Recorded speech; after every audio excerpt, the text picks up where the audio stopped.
by Eric, and then Sid Lamone, Councilmember Lamone, will offer the opening remarks.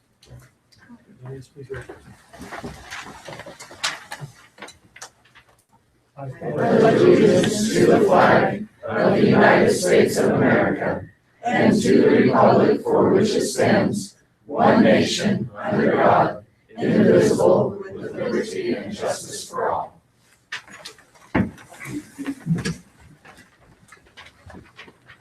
Our dear Heavenly Father, we thank you for the opportunity we have to gather here tonight as council, staff, and residents in our community to be able to come together to make decisions that will be best for the residents of our city. We thank you for the moisture that we received over the past week, and we thank you for the opportunity we have to serve.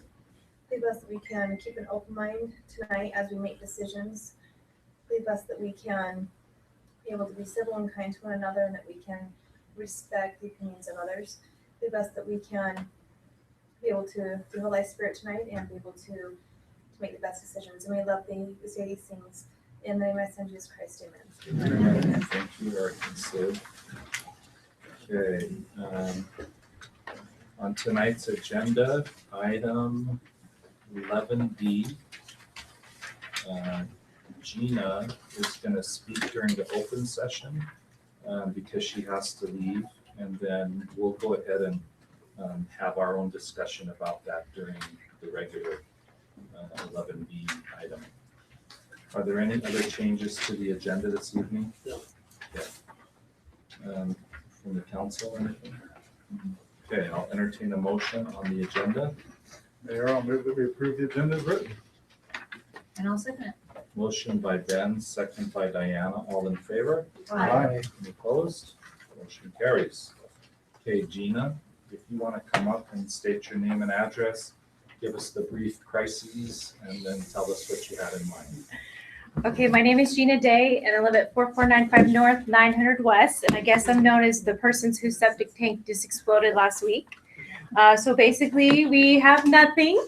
We are being very creative of how we put water and other items down, like flushing the toilet and stuff like that. So basically, we have no house right now. So we're being very creative. And if anybody knows anybody who has an excavator that's not 3 weeks to 4 weeks out, I'd really appreciate that phone number, because about 10 of them so far are completely booked. So if anybody has that, I really appreciate that. So my situation is this.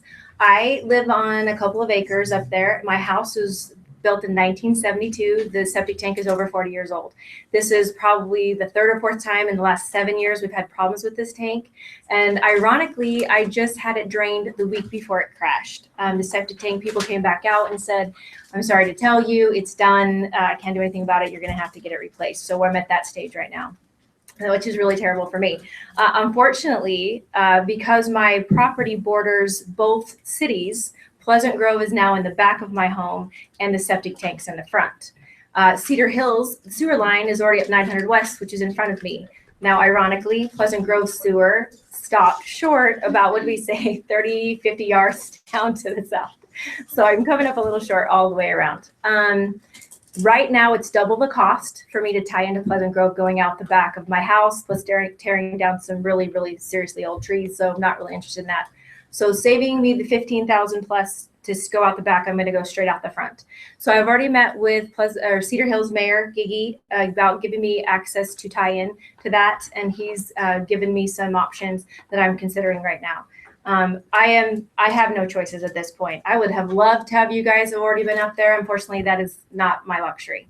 I promise you that the 8 people on my street, when I was pumping my septic tank last week, the neighbors came and told me, don't do anything else because Pleasant Grove is coming up the street. We're getting sewer. Yay! And I was like, yeah, I can wait another year. No problem.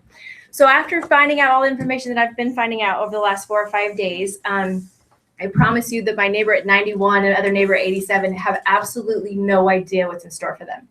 I talked to 4 or 5 other neighbors. They feel that they've already paid Pleasant Grove City the $225 and that they were magically going to get tied in as soon as Cedar Hills or Pleasant Grove came up the street. They are very naive. There's absolutely no question. This is an older generation that has absolutely no idea that even though a pipeline comes up the road, someone still has to be teed in and someone still has to foot that bill. So that's an eye opener for everybody right now. I can tell you that a lot of these residents don't have that kind of money. I mean, really, that's just a lot of money to come up with pretty much anybody on the spur of the moment. So getting them from septic to the street, as homeowners who buy a house with septic, these are the things that we take into considerations. These are the things that we chose when we bought on, right? So getting from our house to the street, I think every homeowner is willing to pay for, and that's not an option. I think I no longer have the choice in luxury rates. The reason I'm here today is for the 6 elderly families that are on my street that will probably expect for Cedar or Pleasant Grove to pay to come up that road. So whatever you guys can work out. I know that we have an SID already that's tying in with the sewer going up 400 there, 4,000 north. I don't think they quite understand the impact of what that's going to mean for them on a monthly thing that's happening to them. The other thing that they're noticing, in fact, a couple of them knew I was coming down here tonight and grabbed me literally as I was getting in the car and wanted to know why their water bill and they're on culinary right now has already gone up for the summer and they haven't even done anything yet. So for a Pleasant Grove residents, there's kind of things already in their mind that are kind of turning right now. So we kind of want to look at that. You might want to check into that. I don't know what's going on. I know they've made some calls over the last couple of days. I personally haven't looked at my bill yet because, well, let's just say I have other things that I'm worried about right now. Anyway, so those are 2 items you might want to consider. I know that we're thinking about having a group neighborhood meeting. We could probably come to some sort of conclusion of how to get this done. But anything the city can do for my neighbors, I know that they would really strongly appreciate it. Again, I'm just here on their behalf. So anything you can do, I think they would really, really appreciate it. Okay, Okay, thank you. you're welcome. Mayor, a few of us have discussed having a neighborhood meeting with everybody north of probably 2600 north. And we can go into it a little bit more. I know it's on the agenda later, but I think it's really vital for everybody to understand what it's actually an SAA. I always say an SID, that's the old term. But when we start discussing it on 11B, one of my recommendations is that we pull together staff, Scott, Tina, neighborhood, everybody, and really get into the grassroots of what an SAA is and see how it's going to benefit us all out in that area. So Yeah, let's get into that because there's quite a few questions that I have as well. exactly. But it's not necessarily only specific to Mrs. Day. Right. It's kind of more of a proactive, longer term vision to handle the whole problem as opposed to handling one-off emergencies. Exactly. And just as a matter of information, she's on 900 West, right about 4 houses south of Cedar Hills Drive. And on it the was west side of the road. 4495. 4495 So her back of her home is Wedgewood. also goes into Wedgewood where our sewer Yeah, is. we have a sewer, but it dumps into a cereal. It does. Right. Let's wait until we get into 11B to really dive into I just it. wanted to clarify where she's actually located. Thank you. Okay, would anybody else like to speak at the open session? Lisa Lydiard, 1095 East Canyon View Lane. When the mayor and I walked out of the MAG meeting the other night, we were a bit confused. So I actually got all of this information because we've been attending all the MAG meetings and the Utah County Commission meetings. And the information that we get from everybody, and the citizens are so confused on this as we've been going out to get BRT signatures. I had this document approved by MAG the other night. I took it and said, is this right? And he said, yes. So we just put it up on one paper. Hopefully it works for you guys. Yeah, remember when I was sitting there with him? Oh, excuse me, Andrew Jackson. Yeah. I call him AJ. It's just fits better than Andrew. So he responds to it. So okay. And I talked to him on the phone again today.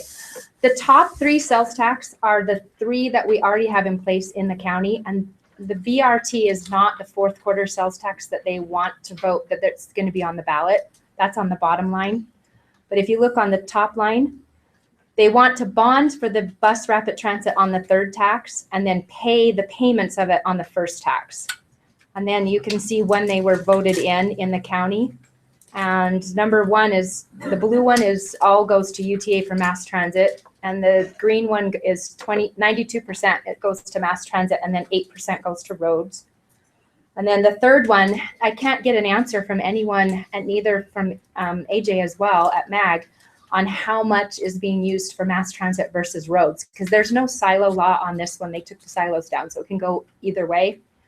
They're all bonded to the max. So there's just a teeny bit that they can actually bond in on the third one for that BRT. UTA couldn't bond for it because they're in like almost $2 billion of bond debt, and they can't bond for it. So they asked the county to bond for them, which is really bizarre. And then they want to pay the county back over an 11-year period. But then I talked to AJ about it the other day at MAG, and he said that they signed the interlocal agreement to get to start it and bond for it, but they never finished signing or have anything down for how UTA is going to pay back yet. So they have to, that's still on the table. They have options out there or something. And then the fourth quarter sales tax is the bottom one. That's the one that the legislature just voted in on, that HB 362. Part of it was the gas tax that's going to bring our city in like 177,000 is what Utah League of Cities gave us the other night. And then the other part is the sales tax that has to go to a vote of the people. And then below it shows how they're going to specify it. And when we were at the meeting the other day, the mayor and I left, I know, and we were both a little bit confused because they had said it's all or nothing. But when I talked to him today, and then I also talked to some of our reps, our legislature as well, and they said, no, the county votes, and it's the majority of the county as a whole. If they vote, if the majority votes yes, then each city has to pay the taxes and each city will receive all the taxes. So it's not, if our city voted no, the majority of our city voted no, but the majority of the county voted yes, we would get the tax money. Does that make sense? Because it was really weird when we were in that meeting. We were all over the place with that one. So we kind of got that one. And then there's a fifth and a sixth one coming up that they want to put in too, because I know the gas tax hasn't been enough, and they've tried to pass it to up it since 97, but it never goes through. And in the meantime, they've set these up. That's why our roads are so bad, is because we've just got so much going to mass transit, and they've been focusing on putting these three in the time that we could have fixed gas tax. But anyway, so I hope that helps a little bit, because it's confusing people. They keep thinking that some people think the sales tax, the fourth quarter one that we haven't voted in yet, is the BRT one, and it isn't. It's totally different. And then he just told me today that the third quarter one, that was not voted in by the people. The first and the second were voted by the citizens, but the third one was voted in by the county commissioners in 2008. Right. They just kind of put that in. So And then it was anyway, voted on again 4 weeks ago, For the tax? the third quarter, as far as the BRT. Yeah, the BRT, Yeah. they just did the parameters. They voted in the parameters for the BRT, which sent us into a referendum, because that's the first start of the process that we have to start. yeah, That was the vote that's we the had. referendum that's going around right now, because they've started with the BRT on it. And I know I've talked to a couple people about it, but so much is going to mass transit, and when we were over at MAG and the Utah League of Cities and Towns, they're all wanting to help so that the cities will pass that fourth quarter sales tax. But we will only receive as a city, if it passes, like in the 300,000s for roads. I think they quoted, we might get 374,000, but it's based off sales tax, so he's not quite sure. But we will have to pay $10 million in taxes for our county for mass transit if we voted in. So it's like we get 300 and something thousand, but we have to pay out 10 million. So I've talked to you about this as well as other people. I'm wondering if we can get some of the mayors on board and say, hey, this isn't really going to help us in the roads, because the roads is the problem, and vote it down, and then put a vote to the people of how if each city wants some more road money on top of what we're getting from the gas tax, because gas tax won't bring us very much. And we know we're going to need around 4 million or so just to even cut. I'm wondering if there was something we could put to the people and show them, here's what we need, here's what we have coming into the city, here's what we need. Are you guys willing to do something and do it, city by city, instead of just so that it goes to roads and not mass transit? Because I'm like, oh my gosh, they just upped the gas tax, which is a user fee, so I'm cool with that. But we just got property tax increase for the public schools, and then we've got drought fees, and we're talking about some other things on the board, and I'm going, oh my gosh, this is going to kill us off. And then they want to do the BRT, and then they want to do the fourth quarter sales tax. It's like, So I don't know. I'm So- wondering if we can get So what we people should- behind us. What we should do is, when we have our discussion, the next round of discussion on roads, Scott. Yeah. We will have to cover HB 362 in its final form, now that there's been definition given to it. It does not produce quite what we were told it would. It's like $500,000 less than what the original number was. But there are these other details that they're bringing up that are directly related to it. And I think that's a good place for it, is let's Yeah, talk let's about it do. during that discussion. Okay, thank you. Okay, thank you. Okay, I Appreciate just it. thought that was easier to, people are all over the place, but that kind of makes it a little easier. Okay, thanks. Okay, Thank you. thank you. Anyone else for the open session? Of course. I'm just here with good news. So food trucks are actually booming. We've got 3 new ones over there tonight, but the reason I'm telling you about it tonight, oh yeah, sorry, Lisa Coombs, 1742 East Cherokee Drive. Sorry, Kathy. So the reason I'm talking about them tonight is because next week is our first kickoff. We're going to start doing theme nights and we're going to have a live band out there. So I'd love it if you guys stop by for a minute. Like I said, we're adding more food trucks every week, so it's just growing. And tell them you're with the city and I'm sure they'll treat you well. Which Thank band is it? It's a- Bon oui.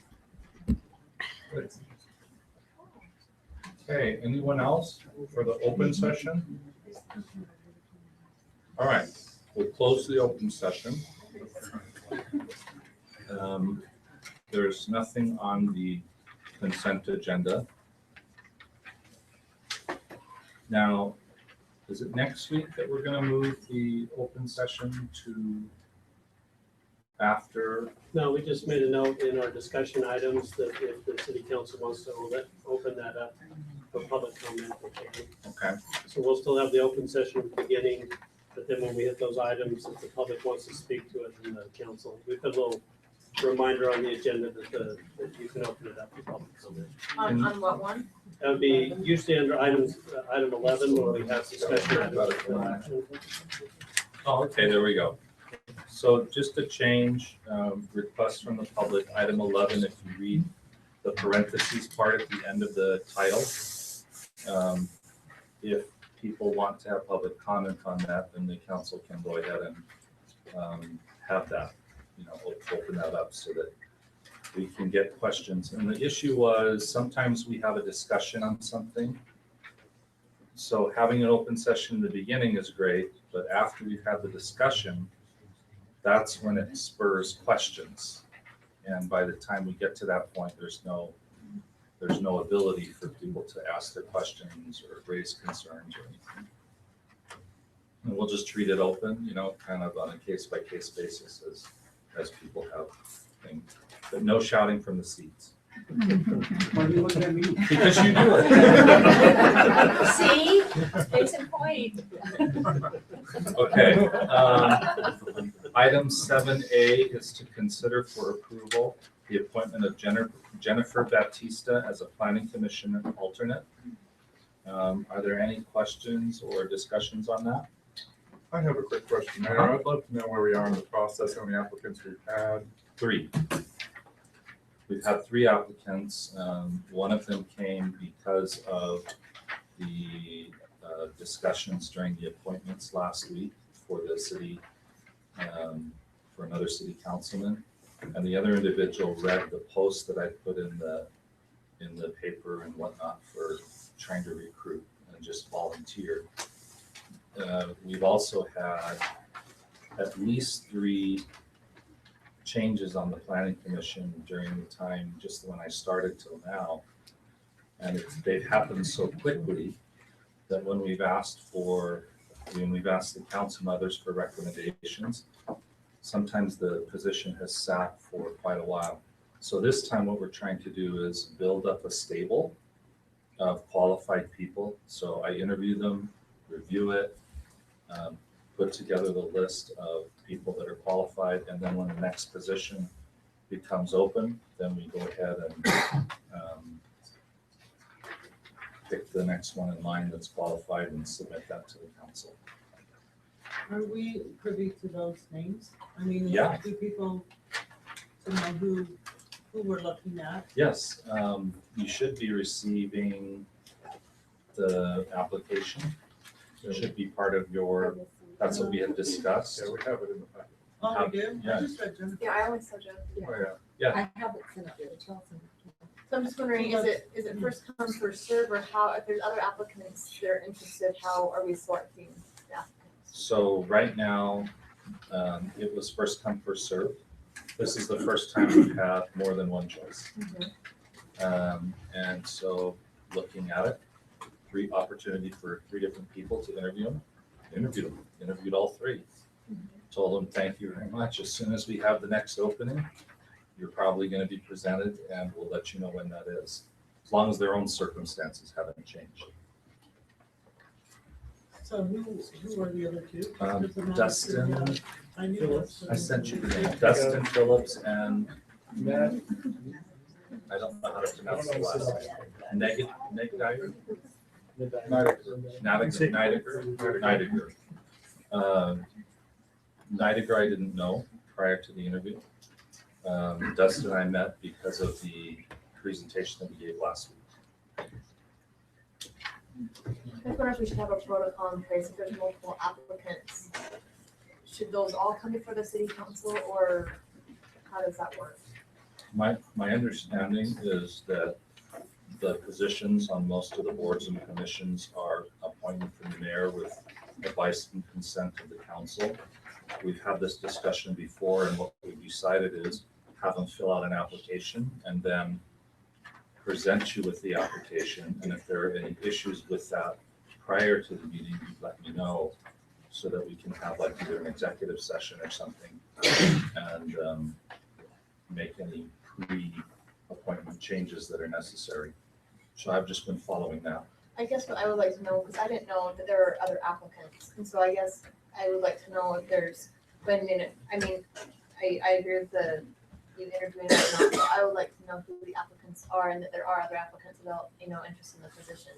Because I didn't know there were other applicants until one of the applicants saw this on the agenda and knew he had applied, and then was wondering about the process as well. So I was just, if we could know if there's other people or, kind of who's out there and. So to be clear, just on this particular case, until this week, We didn't have anyone. we had no Right. applicants. I'm not saying we did, yeah. Okay? Well, And or we the only very had one, first- which made it very easy. The only one person that we had before this week was Jennifer. She put in her information. And we had just finished making an appointment. And she was wondering, why are we interviewing people if the position's being filled? Why do we go through so many? And I said, because it changes so often. I mean, you would think that it would last 7 years, right? 3 as an alternate and 4 on the commission. It just doesn't. We've done 3 in the last little while. Kind of rapid fire this year. So there were no other applicants. Right. We interviewed the one, and then immediately after the meeting, we had 2 more. Mayor, I think you can have a third now, Andrew Snow is bidding, so Great. you get the pipeline. Wonderful. Probably be ready for them by summer. That's the way we're going. So, and can I ask Ken, what do we look like tenure-wise on the commission? Are we gonna be having a couple more here shortly, or? We should be good unless there's things unforeseen that happen between now and January. Okay.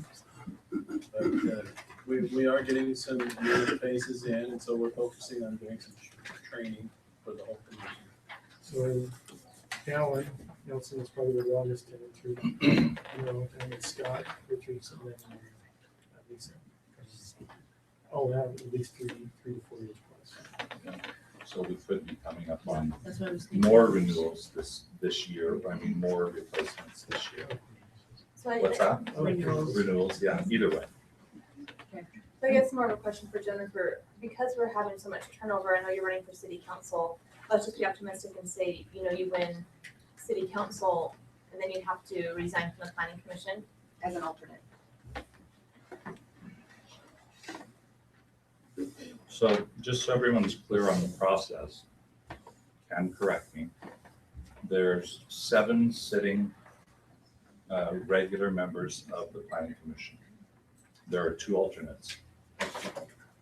If a member of the planning commission is absent during any given meeting, the first alternate will automatically be voting in that person's place that evening. If 2 are absent, then both the first and the second alternate will be voting that evening. As long as they have a quorum, they can go ahead and function. However, if one of the planning commissioners is frequently absent or has to resign for some reason, typically the first alternate is automatically put in as the next permanent member or regular member of the planning commission. That leaves a vacancy as an alternate. We have had cases where the attorney that was on the thing went to Provo City. He was first alternate, he skipped and let the second alternate become, and then he did get his job, so he left. So that's kind of how the process works, according to their bylaws. And also, as far as, we can't assume that because they're reaching their 4 years, they're not gonna renew. And We can't I think assume that- anything. They yeah, can so- request, but that doesn't necessarily mean Right. the mayor and council have to agree to that. Right. It's a expression that they're willing, but it's up to whatever body is seated at that time. Any other questions? Dylan's been on for, I think, 6 years. So we currently have how many vacancies? Both alternates or Well, once Jennifer gets put on, it can be full. we're full, but For now. have we filled your vacancy? That's what this Oh, would this, be. this will take care of that vacancy. Okay, okay, got it. So is this something that we? You need- Yeah, I'm proposing that Jennifer Baptista be placed as an alternate on the planning commission. Now it's up to you folks to approve or deny that. And Mayor and Council, I move that we approve the appointment of Jennifer Baptista as a planning commissioner alternate. And I'll second it. Okay? All in favor? Aye. Right. Any opposed? Okay, so Jennifer, the next regular meeting, I think they'll take care of that, and then there's other organizational issues they have to deal with Eric's leaving, because he was the chair. I have one question, Yes. speaking of that. We're going to be making motions and voting on items that Eric has already voted on as a planning commissioner. So is that a double vote, double negative? Okay. Double positive. He's fine unless there's a personal conflict. Okay. Did you want to come inside and sit down? We've got plenty of seats up here. No? Okay. And I See, also The wonder. back road is clear now.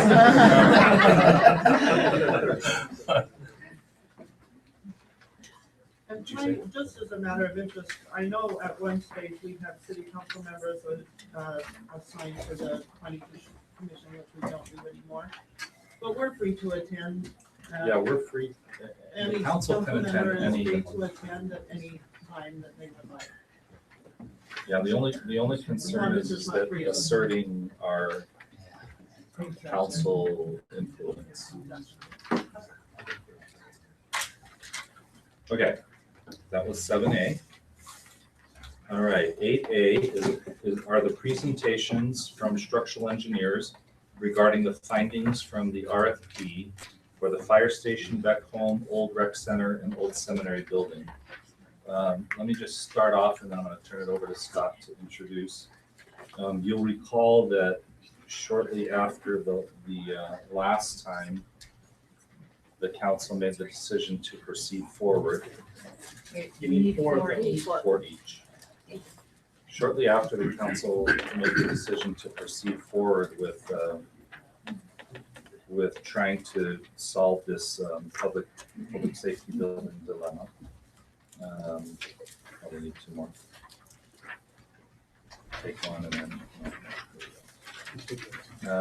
We decided that maybe a good starting place, one would be to get some structural engineering opinions on whether or not the buildings that we have available are in good sound condition, could be retrofitted to make them currently usable up to code.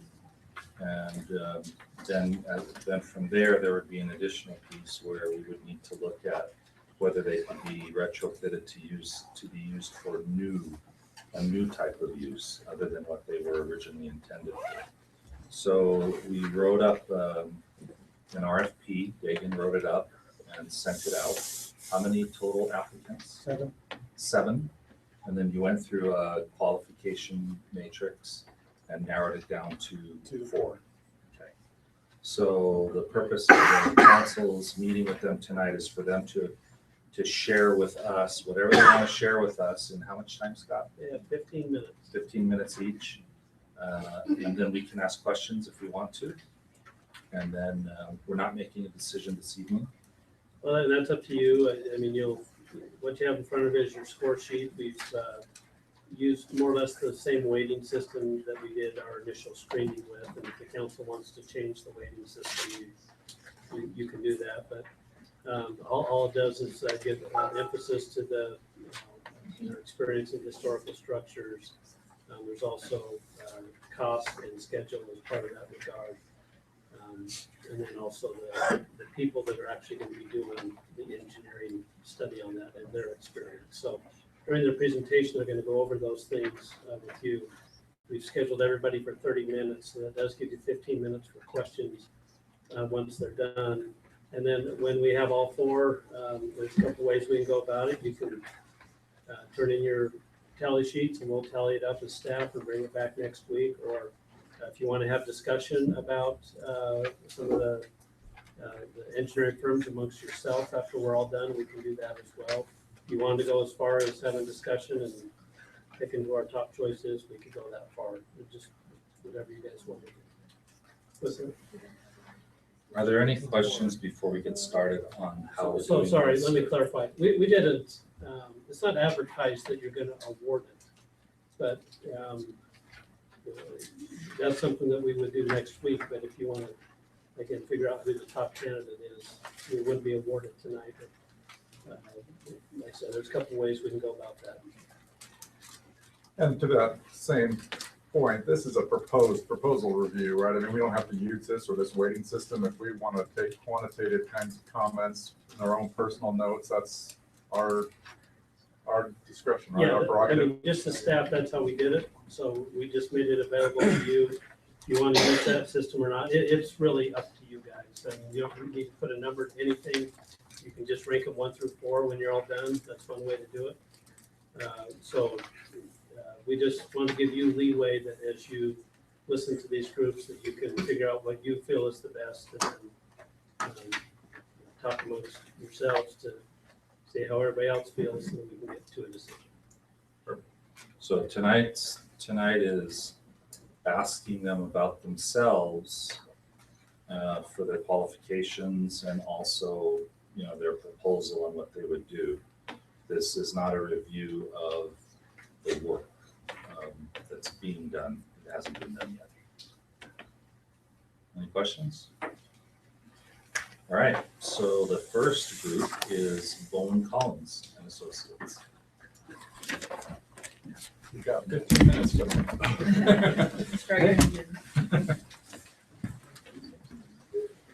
Who's who?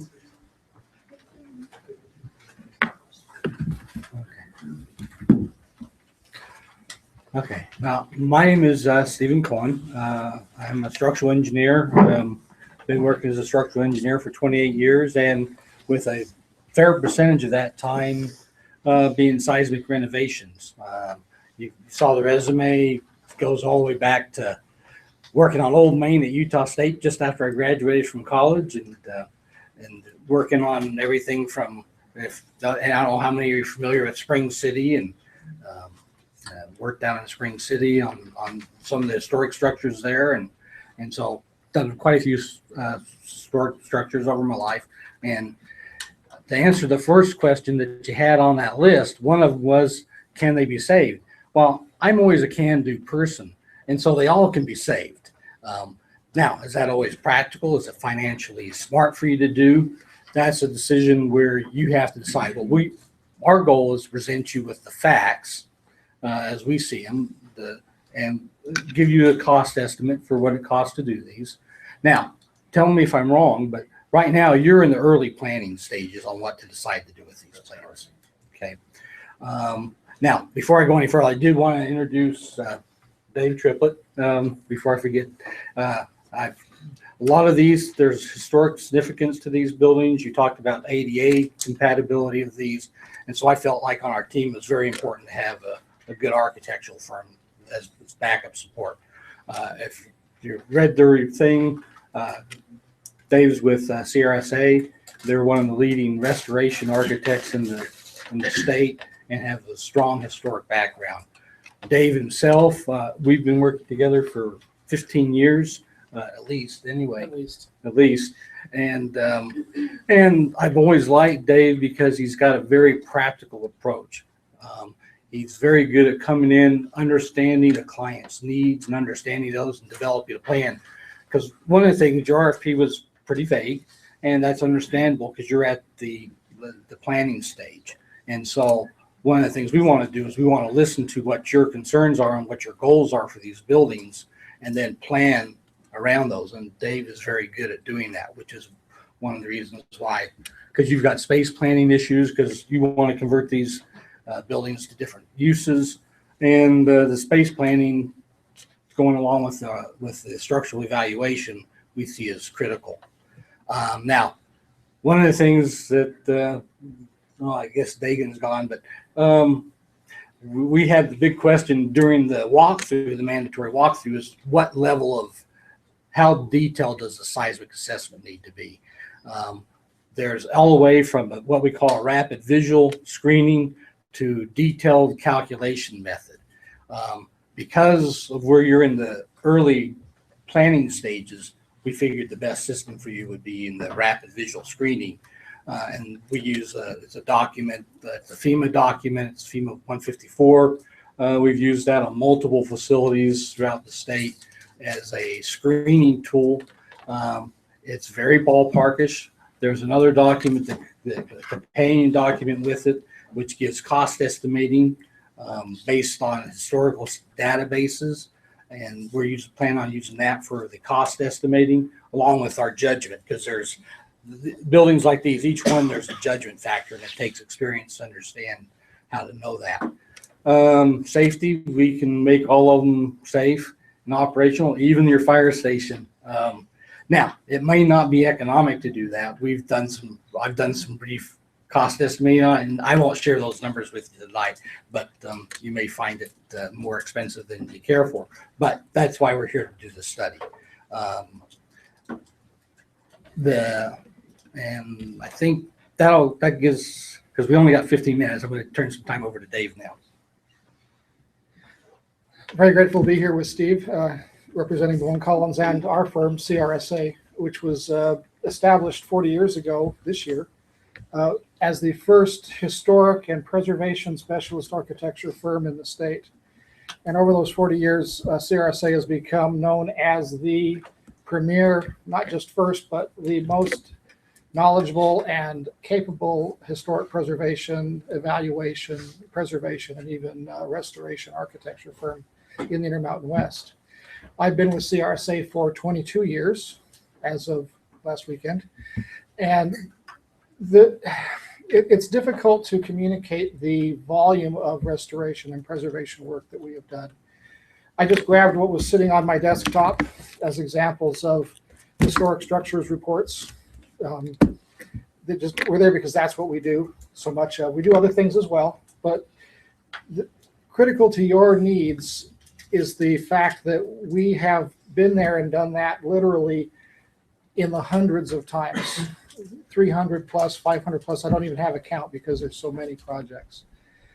The thing that we recognize based on this experience is just how important it is to you to cope with many competing issues. The first, obviously, is can you make facilities that you have work for your needs? Can you do so economically? Can you do so and maintain the safety and accessibility that's needed? Can they function properly? all of these things come into play, and you've started your first step along that road to get an initial evaluation saying, get a first look, find out what the order of magnitude of problems are that we have. For example, the seminary building is very feasible to make that an office type occupancy or a public service type occupancy. The Beck home, not so much. It's a beautiful building and an excellent example of its architectural style. And amazingly, the interior fixtures and fittings and finishes are almost completely intact. But making it work as a city facility, whether it's offices or whatever, that becomes a more difficult question. And the questions then are, what are the trade-offs? The complexities that you face are things like, how do you deal with the state historic preservation officer? How do you deal with opportunities for funding, help in funding through, for example, the National Trust for Historic Preservation? Most historic preservation funding is through tax credits. Obviously, as a city, you don't have that avenue, so you have to chase others. What it comes down to, for example, is preparing a report like this, where we give multiple options, everything from adaptive reuse to, if you can't make it work for the money that you have available, what do you do with it? And how do you get something that you can use? And that's what we do. That's what I have done for the past 22 years. And we have actually a studio within our firm that is historic preservation. That's their specialty. That's about all they do. And Alan Roberts, who leads that studio, is he was the state historian for a time and has been the guy for historic preservation for many, many years, longer than I've been with the firm. So I think that really covers it. Welcome questions. Who's the third party? Are they with you? Yeah, Doug, I didn't bring. Let me just talk a little bit more about our scope, how we're going to provide these. As we go through the process, the first thing we want to do when we start this project is we'll start off with a kickoff meeting. In that meeting, what we want to do is sit down with you and really get a feel for each building, because we need to discuss each building, what your planned uses, what you envision for each of these buildings, because at this point, we don't know what that is. And to be able to best proceed with our study, that's where we're going to start with. After that, we're going to do a detailed data collection. We'll come out. We're going to create actually some as-built floor plans. We understand right now, at least we couldn't find any that you had any basic floor plans of the structures. So part of our proposal included creating floor plans for each of the buildings so that we could address and help us with the space planning. As a structural engineer, I want to lift up the ceiling tiles, look at the connections, how the buildings are put together, because I want to have a good understanding of these buildings, just not from the outside. And so during those site observations, we're going to go through and take a look at all the elements that we can. And if we need to, we may have to talk to you about doing selective cutting holes so we can see something. That's one of the problems with a structural engineer. Most of the time, the stuff that I look at's behind the ceilings and behind the walls, and so it's hard to see. And so, but we're going to be doing that in our data collection phase of the project. Then after that, like I said, we will use the reason we picked the rapid visual screening, like I said, because it's quick. But it doesn't have all the detail it needs in it. And that's where the expertise comes in from the years of doing the experience, is when we write our report, I'm going to supplement that study with additional information so that you can have a feel for it, talk about what's actually good in each building, talk about what the problems are, and talking about what needs to be fixed in them. Of course, at this point, we're not going to actually do any retrofit and that, but you wouldn't. So, but we'll do that. And then we'll, like you said, you can see the reports that we're used to putting together. And one of these is that report there. It happens to be one I did for a sewer district for all their buildings, for their one building, and that's for one project without any architectural considerations. And so the reports will give you a good product in the end.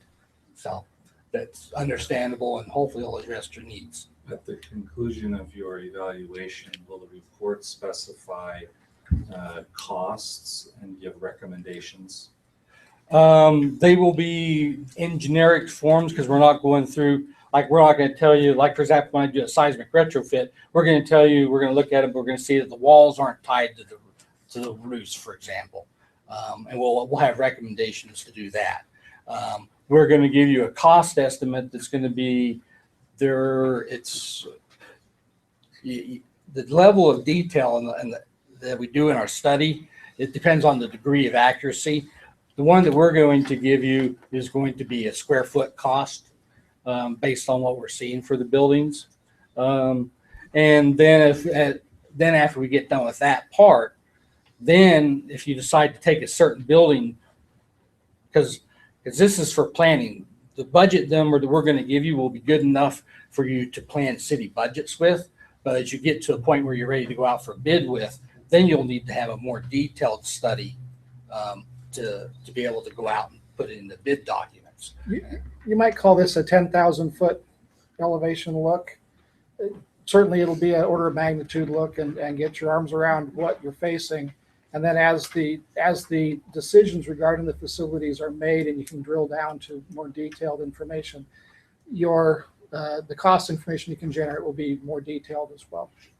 And that would be, the answer to that question would be Yes. based on the type of use that we've articulated and whether or not what we have, well, how much it would cost to make what we have fit that use. For example, just to give you, for example, the short answer to your question is yes. There will be the recommendations or even a menu of trade-offs and costs associated with those choices.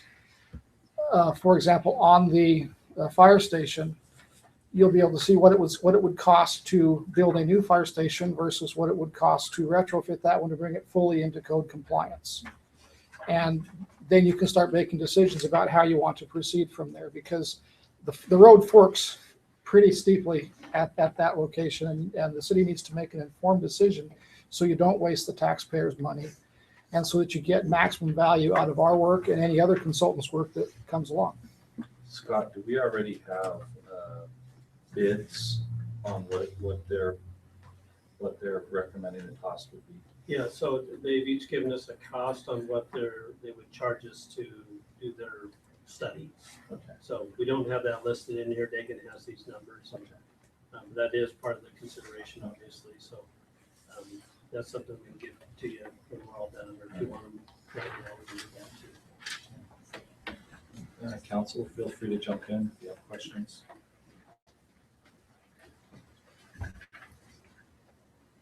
You answered a lot of them, so. Okay. Yeah. If I may, Steve and I have had a very long working relationship. And one of the things that we like working with each other is I know what his issues are structurally. Whereas he doesn't have to explain things to me that he's talking about needing to get base shear dealt with or deal with things like creating a roof diaphragm or a floor diaphragm or reinforcing a brittle concrete component.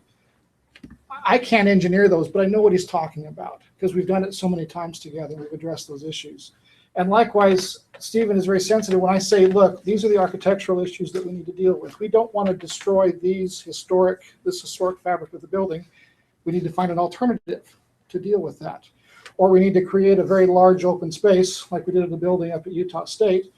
And so we need to move all of the seismic resisting components out of this large space and put it at the perimeter. How do we do that? And it's that dialogue, long-term dialogue between us that I think sets us apart.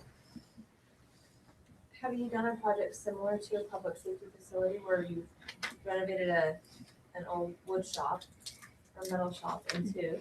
That's what this The answer is yes. And if you go back to our proposal, there's some projects listed. For example, we did new city facilities, including police facilities in the old high school in Moab. We were responsible for, and I was responsible for renovation of the old South High School in Salt Lake when it was taken over by Salt Lake Community College as their South City campus. City Hall retrofits. We've done a number of City Hall retrofits where we in fact, American Fork is one, where we preserved and renovated the existing historic structure and then added new to it that was sympathetic. There's just so many examples. If you wanted to visit our website, you could actually see examples of so many of these. But the point is that there's so many hundreds of them. I'm actually having a hard time drilling down to specific ones because they run through. But a little simple example, the American Fork Hospital, you got the maternity wing and the cancer wing and the ICU wing on that. I did all those additions. Well, what was that been? You maybe remember when it was all under construction. We were doing the construction on that, but we were surrounding the old part of the original hospital in the middle of it. And so the IHC wanted to make sure that here's a hospital, we're building around it, we're pinning ourselves in. And all these things, is the hospital in the middle of that still going to be safe? And we did an evaluation and found that it was still a good building. We didn't have to do anything with it. But so sometimes we don't have to retrofit them. But having an essential facility, one that has to be operational after an earthquake, like a hospital, Or a fire station. is critical. Or like I said, these studies here are all for sewer treatment plants. You kind of want those to be somewhat operational after a seismic event. And so we have worked with those. And one of the challenges, sometimes you may not have that with so much with these, but one of the challenges is if you have an existing facility and it's operational and you're doing the retrofit and the remodel around it while it's still operational, figuring out the schemes to schedule the work and to coordinate the work so that you can create the retrofit at the same time keeping it operational is important. And that would be something important to, if you don't have an alternate spot for your fire station and you decided to retrofit it, that needs to be maintained operational during that process. Okay, thank you. They can actually live into my home if they need to. One of the real challenges you face, if I may, is what to do with the building like the Beck residence. It is a gem, as an example of its architecture and its time, but it's in the wrong place, and it may be a challenge for the city. And so one of the things that we do is being conscientious about what the trade-offs are and what the value of those historic artifacts are to the community. The thing that we want to investigate with you is how can we get best value, not just monetary value, but cultural value and heritage value out of the choices that you make. And all of the buildings that we're talking about here do have some degree of issue in that regard, but the Beck residence probably is the single largest example. Years ago, we worked on the office I used to be with prior to being with Bowen Collins. We did a seismic retrofit of what was become the Vernal Temple. And as we were working on that, the roof structure in that has beautiful heavy timber beams. And we were putting a mechanical mezzanine in there. We were going to cut all those out of there. But there were people in the community that said, hold on, my great grandfather timbered those lumbers and put them up there on the roof. And we want you to preserve those. And so we had to work around and find a way to keep those elements in place and do it. So that sensitivity to the cultural impact is something that we try to take into account. And then at the same time, realize that not every old building's worth saving too. Sometimes they're not. Sometimes it's just an old building. And so that's something you have to decide. We'll help guide you there, but we need your input there. Any other questions? All right, thank you very much. Appreciate it. Okay, Ensign Engineering. Ensign or Ensign?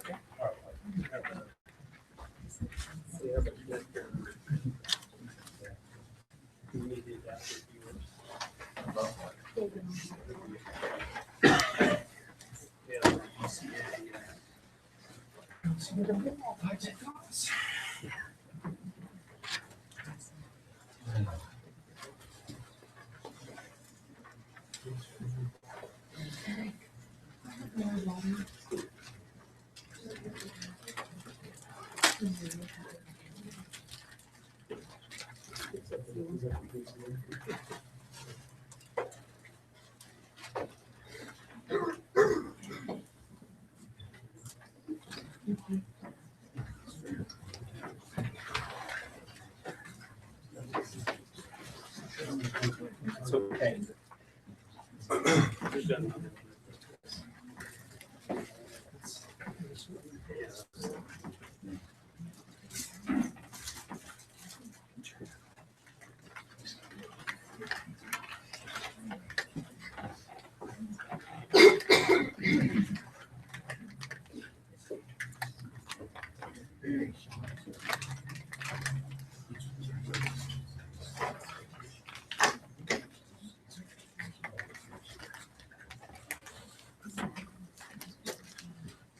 Well, that's forming up. I'll just introduce myself. My name is David Alter. I'm a structural engineer. In fact, I've been around about as long as Steve has. And we all kind of know each other in the industry, which is good. I think you'll find tonight that the four people that both Dagan and Scott have come down to are probably all very qualified. The four groups are very qualified. And we just have to figure out a way to differentiate ourselves. And I think the best way to do that I can think of is to let you know that we have worked on this facility before. The fire station years ago, we did a report with a previous city engineer and city administrator and learned a lot about the fire station, this building going now. So it's Is this what year is that? that was about 2001. I think this is a report that the rumors of which have floated around, but Right. maybe I haven't seen it specifically, so. Right. We have hard copies of the report. Yeah. So it's no more than rumor. There's an actual document. There's an actual document. I mean rumors of the contents of the document Oh, and its Right. interpretation. yes. Right. And I think, and honestly, listening to Steve and Dave, that they're absolutely right. There's a lot of things that in any building can be saved. We've done hundreds of these as well over the years and done some, most of the ones that we've done were done because somebody really wanted to keep the building. Because most of the time, in general, an older building costs more money to bring up to the current code, especially if you want it to be an emergency, essentially facility like what we're gonna have for this building, than it would be to replace it. Especially if the floor plan of the new facility, even after you've upgraded it, doesn't really work. You have to kind of think about that. It's, I'm gonna need another bay for fire trucks in the future, or another 2 bays. That adds more cost. And so it's just something to think about as far as the overall cost. And then I know the rec center building was the one that I was mainly concerned about too. We were in there, and there's a lot of damage to that building just from its age. There's a lot of memories, I think, that made that building. You know, we could tell even when we were over there was a lot of people that had been working it and playing and doing a lot of things in there, and it's used a lot. Both times I visited here, there were people in the building, a lot of little children, and I thought, if there's not an earthquake when there's kids in there, because that building probably wouldn't survive very well. And the other ones would do better. I was So- thinking like a strong wind. Yeah, exactly. It's like even a strong wind would do it, wouldn't it? That was Yeah, I don't think. Oh. for the record. Courtesy I really laugh, don't courtesy think laugh, please. Well, I'm just saying, I don't want people to think I really think a strong wind's gonna hit on the rest. Although we might find out. Yeah, I don't know if we have a portable mic or a body mic that we could give. The mic is portable, but we don't have a body. Maybe we can just rehash what we spoke to us about. Yeah, we're getting comments from the public, David, that some can't hear you without a mic. So- Okay. So if you want to repeat the key elements of what you've already introduced, we can get back to the podium. I would do that. That'd be great. If we can, I don't know if there's any. What Can am you just take that mic and hold it? Yeah, that would work too. Whichever he'd like. Yeah, mine.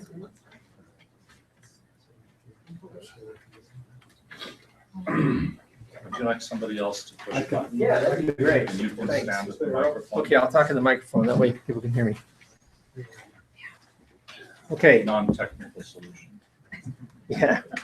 Let's go to the next slide, please. These are the 4 buildings. Everyone's familiar with them. And as was mentioned, and again, Dave Triplett and Steve Cohen covered this quite well. Each of the 4 buildings have historic value, but probably more so on some buildings than others. I know the Beck Home is an incredibly beautiful building, an historic building, but not very practical as a city building, depending on the use. And that's the thing that I think that you would have to kind of consider. Next slide, please. So this is in a nutshell, really what the intent of this evaluation is to understand what do the citizens of this great city want to know. Are the buildings salvageable? What are the anticipated costs? Even after seismic retrofits are complete, will the buildings perform as intended? And that's an important question because you need to know if I spend all these millions of dollars on these buildings, is this going to last me 50 years? Is it only going to last me 20 years and then I'm going to have to replace them anyway? That's an important question that will have to be answered as part of this study. Is there emotional attachment to these facilities that are worth the cost associated with upgrading? A lot of times, and I know we've talked to some of the people here and they've said that some of the people in the old rec center building have a lot of memories there. They've got, they grew up there. It was 75 years ago. They learned how to play basketball there or whatever, and it's important to think about that. So why use Ensign Engineering? And next slide, please. I'm going to go through a little example of a building that we did a seismic upgrade on it's owned by the LDS Church. It's the Brigham Young Winter Home historic renovation down in St. George, Utah. We were involved in that one about 12 years ago or so, and it was a fun project. That one obviously had a lot of historic significance. The church wasn't just going to let that one go. Next slide, please. And so this is the before shot, and I don't know if anybody has been down there to see this, but it's a neat old building. The portion on the right was an addition. Next slide, please. And we had to get through and fix the roof diaphragms, a lot like Steve mentioned. The roof to wall connections were not good. The building was constructed out of adobe brick, which is basically mud, dried mud, and the climate down there is conducive to adobe actually, but they had a lot of problems with some of that brick. Next slide, please. The foundation was stone and had to be repaired and kept better care because they had over the years irrigation systems that had been placed too close to the building. They'd been watering and had damaged a lot of the brick and the foundation system. So we ended up having to sandwich that in with some reinforced concrete. Next slide, please. Inside the basement foundation, because even with the concrete on the outside, we just didn't have enough capacity to hold the building up. So we had to do some other upgrades inside. Next slide, please. In order to strengthen some of the adobe brick, we ended up using some steel threaded rods that were installed to kind of strengthen the adobe and to tie it together so that it would act like a single unit. And a lot of that may or may not occur on your rec building because that building has a lot of tall brick walls that are unreinforced and are in pretty bad shape. Next slide, please. We had to do some repairs on the adobe, and this gets back to things like what Dave Triplett does all the time, and this has to do with the look of it. You want to make sure that when you're done, that you've restored the building not only practically but aesthetically on certain buildings. Now that may or may not be necessary or as important for these facilities here. In that building down there, we really had to do that. So they ended up mixing mud and sagebrush straw, cut it into little pieces, and they actually replastered the wall to make it look like it was the original adobe brick. So that was kind of fun. Next slide, please. The roof diaphragms had to be strengthened. You can see up on the top picture how the original roof structure was not only in not very good shape, but it doesn't constitute a diaphragm. And like what Steve was indicating, a lot of times these older buildings have to be strengthened. The diaphragms are a big part of how a building can respond in a seismic event. This shop, this building here where we have the old wood shop that was originally part of this building is where the fire trucks and the emergency facilities are going to be. In a seismic event, the last place you want to collapse is that area. You want to make sure that performs and gives you the serviceability that you need and the reliability so that not only that you can operate the equipment, but that the people that are here, the emergency operation personnel, are safe. That's really important that they're safe. Next slide, please. We had to go back and again, this is what Dave Triplett really gets into. It would be colors and that sort of thing. This building the Brigham Young Winter Home, they had to match the color. We worked with the church historic department. They determined that some of the original colors had to be just so, and that mustard color was something Brigham Young had picked out. Next slide, please. So in summary, in reality, I think the thing that differentiates us is our previous experience and understanding and knowledge of this facility in particular, and understanding the codes and how we can help facilitate this. And just like what Steve had mentioned, the first thing we would do is have a pre-report or pre-design meeting where we would sit down with the personnel that are going to have a say in how we want to look at this and determine how we want to direct our study and what kind of money we think is the threshold of pain that wants to be spent. And we can say, well, in that particular building, you're probably over that, but it may or may not be over that limit. So we just have to go through that study and find out. So any questions at this point? Schedule, timeframe. You know, once we would start, to do this study would probably take about 6 to 8 weeks to get this initial study done. And then that would give you enough information to where you would be able to determine whether you want to move forward to the next phase or not.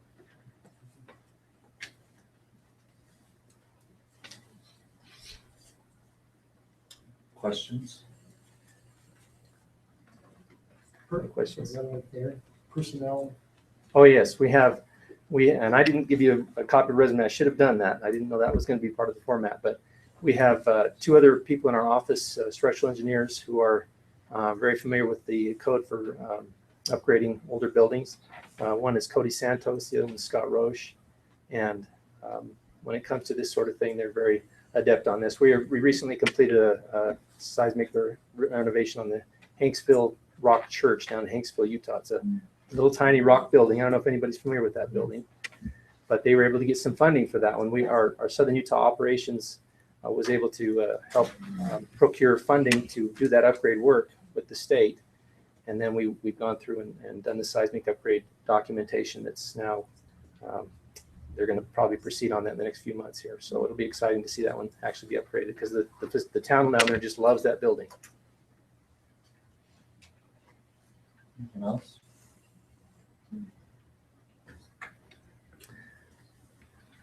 All right. Okay. Thank you very much. You're welcome.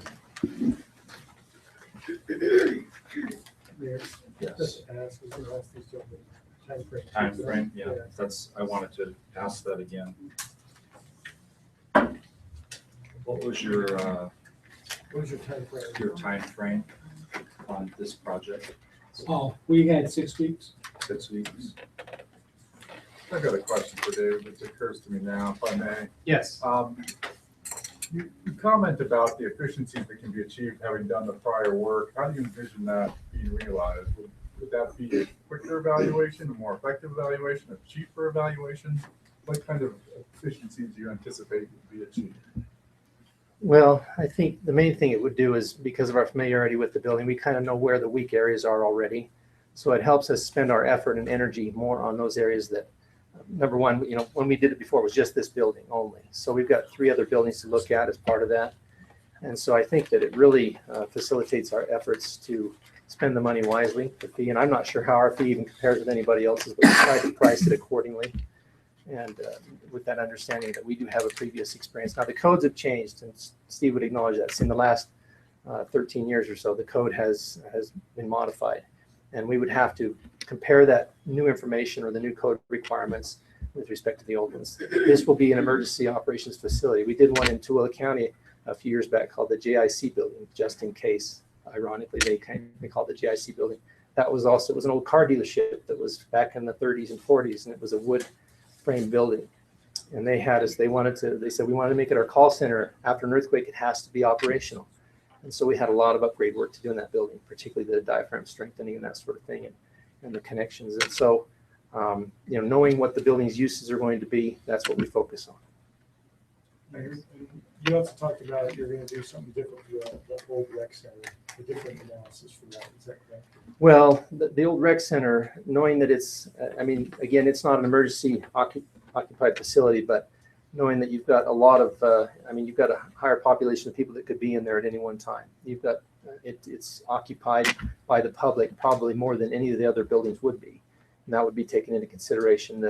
The taller walls, we kind of look at this, and a lot of this is, like Steve says, is engineering judgment. We kind of, knowing what the use is going to be and knowing that there's probably going to be a lot of children in there, you want to make sure these buildings are very, very safe, because it's going to be used probably 6 days a week. And with that high use by the general public, we would take that into consideration. That building has, as beautiful as it is, because of its taller walls, and because of the unreinforced masonry that's a part of that structure, it really will affect its seismic performance drastically. And that's one that would, in order to fix that correctly and to get it to where it's safe, it's going to be a little bit more expensive. Any other questions? I have just a functional question, and this is probably for maybe David and Scott also. I'm just wondering, so we do the study, and we find out what the function is for what we want to have happen. What is the relationship then with the engineering firm after we decide? Because it sounds like they're with the project through. No, not necessarily. Okay. So the intent of, and this is what we've told all the firms, is we need you to go in and do a study and tell us pretty much how much is it going to cost to make this building up to code and functional and safe. And so as you're hearing these guys talk, that runs quite a wide gamut as to what that means. And so they're going to come back and be able to say, okay, in order to make the old rec functional and safe, it's going to cost X amount of dollars, roughly. They're going to ballpark it. And then we now have a decision to make as a city, are we going to pay that money or not? And if our decision is to pay that money, then we're going to go and hire an architect, and we're going to start designing. So our relationship at that point ends with the. Potentially. Now, if we still want to continue to use them, working with an architectural firm to do these things, we have that option. But all we're doing right now is they're going to do this study. They're going to come back and give us that information. But if we did choose, would we rebid the whole situation again? Yes. Then for another job, basically. Yeah. So this would end if we chose to go or gave them the opportunity, they wouldn't have to rebid. Yes, because what we're talking about when we get these numbers back, we're going to be into the hundreds of thousands of millions of dollars to do these things. So it will be something we will have to bid. We just can't turn around and say we're going to give it to you guys. So, but this is going to give us the information to act, to say, do we want to take this to the next step, or do we have enough information here to? And do we own the information at that point? Yeah. Okay. And they're going to give us a report. That's going to be our report. It's going to have the numbers in it. That's going to be a document that's going to help us make decisions on moving forward or not. Yeah, that's right. And sorry, just one more thing. And this is what they're trying to tell us is the more information and the more clear information that you get, you just have to pay more money. So we're paying a certain amount to get a certain amount of information, and then that's a decision-making point for us. And then we decide, okay, are we now ready to hire an architect and pay $700,000 now to go in and start designing how the rooms are going to be, where the things are going to go, taking into account that we also have the cost just to make it seismically safe. So there's that cost, and then there's the actual designing of the structure on the use that we want to have. So have we asked them just for the, and I'll steal your words, okay?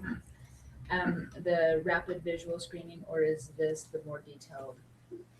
So this is what they're telling us, is that this is one way that they can do this. Okay. We didn't give them direction on that. When they say that our RFP was vague, it was. Right. I mean, we said, here's our problem. We don't necessarily know how to fix it. We need your expertise to give us some direction on how to get these buildings functional. Okay. But we indicated that we weren't anticipating drilling a lot of holes and opening up walls. Right. But if there were things that in their professional experiences, they looked at it and said, well, we've looked at what we can, and we could give you a lot better answer if we could see this that's hidden, or this that's probably hidden is something that you want to be concerned about. We've asked them to include those kinds of comments and recommendations in the report. Sorry. No, that's good. And so one follow-up question to this too is, costs could vary depending on our intended use, right? I mean, if we want to rehabilitate the back home to be one use versus another use, the cost would differ. And so we're going to get a menu of options from all of these potential consultants, my understanding? Or? Well, that's a good point, because like Dave mentioned, first thing whichever consultant you hire, the first thing we're going to do is come in and try and determine what you think you want that use to be, so that we can determine how much upgrading. I mean, a lot of, like on the Beck home, for example, ADA accessibility is pretty tough. You know that it's several levels in that home. And so you may say, I don't know that I can allow the public to enter this building or whatever.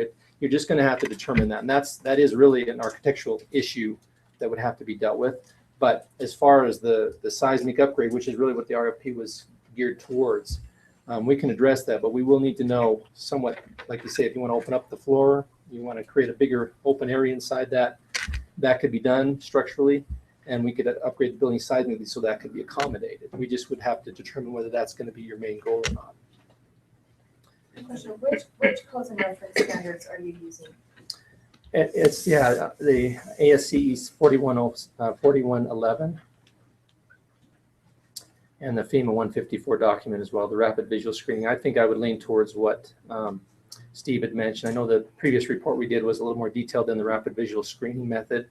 So we may delve a little bit deeper than that one, than the FEMA 154, but that would be the document we probably would use as well. One other thing, I just want to let you know that our goal and our part of our proposal would be that when we finish this report, if we were to do the work, we would actually come and present the information rather than just giving you a big thick book, say, here you go, read it and understand it. We would actually meet with you and take as much time as you'd like to kind of describe each building, our findings, our recommendations, and the sort of things that maybe tip the scales in towards a higher cost that you may say, well, we don't really need to do that anyway.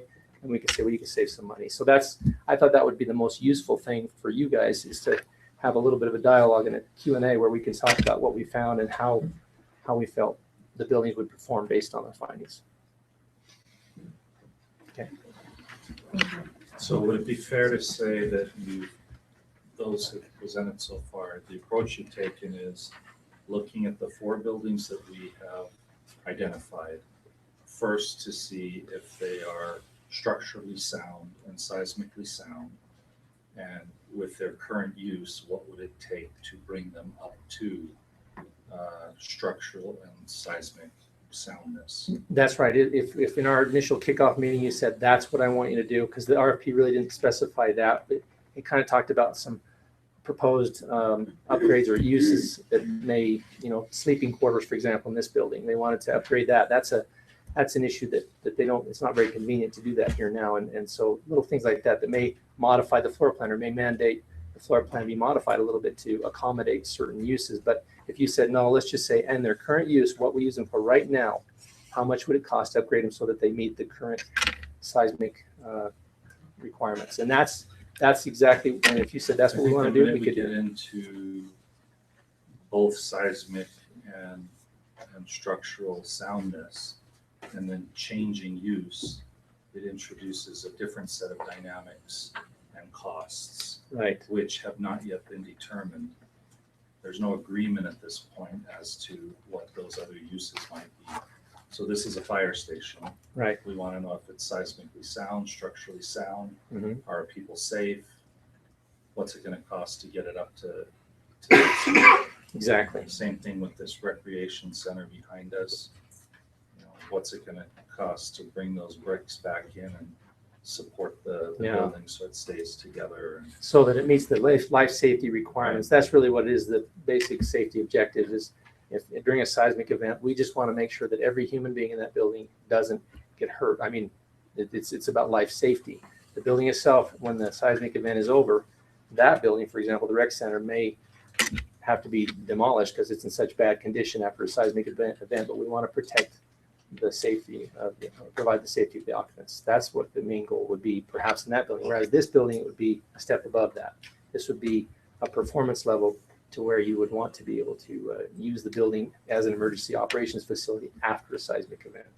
Mayor, that was the extent of the guidance given in the request, was treat them as public facilities, basic life safety. But the fire station was the essential facility, which is a higher station. Right. Yes. And then, as has been brought up, I think by all parties so far, the Beck home already has a known set of additional requirements to it. It can't be used just as a home. If we're trying to use that building for a city purpose, something else has to happen to that facility to make it possible for us to use it for a different purpose. I think they all understand that. When we talked to them, it wasn't to repurpose that as a home, it was for city use. Okay. I just wanted to make sure we were all on the same page and that the understanding is down here, basic, not up here, finished product. Okay. Thank you. You're welcome. Okay, next group is R2 engineers.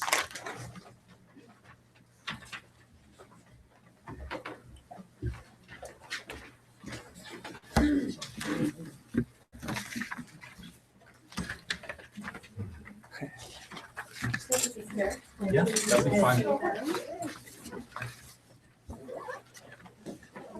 And did you need this here? No? No. I always worry that it won't work Okay. last minute, so this typically goes better. Good evening. My name is Brett Brady, and I, along with Melanie Bocut, are representing R2H Engineering. Start off, just want to Sorry, thank you. What was your companion's name here? Melanie Bocut. Melanie Bocut. Yeah.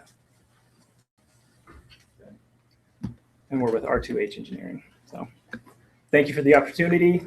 We're excited about this project. Just want to tell you who R2H is.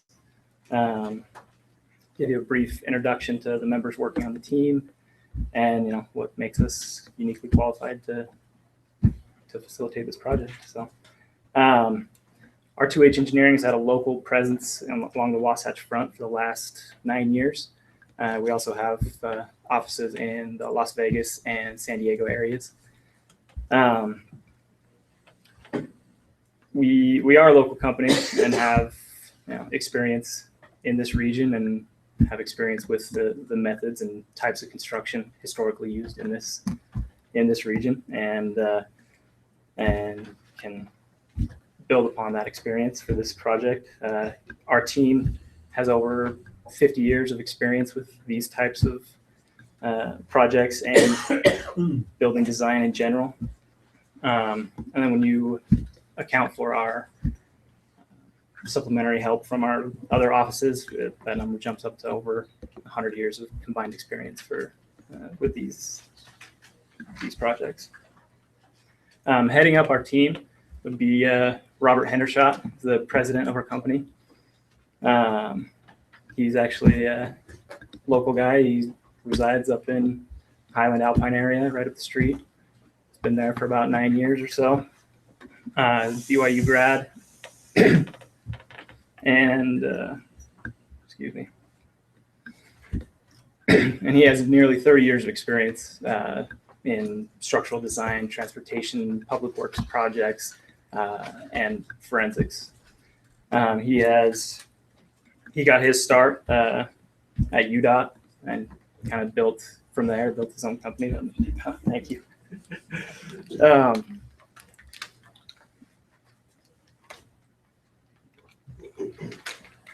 And his responsibilities will include project oversight,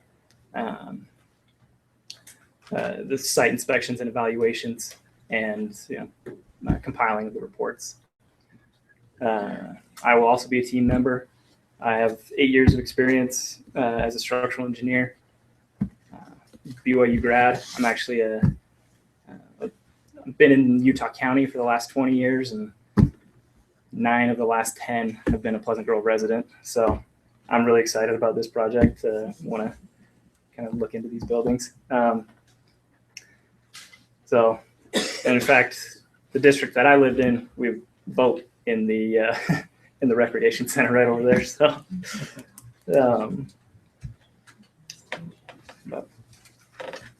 So I still have many friends who live here, and I lived here for a long time. I know what these buildings are to the city of Pleasant Grove. I know it's kind of landmarks. I don't know how many times I've gotten direction or given directions of, okay, do you know where the fire station is? Yes. Go from here to there. So I know that these buildings are important, and It's kind of a landmark in the community. So if possible, I'd like to see them saved, but obviously there's a whole lot of other issues that go along with that. So my responsibilities will be the site evaluation and code compliance, preparing reports as well. The last primary team member will be Silvana Polka. She is a licensed architect, has more than 30 years of experience in architectural design, historic facilities, and has worked on projects like Canyon School District. She evaluated all of the facilities in the Canyon School District and provided design additions, renovations to those projects. Ben Lomond High School in Ogden, Bolton Elementary School in Bountiful,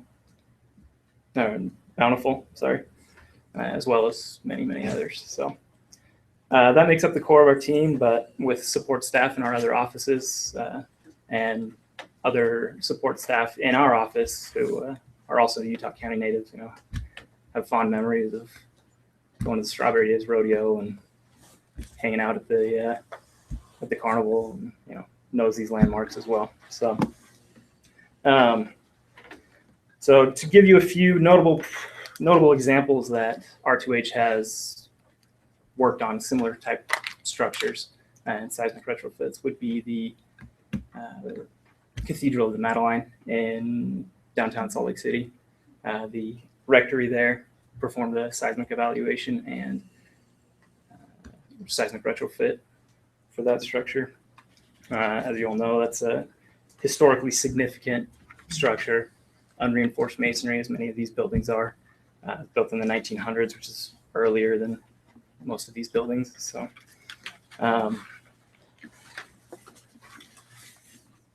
so that's a good example of what we've been able to do in this area. Other projects would include similar type structures, 2-story unreinforced masonry. It's the Stoll's Marketing Historic Buildings in Boise, Idaho. Little Mountain Testing Facility at Hill Air Force Base. And we even did renovations for the entrance and stair upgrades for the Energy Solutions Arena. So, a few notable projects. R2H is uniquely qualified because we've had an on-site presence in several of the last major earthquakes in California. Northridge, Long Beach, Loma Prieta, and Calexico. We've been able to be on the ground and see the damage after it's happened.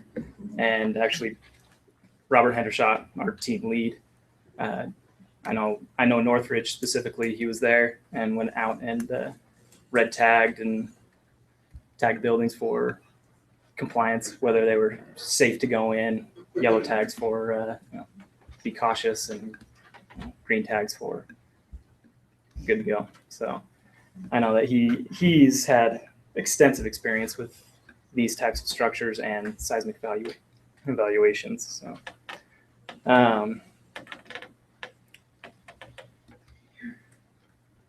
another notable project that was not in this area, but can give you an example of what we've done. We've been able to, like previous presenters have mentioned, direct for change of use projects in Southern California after the Calexico earthquake. Went and did a seismic evaluation on a department store. Obviously, department store, high volume. It's not quite the same as a house or and it's not an essential facility like the fire station would be, but it's held to a higher standard. And went through our evaluation, gave them recommendations on what it would take to bring it back up to structural soundness, and owners thought that was too much money. It wasn't worthwhile. So then gave them secondary recommendations on change of use. And obviously all life safety is important, but different structures have different requirements. So I was able to facilitate that for them. So I know, let's return back to this project. The majority of our efforts will be concentrated on the fire station and the old rec building. Our schedule, we've looked at it and determined that it'll be 22 days to provide a report, an evaluation and a report for all 4 buildings. The majority of that time will be focused on the fire station and the old rec center. That, as others have explained, it's because the fire station is an essential facility. These other buildings, we need to verify that or make sure that life safety is the concern. Nobody's going to die in any of these buildings. But because this is an essential facility, we need to bring it up to a higher standard so that it is still operable. During an earthquake, the walls shift and all of a sudden you can't get the bay doors open, can't get the fire trucks out. That's a pretty big issue for the community. The emergency responders can't respond. So that is where our emphasis would lie. Next would be the rec center because it is a higher volume. I voted there. Big groups of people, young kids, with different activities. So that would be our next area of emphasis. The Beck Home and the old seminary building would still be able to fall in within that 22 day time frame, but obviously would be held to a different standard than the 2 other structures. So our method, typically in these old structures, unreinforced masonry, there's no connections from the roof structure to the walls other than some bearing load, nothing kind of holding them in. And there's no connections from the walls to the foundations. And so what we would need to do is essentially evaluate what forces are going to be there, tie the roof and the walls and everything together to the foundations. I thought we have long pipes with wing nuts on them. Don't we? You do. I'm serious. There's tie rods across. Yes. Yeah, tie rods. Okay. So those are, do tie it together, and we'll evaluate those and verify whether that is enough or we need to upgrade. So,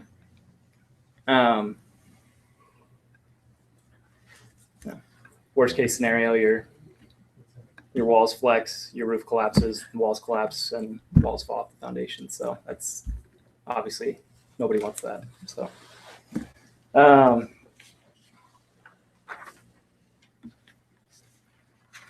and as we said, in some cases it does become more cost effective to save the building, but not use, change the use. We can obviously look at that and determine and work with you guys on what would be efficient and what would be weigh the value of historical significance, keeping the fire station here in this location, and cost to bring it up to current codes. So I've told you who we are and what we do. I want to say thank you for the opportunity again. And Great question. Questions? Yeah, I'm curious. I'd love to see, Melanie, if you could bring this project schedule closer. You have a 22-day window. The other reports we've talked about had a 6 to 8 week time frame. So I'm curious. Well, we feel confident that we can complete the report within those 22 days, specifically because we have extensive experience with what happens to buildings. Unreinforced masonry buildings. Unreinforced masonry. With all of the stuff that we do in Southern California.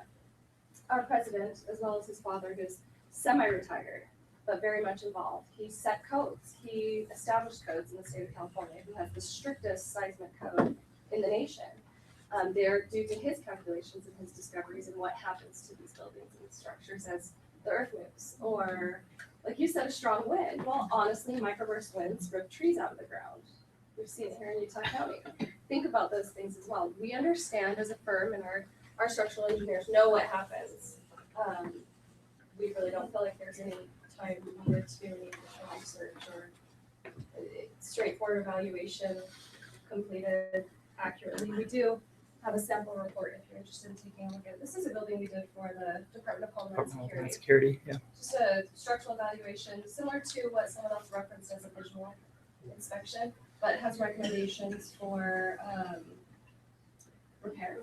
Yeah, and our goal with our report would be we try to provide the report where anyone can read it, see pictures, examples of cracking or where we are trying to provide a new connection.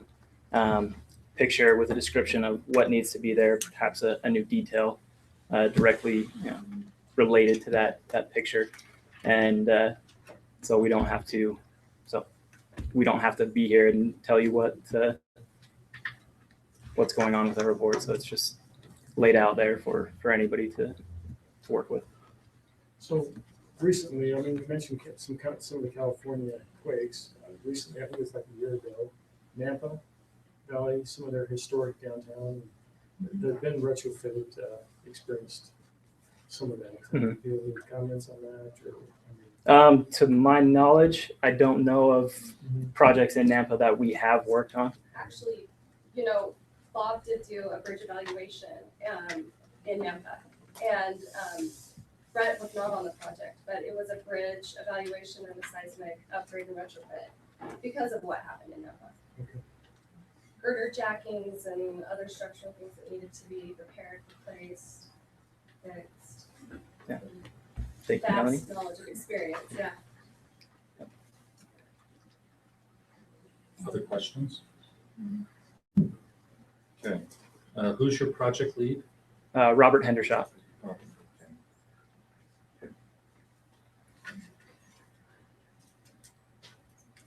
And your project manager was you. Okay. And then your project manager? I would be the I do a project project manager. And as far as the codes, I can see them right here, the FEMA. Yeah. Just kind of the most current codes that would be Yeah. relevant and applicable. Okay. Thank you much. Thank you very much. Appreciate it. Okay, think architecture.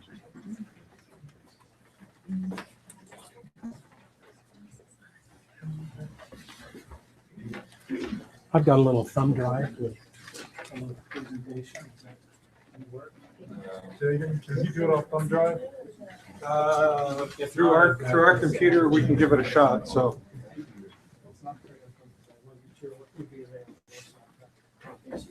I haven't tried.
That's all right. They moved beyond my technical capabilities here. No problem.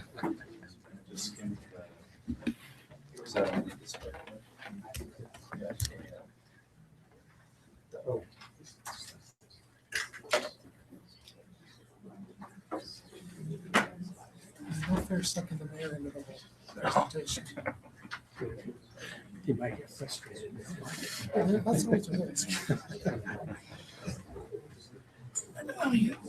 It's the emotion. Get somebody to tell me he did. Okay, and then thumb drive. Right there. Use it with building officials all the time.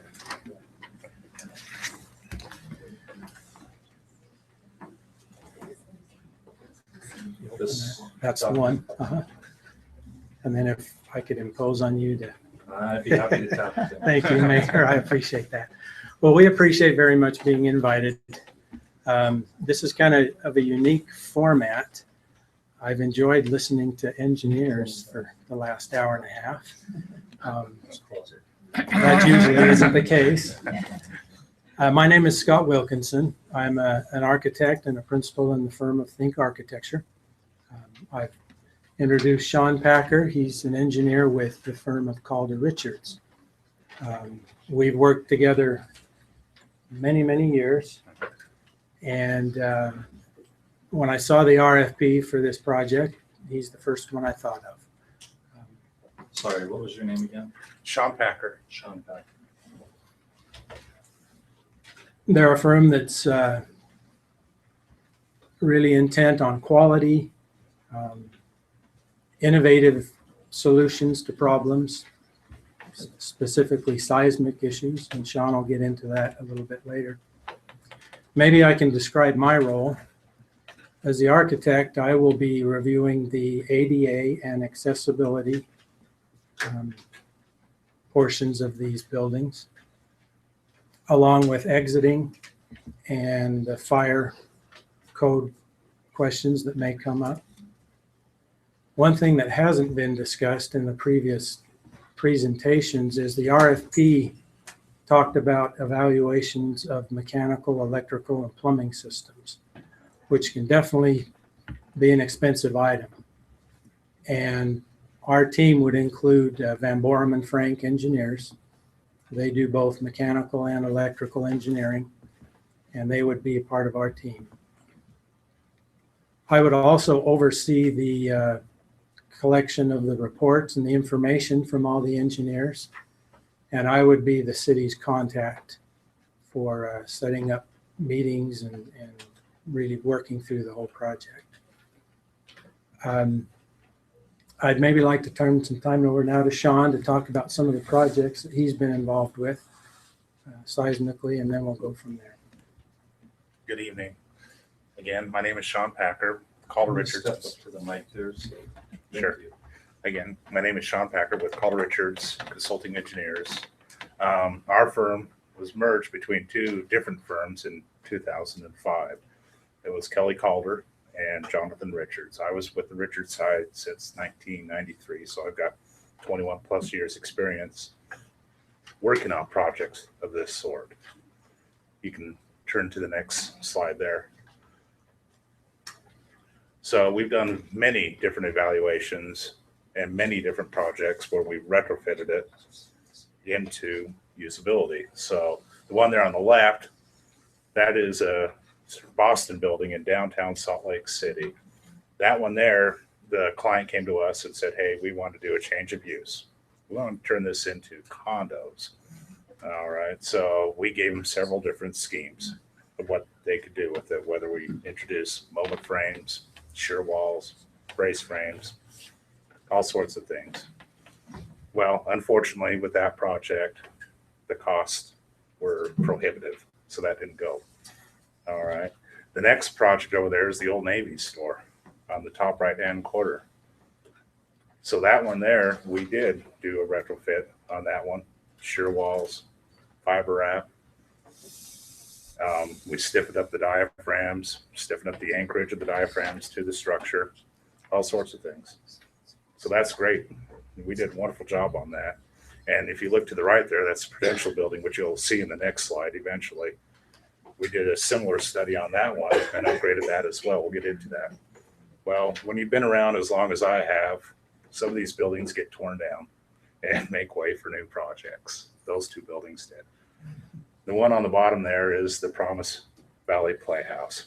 That was a project which Well, yeah, it was a reuse. So we turned that into an office building. It was obviously a playhouse before.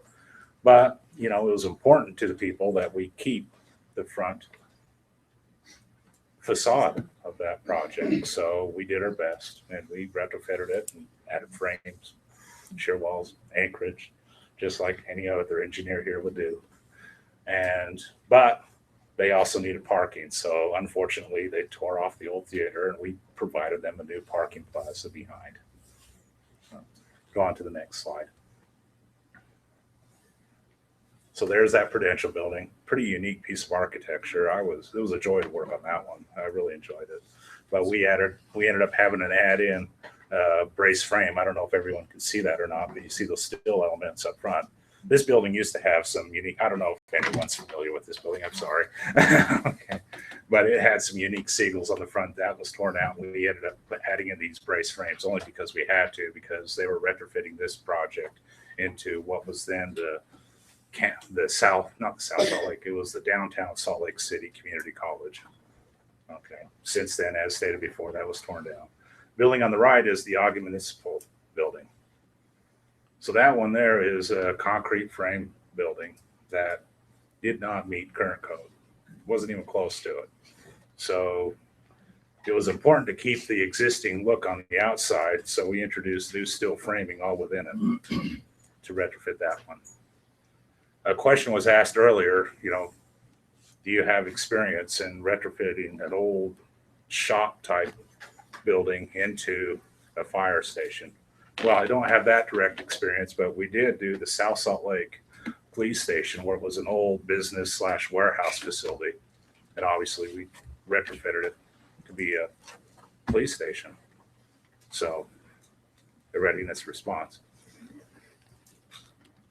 From there, do you want to go on to the next? Well, I guess I could also say we're a little different in that the other firms, I know that the RFP came out with a structural lead, but in this case here, we went with an architectural lead because we kind of felt that it was more important architecturally. The structural is one side, architectural is another side, and you really have to look at both sides to determine what's feasible and what's not feasible. It's one thing for us to say, oh yeah, we can come in, we can stiffen this wall, we can anchor this and whatnot and that.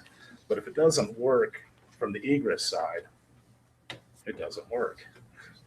So anyway, Maybe you could touch on the codes you'll be using. I know that was come up as a question.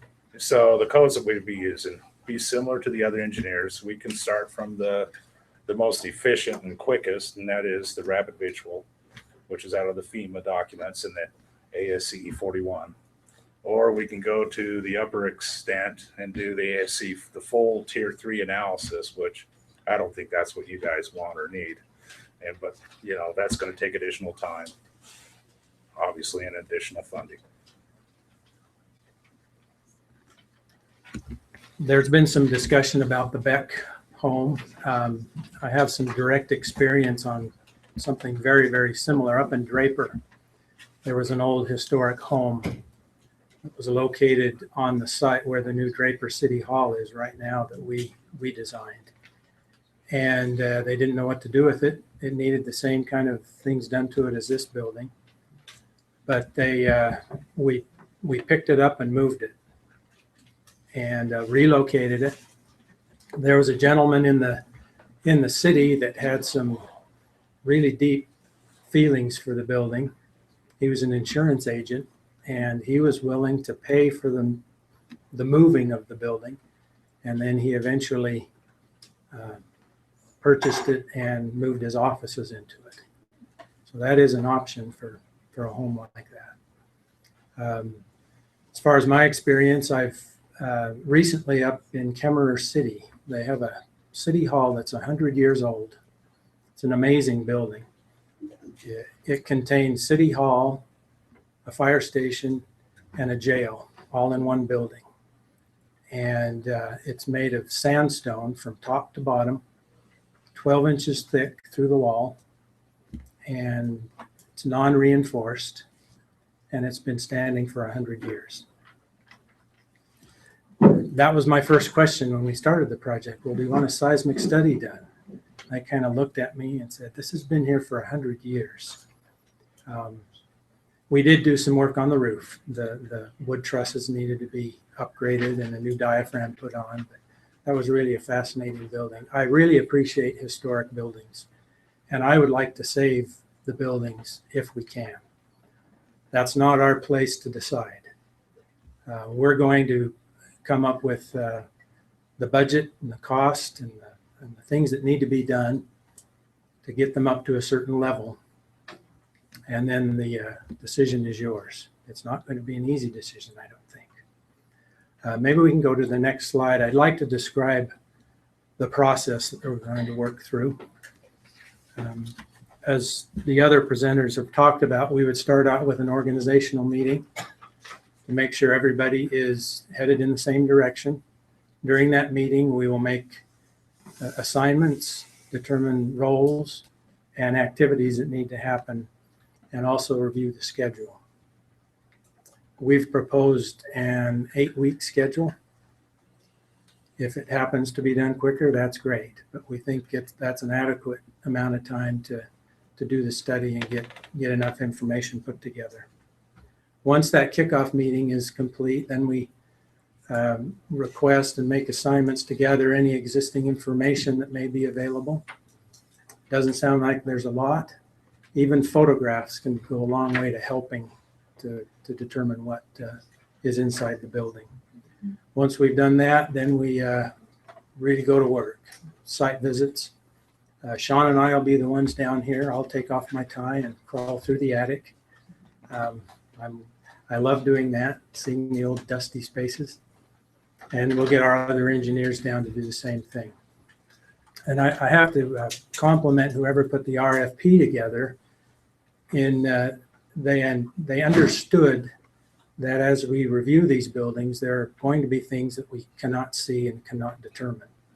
And without doing destructive testing, which we're not planning on doing, I appreciate the ability to come back in our report and talk about those things through our experience we feel may be an issue, and try to put a cost to those.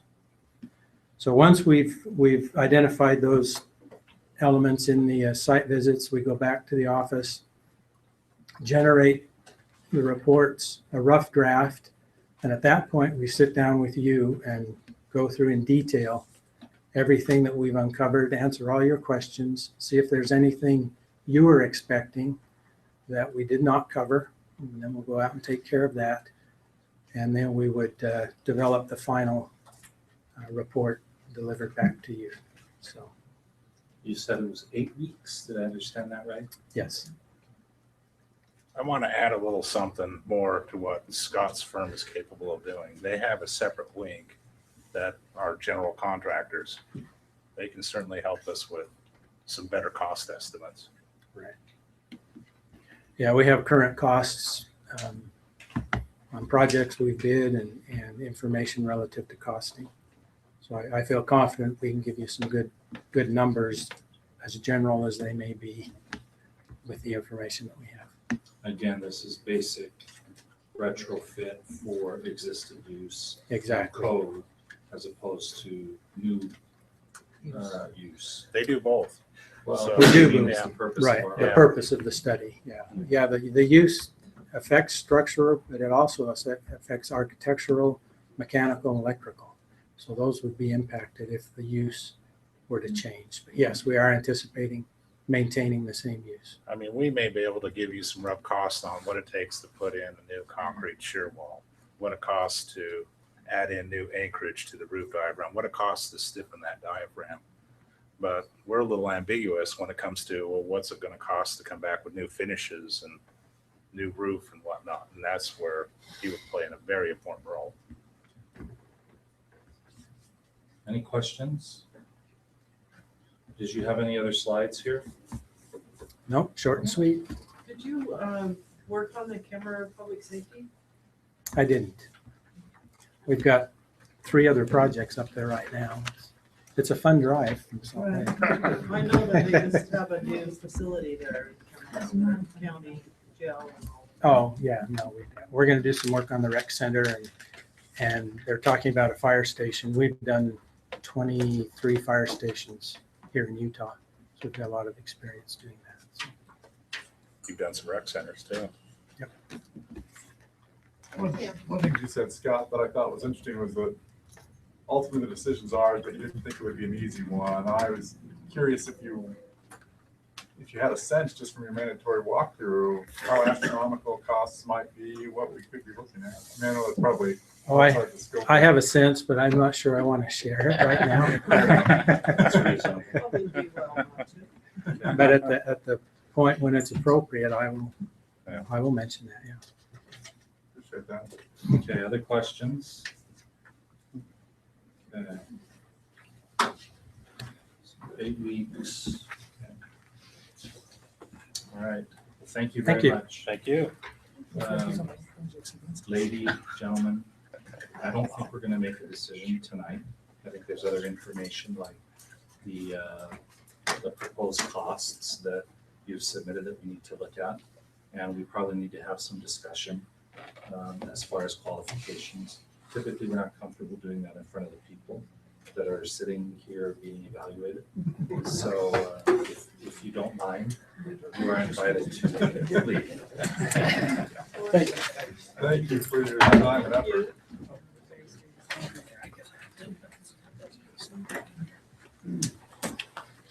Thank you. Thank you.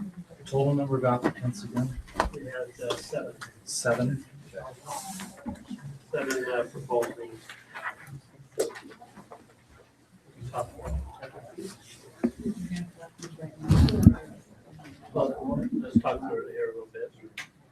I'll can give you the prices and. Well, our microphones are on, they're Yes, here sir. in the hall, so You want to give them. I guess we just can't see them, so that's probably okay too.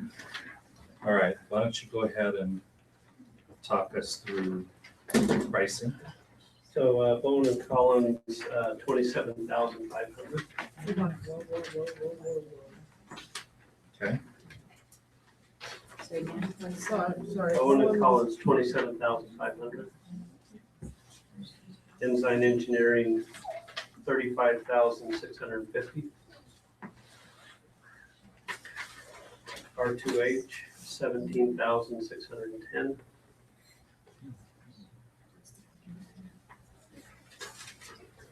And Think Architecture, 39,900. I think you got the schedules. Bone and Collins was 6 weeks. Ensign was 6 to 8 weeks. R2H was 3 weeks. Think was 8 weeks.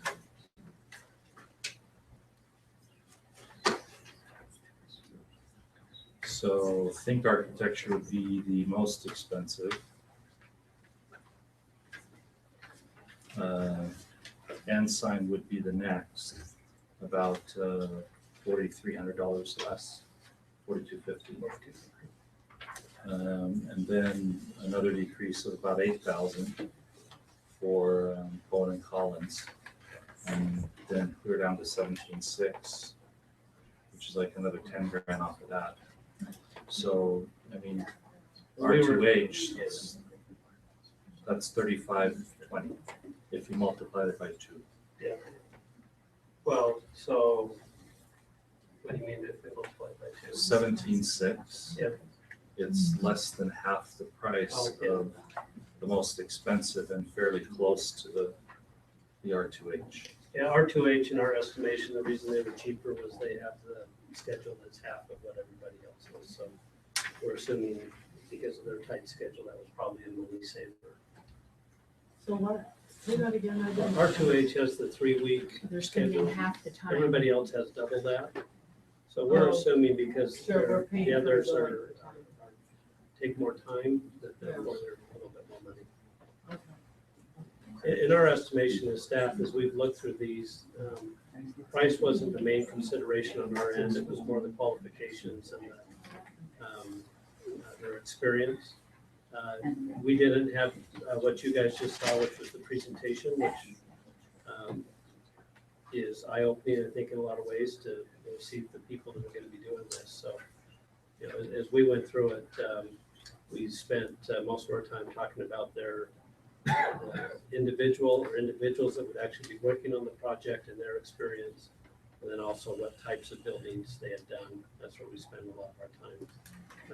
The initial committee was Dagan, Dave Houston, our building official, Jay Meekum, who's an engineer, Curtis Miner, who's a local architect, and myself. Now, out of those 5, I was moderating the discussion because my expertise is not near the level of those 4.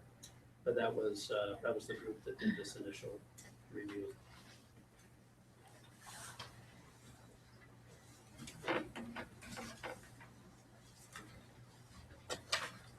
So, I mean, there's a couple ways this could be done.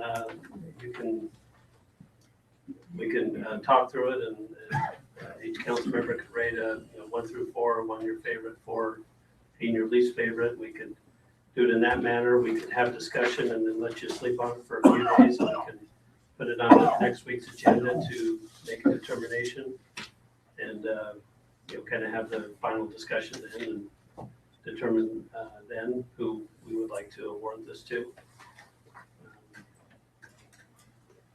Well, one of my questions that I have, maybe Dagan could speak to this, but I'm curious what staff feels like is a reasonable amount of time to invest in this kind of a project. Is a 3-week research study going to give us the information we're looking for? As staff, we were nervous about the 3 weeks. Now, we advanced them, obviously, over 3 other firms, but that 3 weeks was a concern to us. It seemed a little tight when everybody else was more. We had some that were 1 or 2 that were 4 weeks, but most of them were really 6 to 8. So they do they just have more personnel to fill it? I don't know. I mean, He said that they've done so much of it already. Yeah. So is that pre-information or? I'll give you my opinion as I saw the presentations. We had the R2H seemed to be, as far as the people that are going to be working on this, to be a little less experienced than the others as far as the experience. And so I thought the presentations were a little more crisp with the others outside of R2H. That's kind of how I saw it. And so when they tell us 3 weeks, that makes me a little nervous that that's something that I'm sure they can produce something. How good that's going to be, I mean, we don't know. But again, the presentations were interesting to listen to and kind of see the different views on how people are going to look at this. But I think ultimately we do have, I would say, 3 firms that are well qualified, can probably deliver the product we need. We just need to decide. If I were to myself eliminate R2H from that, between the other 3, I think we just need to decide what our preference would be. I don't know, maybe you guys liked R2H and I'm seeing it a little differently. I think it's always, I always learn from everybody's comments, so I don't want to just like go home and sleep on it. I want to hear Eric Steiner. I want to hear why everybody thinks or didn't think certain, because it's, for me, I may change my mind. I mean, I've got in my mind now what I feel that would be, but I would like to hear others' comments and feelings about each one also. That's just my. I'd love to discuss. I agree with Cindy. I think it'd be valuable to have us discuss for a little bit now. I don't know if they're still out in the foyer or not, but it doesn't matter to me. I'm comfortable talking about perspectives and thoughts. And I'll share some comments if we want to. I mean, if we're all in agreement that we want to kind of vet this out tonight, hash it tonight a little bit. But I think we've got some threshold questions we need to think about and answer as a council. We have a committee we proposed putting together that would look at some of these numbers too. It would be nice to have their input on what they would like to get out of it. But part of my thinking is we don't necessarily know the level of detail we want or need yet. We maybe could survive with a pretty superficial analysis. Are we looking for a document that can justify to the public this option doesn't work or this option does? What are we really hoping to get out of the analysis? We gave them a nebulous RFP because we've got questions we haven't answered yet. That said, if I were to prioritize, I didn't use your weighting system. Fair I'm just enough. gonna That was just a suggestion. list my preferences. I liked, and I think my number one choice at this point is the first presenter, Bowen Collins and Associates. They have a price that's lower than 2. They have a approach that presented tremendous historical experience, a lot of valuable insights, and presented very well. I probably have Ensign as my second choice. I value the prior experience on our very building. I have R2H as third. I think they could be viable if we decide that that's a level of analysis that's useful for us. And certainly a lot less expensive if it's only 3 weeks at a time. If it gives us data that can justify explanations for the public and give us information that's useful, I think save us money. And so then I've got Think, although I was very impressed by it, Think Architecture's People, that is the most expensive. And it sounded like they were all using very similar code standards and source documents and approaches. So that's my thinking. Just to comment on, I like your priorities there. With the last one, I think it was, I mean, I was kind of going in the direction you are with the others, but when they mentioned that they had done how many fire stations, 23 fire stations in Utah, that kind of bumped them up a ways. That's a fair And point. I don't know the number one, but at least bumped them up in my mind, and their knowledge of doing a fire station was.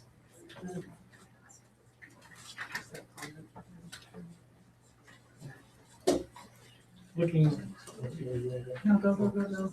So I looked through the packets and when their personnel, they all have qualified personnel. But I was kind of the same lines as Ben, looking at Bowen and Collins there. Just the expertise and the work that they've done, qualifications, kind of set them apart for me is probably the number one. I mean, they all listed, all can be saved, but it comes out to cost, right? So there's a cross intersection there we have to cross when it comes time. Are we willing to save that building for the use? And so, I mean, they all brought that up. What's most economic for our community? Do we really need to save the building, or do we need to build new at that time? And it looks like they all have the experience of doing new and renovations and remodels. But I was impressed with them. And then Ensign and Think were, like Cindy said, Think when they brought up the 23 fire stations, I was looking through some of their work, it was impressive. And so, and then the ability for them to pull in, they needed, it sounds like they all have firms that they work with closely, that they bring in qualifications. But again, ECA is one that looked like they have the staff really willing to do that. And then Ensign with their work already with the fire station, and going through that, kind of set them apart for me. Maybe it was his first one presenting, but R2H just seems a little nervous to me, and I'm sure that's some things. So that's my thoughts. Sorry, I'm gonna make a comment after everybody stopped, because I just think of things. I think what really stood out to me was all of them mentioned the importance of history and the emotions and what we can save and what we can save. But I think they all mentioned too that cost. And even though we want to save everything, what is the cost going to be? So I think they all shared that kind of emotion and feeling about historic buildings, but also the realism of really is it going to be beneficial for us to save them.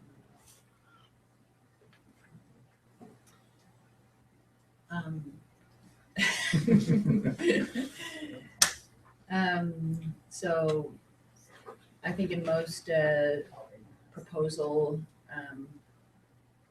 experience that I've had, I usually throw out the high and the low and really look at the middle. I don't know why, but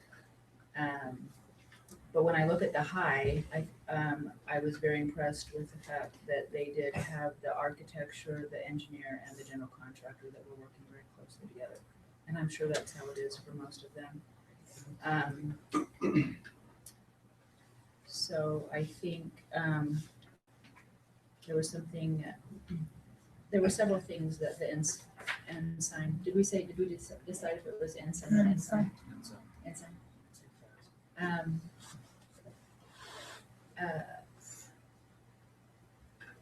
There's really only $8,000 difference between VCA and ensign. But if it is the quick and dirty, then I don't have any trouble with R2H. How in depth did we really want to go? I see this as being, I think architecture as being the most in depth. They were the 8 week, they were the longest. So I think maybe I need to have clarified to me, what is it that we really, really want? Because in 22 days, we could have a quick and dirty. But is that sufficient? Is that going to be enough for information for the committee to say, okay, this is what we know? And at that point, can you go more in? I mean, they can go in more in depth at that point, or so my gut says that. So my gut really doesn't know engineering.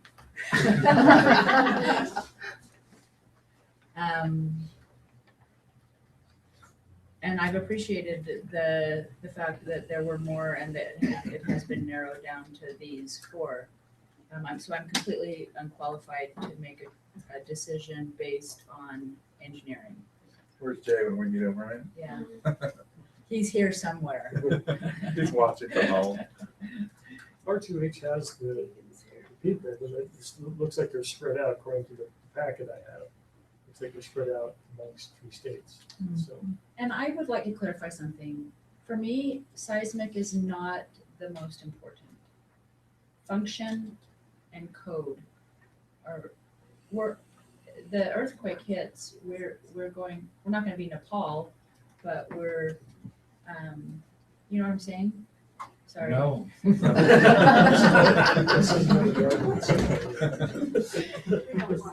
But everything will be based on seismic. You can't do anything now unless it's seismic. Correct.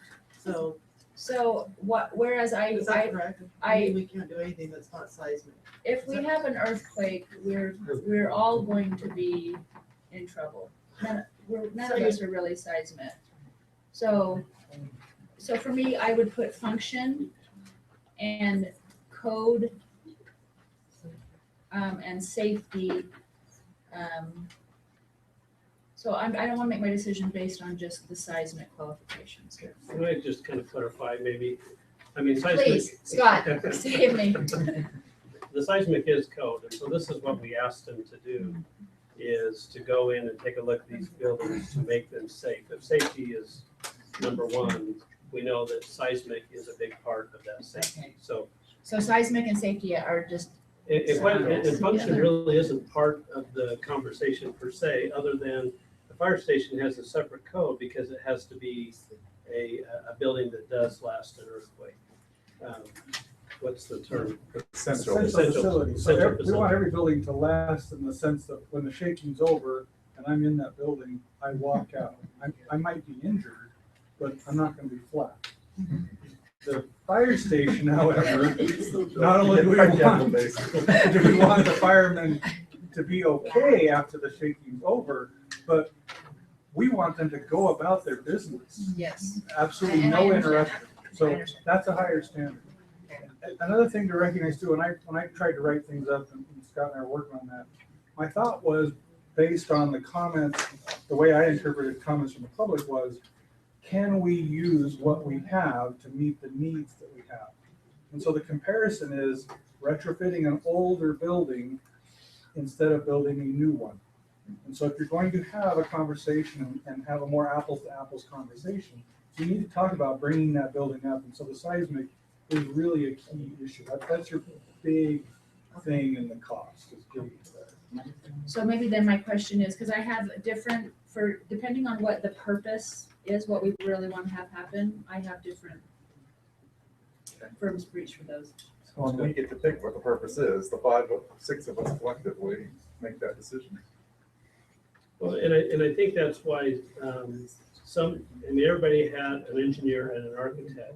Now, Think was the architect heavy, less engineer. Yes. I think everybody else was more engineer heavy and then partial architect. Because really, we're looking at the structure, the function is the next step. You know, what are we gonna do with the space? Once we can make it safe, what are we gonna do with that? That's the next step where the architect gets more involved. Now, they do need an architect to help them with some of the decision-making on this, and that's why they partner with these firms. But I think that's where Think's, their approach was different than everybody else's. This was the architect who's really running the show and hiring a sub-consultant with the engineer, and the other three were the other way around. My actually had top two was Think and Bowen. One reason that Ensign wasn't on my top was that they did say we will use much of the information gleaned from our previous study. That was 13 years ago. And I'd like a fresh look at it. He did say though that was old.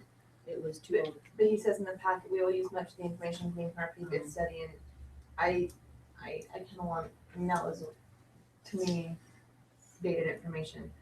I like Think's experience, and I mean, Bowen as well. I mean, I could really go either. I do like the experience I Think has with the 22 fire stations.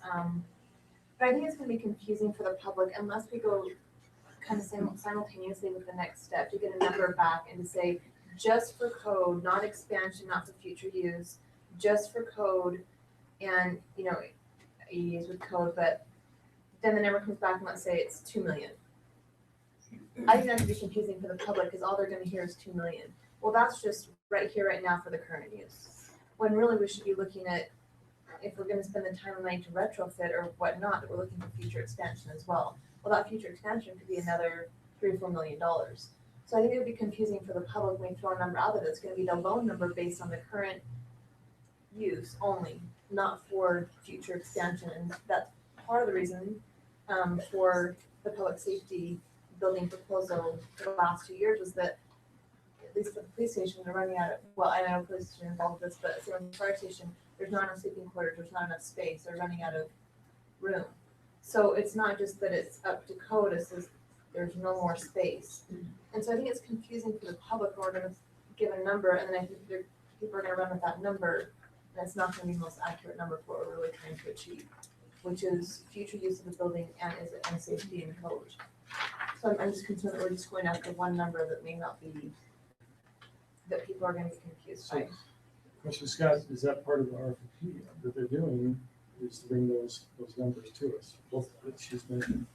Well, all the numbers they're bringing back to us is they're gonna come back and say, here's your cost to make it code. Does not address remodeling, does not address expansion and new space. And I mean, Sid has a good point as far as when that number comes out, and if it is 2 million, that's just to get these buildings to code. Safe.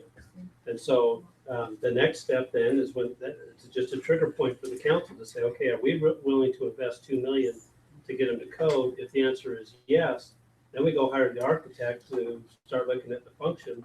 That's gonna cost a few $100,000 to start. Well, maybe not that much, because we can do similar to what Mocha did, was kind of a high-level architectural plan.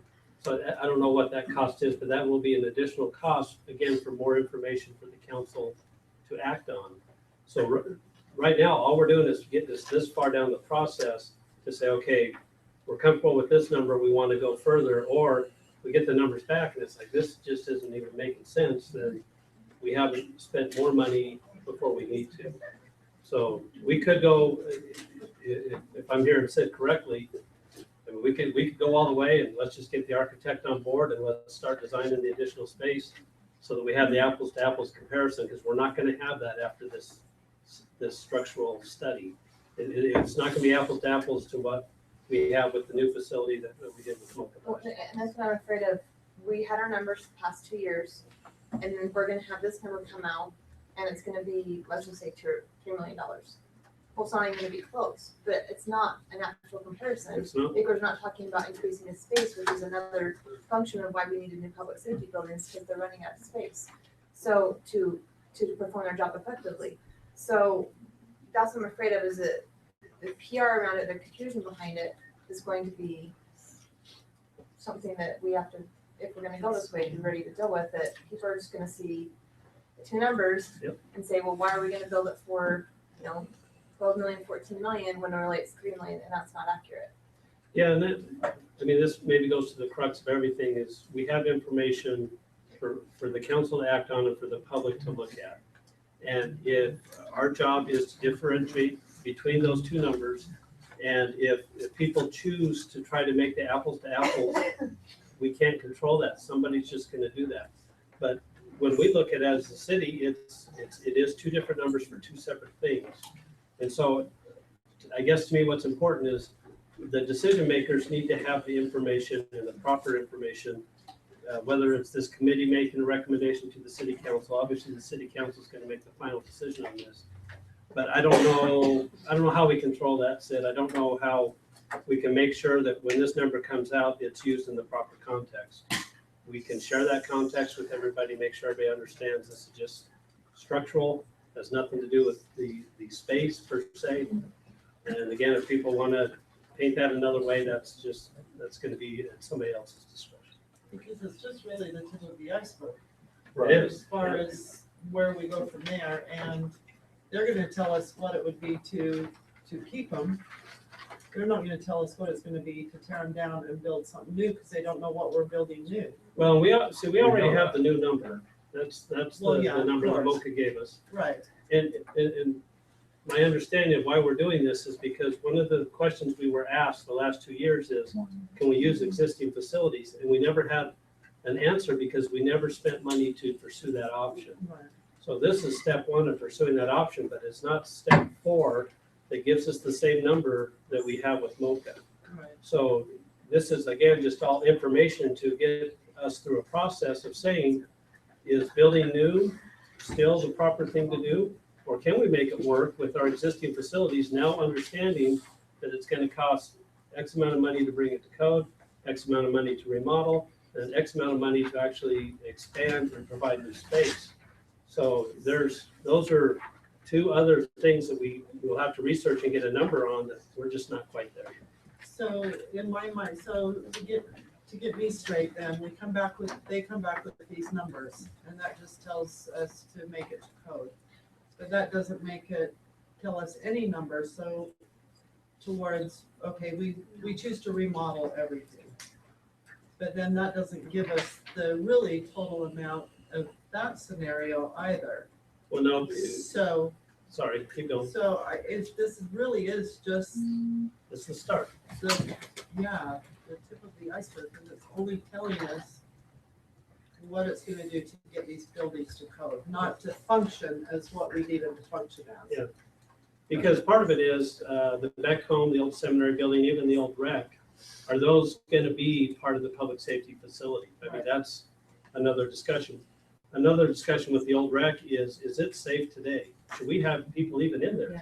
Should we condemn it? And so they're going to come back and give us a recommendation to say, either you tear it down or you spend $1 million to retrofit it. They're going to give us a ballpark number on that.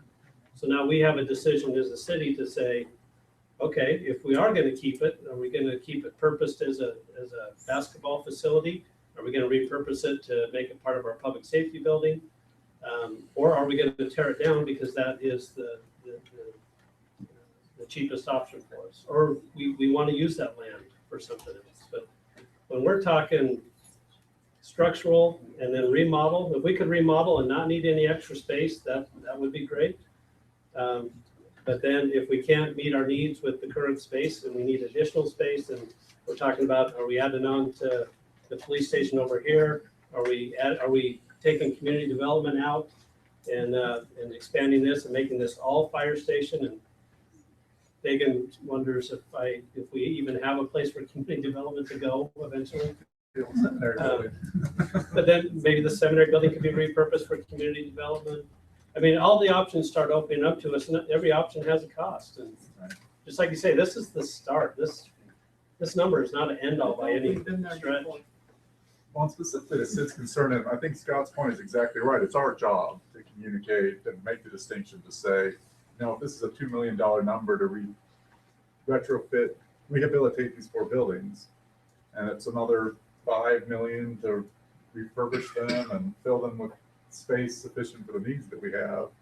We could still make the argument that it's not cost justified if we're not getting a 50-year use out of those new spaces. There's still a point where it's, even if it's more expensive, it makes sense to build new. We've just got to be able to have those numbers and make those arguments, and it's our job to communicate that to the public and distinguish the different possibilities. I'm also wondering if we should go a step further instead of just taking it.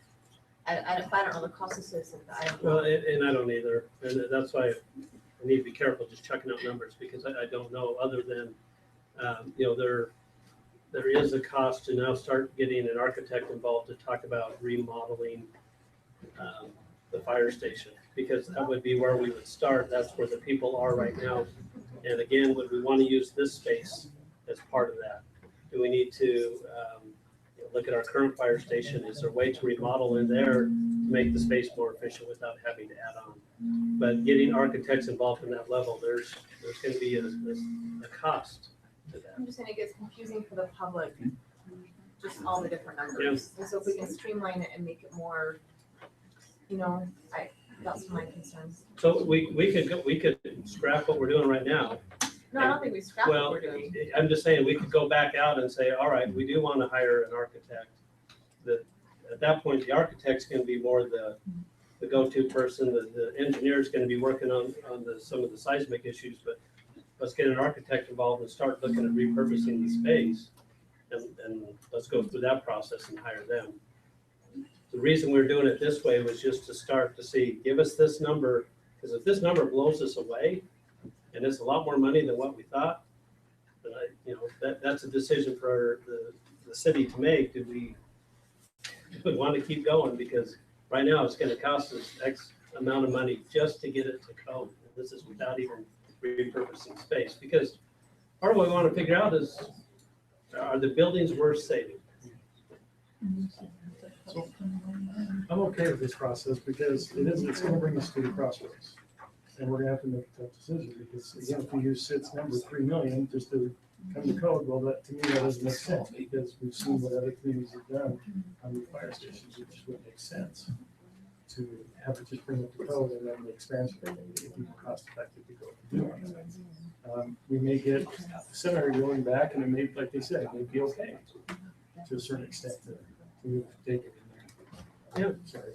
Give Dagan an office. So I'm okay with it because I think it's going to bring us to a quick reality of at least a couple of these buildings where we're at. Mayor, you got anything to say? Oh, yeah, I have a few thoughts. They're not necessarily geared towards making a selection right now. It's more talking about what we're engaged in and the purpose of what we're doing. We currently have people using 2 of these facilities, 2 of the 4. And there have been claims made by multiple people throughout our city as to the safety of both of those facilities. We have 2 facilities that are not being used, as I understand. Maybe there's a little something going on in this seminary building, but I don't think there's anything going on in the Beck home. And we've been at a crossroads with the Beck home for its historical significance and its usability for quite some time. Here's 4 resources that the city owns, the people own, and we don't know the condition of those facilities. And I think that going through this particular part of the process helps us with a couple of things. We might be surprised and come away from this finding out that 1 or more of the 2 facilities being used right now are completely unsafe for the people that are in them today. And then that creates a different set of issues that we have to deal with immediately. We may find out that, yes, the facilities are okay to use today, but there are significant things that need to be done to bring them up to current code for safety and whatever. Then there's these other 2 facilities that may be able to be used for repurposing for some other use within the city. It could very well be relocating City Hall and providing more of the building across the street for the police station. It could be relocating the community development department into the seminary building.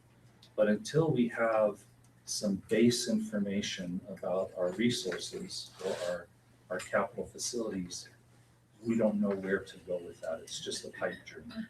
And so the fundamental issue here is, are we safe? Can we continue to use them while we sort out the bigger picture? Or are they unsafe and do we need to do something more expedient? Now, separate from that, you get into what has now been a 2-hour discussion, I think, on just this one piece of the public safety part of this. And my thoughts are, there is a lot more to determining what all of the options are for public safety, and a lot of things to be explored and a lot of data to be collected, analyzed, summarized, and then presented to the decision-making group, this group, without taking up all of every council meeting for the next 2 to 3 years. And so that some of this stuff, I would recommend we put to this task force that we propose creating, and make sure that on there are people that have a background in engineering, construction, finance, all of the different kinds of skills that we don't possess.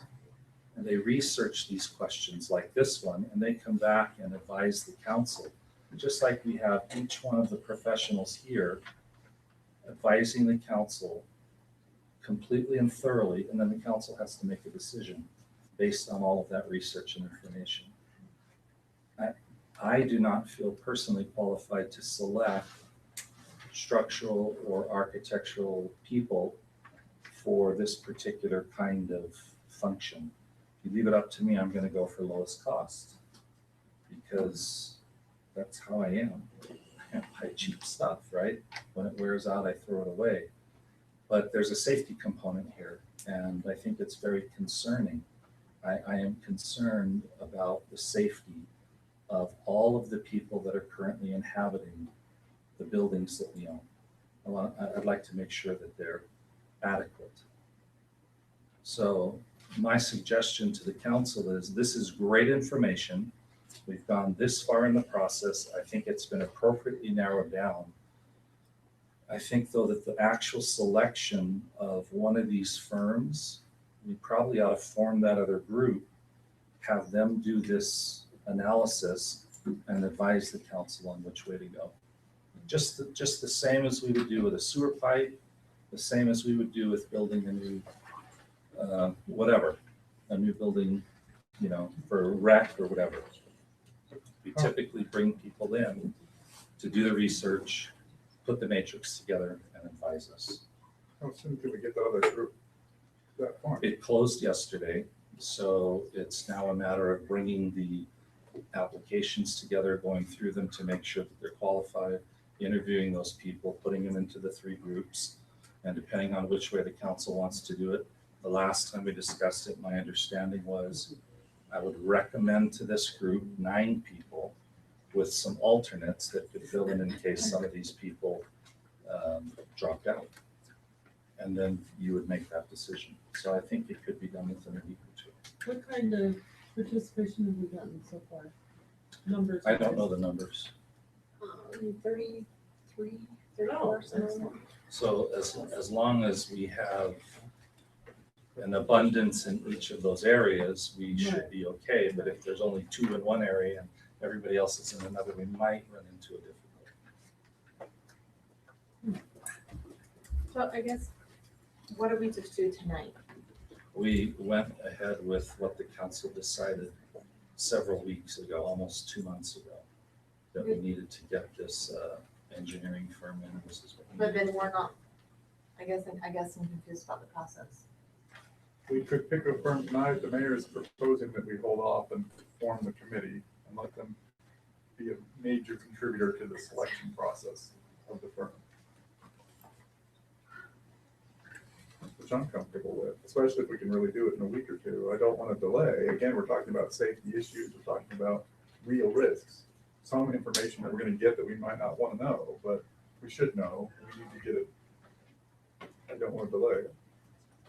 If we're concerned about the safety, then let's make a decision and move forward on who's gonna be doing the thing instead of waiting now till we form the committee.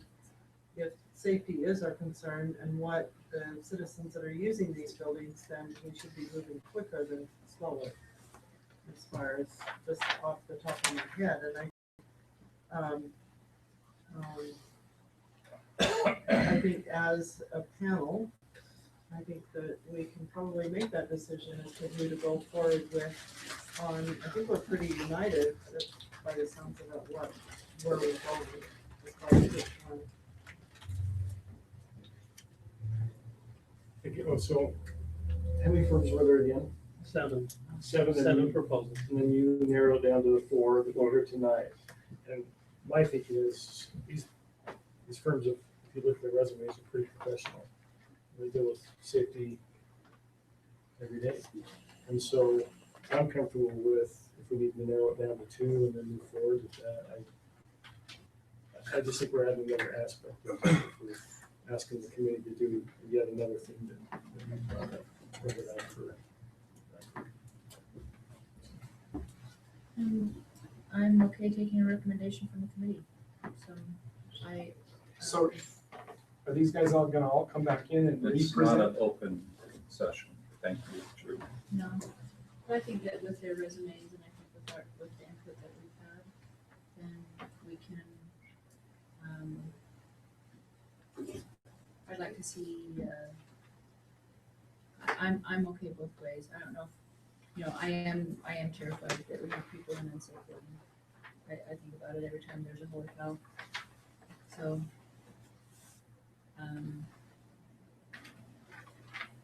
funny that you say the lowest bid, and that is,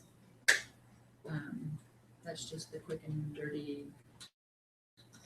Not necessarily. The way I looked at this, there isn't one person that the staff narrowed down and put on our list of 4 that weren't qualified to get this job done.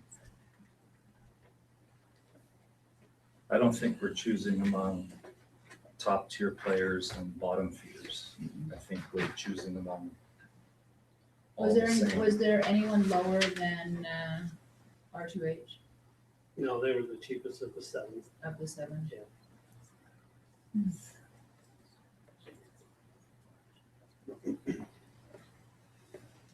We could hire R2H and let the committee hire somebody else if they want. I think we've gone through the due diligence, we're here, I think that if safety is an issue, then let's get things rolling. I can't see waiting again for several weeks probably. What would it take you to interview everybody? And we're talking another 2 or 3 weeks, probably before the committee. Well, I don't know. I've interviewed a lot of people in the last little while, including 9 applicants for Public Works Director, 3 people that could serve on the Planning Commission. I'm going to be interviewing another person that might be able to work on beautification. I interviewed quite a few people. I don't think that I'm the holdup here. No, I wasn't alluding that. The mayor said that he could get it done in a week or 2. I don't think a week or 2 is gonna make a colossal difference at this stage. I just don't know why we spent the time to do it, and then let's not take our. I mean, we just spent 2 hours, we asked them to come in. If that's the case, let's make a decision, and I mean, if not, then the group that, the new committee, they haven't heard the presentations. Then let's have them come in and represent to that whole group. I just don't understand why we just sit for 2 hours. Well, we gathered the information in preparation for this group deciding which one of these they want to move on and how quickly they want to move.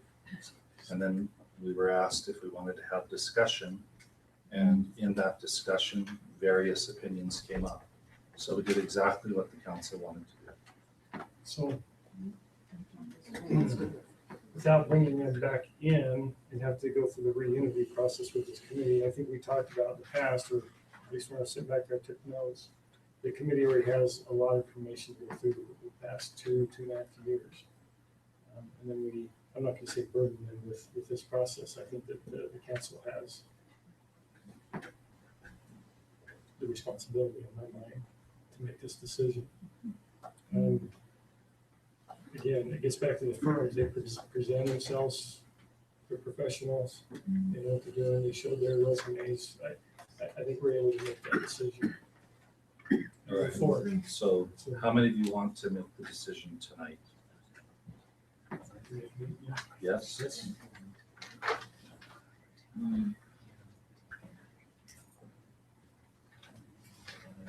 Should we come back to you?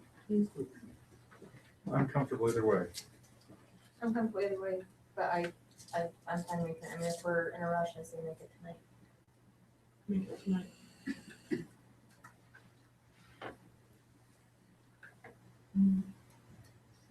I'm okay to wait for the committee. So what I heard was 2 either ways, 2 make it tonight's, and 1 make it for the committee. Is that right? Is my math correct That's what we here? heard. So we have to fix it. Okay. I think based on, we had the group of staff and architects, engineers, pre-select the candidates that came and presented to us tonight.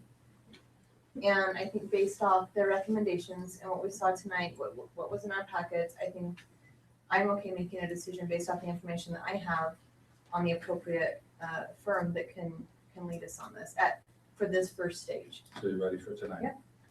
Cindy, you're ready for tonight? Ben? I can do it tonight. I could do it in a week. On your recommendation, I think there is value in giving it to the committee. So I would prefer, I think, amongst the 2 options, to give it to consider. I'm comfortable waiting for this meeting. I think it's by purpose of the city council making their decisions. I say make it tonight. Okay, The so we committee have, already has a lot of information on it. so we have 3 to 2, right? We'll make the decision tonight. Do we have a proposal?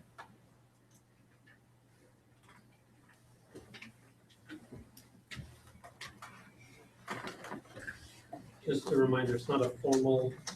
We're not awarding. You're not awarding, you're just selecting, and then we'll have to put the actual award on the agenda. That's right. So it's gonna take a week anyway. Well, but Right. So what would the proposal be then? We just move just, forward. You guys- make a motion and pick the person that you'd like us to select and put on the agenda next week to award the contract. I'd like to make a motion that we, what am I saying? That you select. That we select Bowen, I don't know the official name. Bowen Collins Collins. Associates. Bowen Collins and Associates as the, what do we call it? Structural engineer. Structural, I'm sorry, it's not in the, structural engineer for, to review to continue with the project for the fire station, back home, old recreation center, and old seminary building. I'll second it. Okay, we have a motion by Sid and a second by Cindy. All in favor? Aye. Any opposed? Motion carries, so we'll Okay. put Bowen Collins on the We'll list. give them a call and get them set up for next week. Okay. Item 9, action items ready for vote. 9A, to consider for adoption a resolution 2015-014, authorizing the mayor to enter into an agreement between Pleasant Grove City and Gerber Construction for the construction of a new power generation turbine building for the Blue Energy Project and providing for an effective date. Okay, I don't know that we need to spend too much time on this. We awarded the bid 2 weeks ago, I think, and we've got the contract. Gerber has signed it. We need the city to sign it, so this resolution just authorizes the mayor to sign that. So happy to answer any questions if I can, if you have any, or I think we kind of discussed this several a lot. times. Yeah. You have for what, 8 years? Yeah, for, I mean, reminiscing a little bit about our trip to Washington at one stage so many years ago and the process, and Mike clear back when he was mayor, getting the ball rolling and such, you know. This has gone on for should quite a be, while, yeah. like, you should sing the Hallelujah chorus. You lead. That's why I tell it to Give us the Bill. notes and. No. Would you like to make your motion? Yeah, why don't you make the motion? That would be I'll sweet. make the motion. I'll make the motion that we approve resolution 2015-14, authorizing the mayor to enter into an agreement between Pleasant Grove City and Gerber Construction for the construction of a new power generation turbine building Everglue Energy Project, providing an effective date. And I'll second.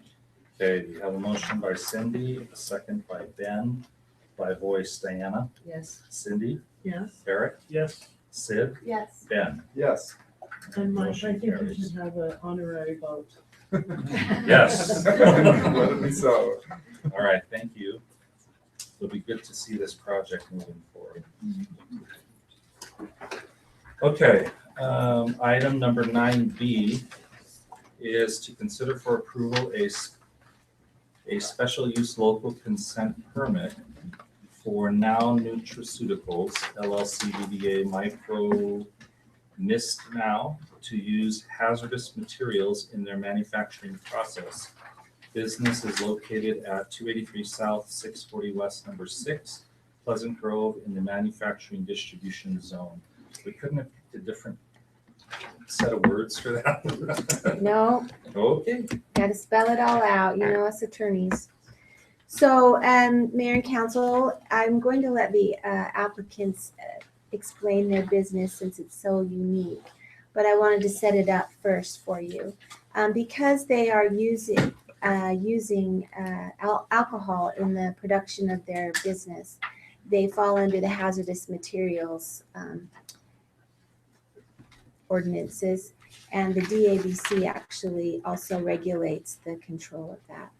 So they have to get what's called a local consent, special permission from the city to conduct those type of business activities within our jurisdiction. They have completed all of the necessary requirements. I have a letter from the fire department indicating that they are comfortable with what they're doing and how they're doing it, that they do not have any safety concerns with the alcohol that will be stored on the premises and used on the premises. My understanding is it's a 55-gallon drum. That's what causes the initial concern. We want to make sure that that's handled appropriately. They also have already received the permits that they have needed from the state, and they are just awaiting our local consent to finalize all of that. So with that sort of setup, I'm going to let Mr. Shurtleff explain his business to you. Thank you so much. Mayor Council, my name is Mark Shurtleff. My brother Kevin is here. Just a quick explanation. We started this business in Orem.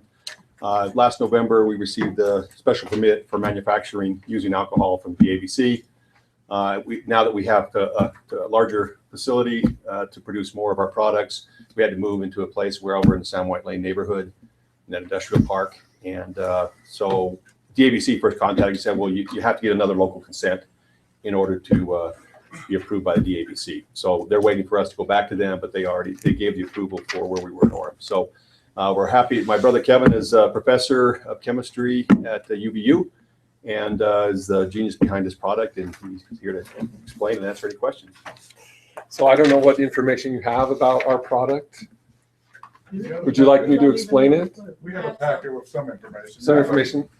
So basically, I'm an entrepreneur and a chemist, and so I combine my two passions and try and find products that pretty much, I believe that at least our product line that we currently have, some of you will use one or more of our products. And we like to create great products that work.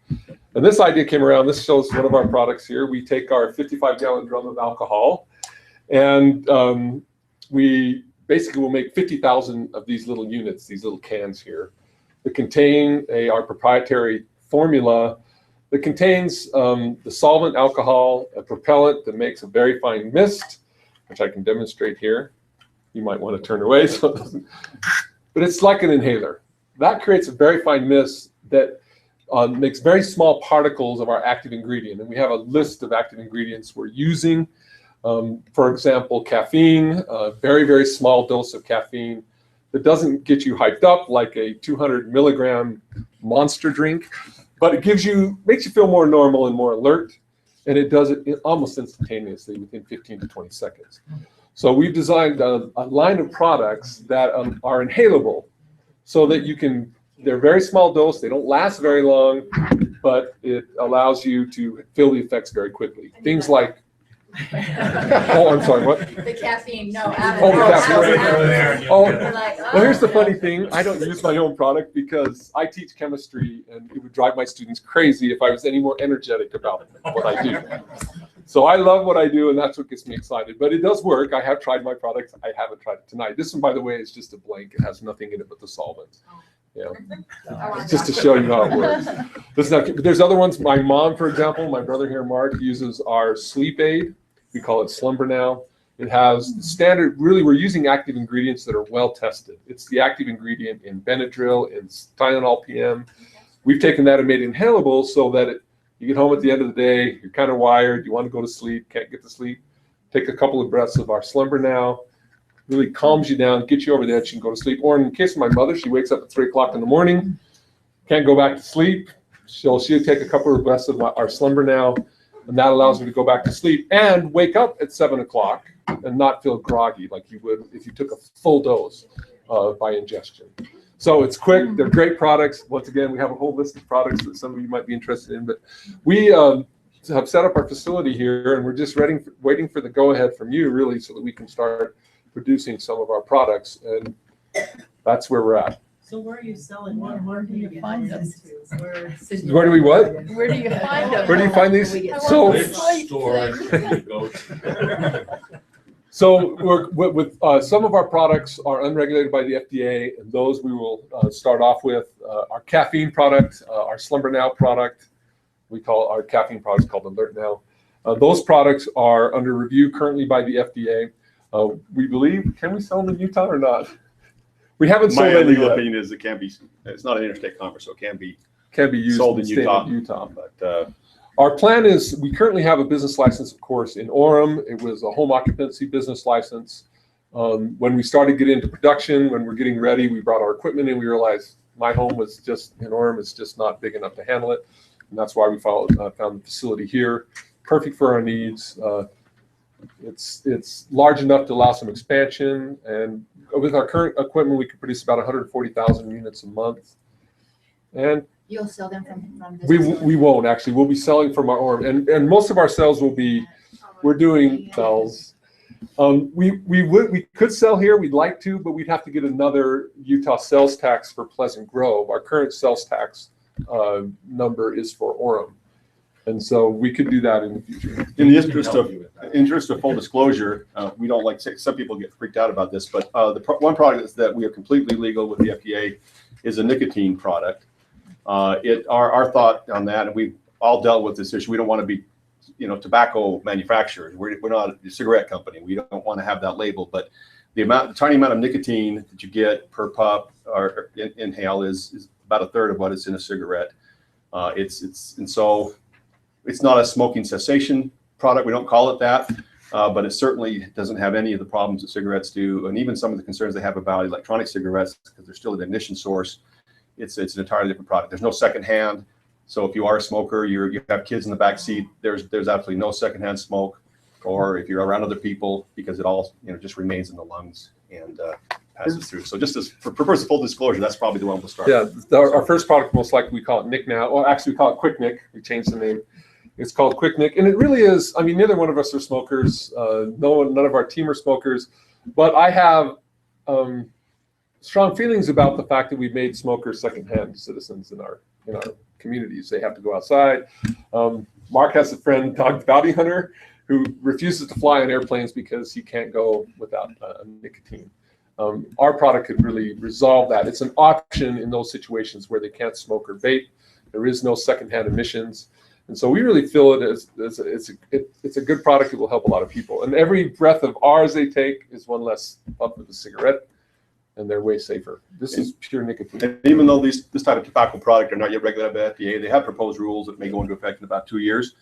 Even though we're not regulated or required to put labeling, we're going to put all the labeling on there, the warnings.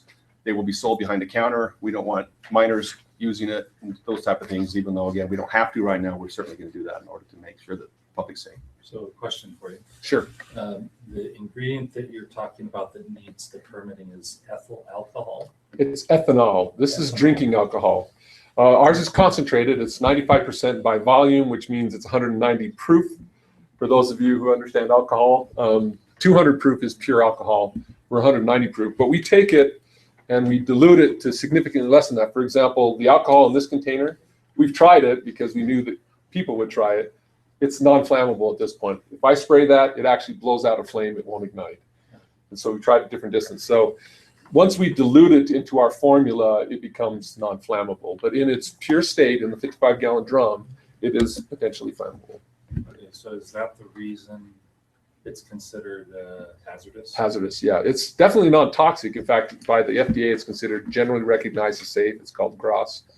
So alcohol definitely is, as we know, is consumable, but in our product it becomes non-flammable. It's the flammability issue. So what are some of the procedures you're implementing to protect this 55-gallon drum and handle it in ways that we know are appropriate? So first of all, it's away from any spark ignition sources. The mixing process is external, the pumps, there's no sparks that get it. It's a closed system, which was one of the important criteria that the chief that we talked to, battalion chief we talked to, considered, which means the alcohol itself is in closed containers during most of the process. So we pump it from that container into a mixing container. We mix it with other ingredients, and then it's pumped through a completely closed system. It's pneumatic. These systems are all pneumatic because of the potential for flammability. That dispenses it. We seal it into the little canister, and then we add the propellant after it's been sealed. And then we test it for leaking. And so it's primarily a closed system. The alcohol never gets out. We have catch basins or a catch container.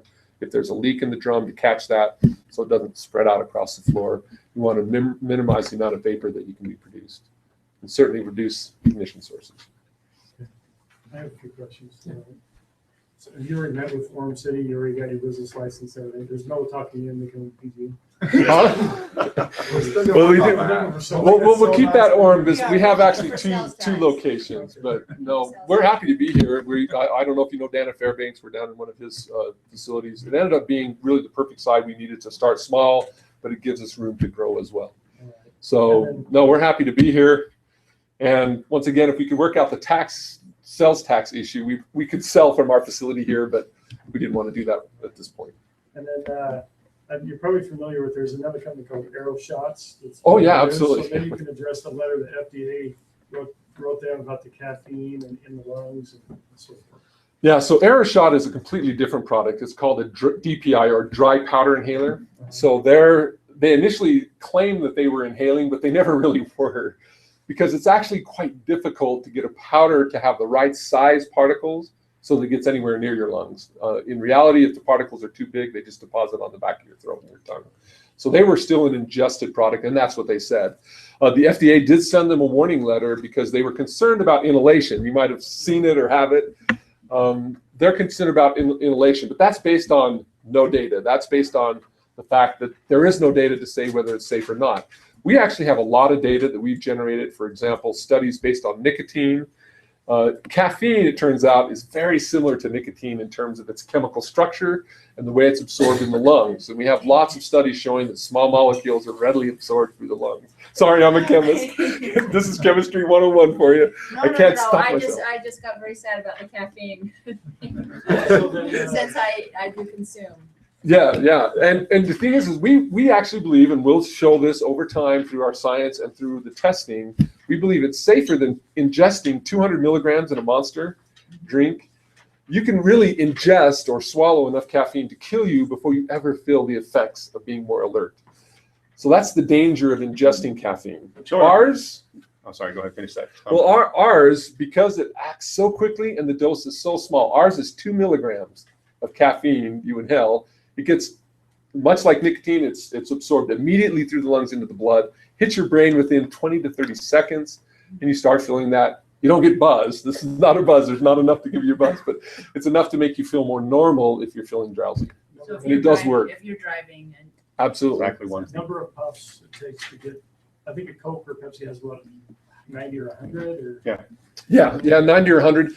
So this container contains 90 uses Okay. at 2 milligrams a use or a breath, and we would suggest 2 breaths, 4 milligrams for each time, and that lasts about 45 minutes to an hour. So 90 uses, 2 milligrams, that's what, 180 milligrams total in our little kit. Just to follow up on your question about we decided we're not going to try and fly under the radar like Aeroshot did. So many companies run out with the product, and then maybe a year or two down the road, FDA catches up and they think, well, we made a lot of money. We've been in contact already with them. We're going to fully comply with FDA. There's going to have to be, even though caffeine is grass, it's generally recognized as safe, but because we are changing the way you consume it, it's not consumed, it's inhaled. There will be we need to go through a special review process, a little shorter and less complicated, less expensive than a full-blown new drug application, but we are going to fully comply with FDA, and that's why some of these aren't yet available in interstate commerce. So no calories and no sugar. No calories, no sugar. Yeah. do a chocolate one. And a really small amount of caffeine. That's the beauty of it. It just doesn't last that long. And you're not FDA regulated, but you are conforming to. We are going to perform, yeah, because we know we will, if we want to do interstate commerce for all our products, we know we will be. So we definitely want to comply. We want to get ahead of the game and comply before we ever try to go interstate. Other questions? So I spoke with, is it Fire Marshal Drew Engelman? Is that right, Chief? Yeah. Today, he's come and I spoke with either both of you or regarding the inspection. He spoke to me, yeah. And he said that everything was fine on our end and that he's gonna continue monitoring, but Absolutely. you met all the codes and requirements the city asked for and that it passed the fire marshal approval, so. We applaud your entrepreneurial spirit and your great vision. I think it sounds fun. I'm happy to make a motion if we're all. We contact you about patent help in the future. There you go. We do have 2 patents in process. Okay, we'll do that. Oh, look, good point. Conflict of interest there. I'm sorry, Mark. We just took him out. All right, so I'll entertain a motion. Mayor, I'll make the motion that we approve a special use local consent permit for Now Nutraceuticals LLC doing business as Micromist Now to use hazardous materials in the manufacturing process. Business to be located at 283 South, 640 West, number 6, Pleasant Grove in the manufacturing distribution zone. I'll second it because they answered all my questions. Okay, so we have a motion by Ben and a second by Eric. Further discussion? I have one. It seems like it's a blanket approval. It's just for local consent, that's all. Okay. You're just granting local consent for them to operate their business. Okay. Which we'll then, of course, take to the DAVC and they'll issue us a new permit. They'll put it on their agenda for this month. Okay. All in favor? Aye. Aye. Any opposed? Okay, so how Thanks how so many much. seconds for the sleeping one to take effect? We hope a few years from now that we'll be as popular as doTERRA is. It's less than 15. It works for me every You to time. have your sales tax revenue coming out of it. Absolutely, we will. We look. Thank you. Thank you. Yeah, we'll keep working on that. All right, next item is 10A, a public hearing to consider for adoption. This is items with public discussion.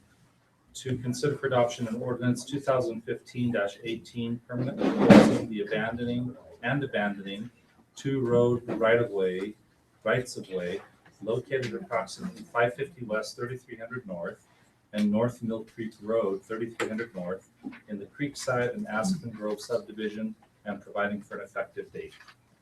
Okay, so I tried to describe this last week with a sketch on the wall. The illustration that's in the packet is much easier to see, but in the I'll have Carol send you out. I'm trying to remember the, anyways, What are you trying to remember? the subdivision to the north. Creekside. Your original subdivision. To the south. So Creekside North is the subdivision to the north where Flinders have their home. And as I discussed last week, there was a roadway dedication required at the time that plat was recorded that their home fronts off of. Ultimately, as the Creekside at Aspen Grove gated community to the south was approved and other changes have occurred, that road right of way doesn't connect to any other right of way, and there is no opportunity, realistic opportunity for it to ever to do so. There's also a small section of dedicated right of way that a portion of the bridge that enters into the Creekside community sits upon, that is outside of any area that we need. And so as you look at the illustration, the large red crosshatched area is the one that runs past the Flinders home. The green crosshatched area is underneath the bridge. The blue crosshatch area indicates 2 areas of roadway dedication that will occur with a new plat that's vacating out the Creekside North plat and creating a new lot for a home to be constructed. And then the Creekside at Aspen Grove plat, C plat, which will be coming forward, dedicates another little piece. So the roadway coming down to the bridge now will turn slightly and head north. Our long-term master plan that cuts up through the rest of the Flinders property ties in at the entrance to the charter school and heads north up to Valley View Drive in Cedar Hills. So this is a kind of a housekeeping cleaning. We're not using any of this right of way right now, and per state code, this land would be returned to the adjacent property owner. Okay, discussion?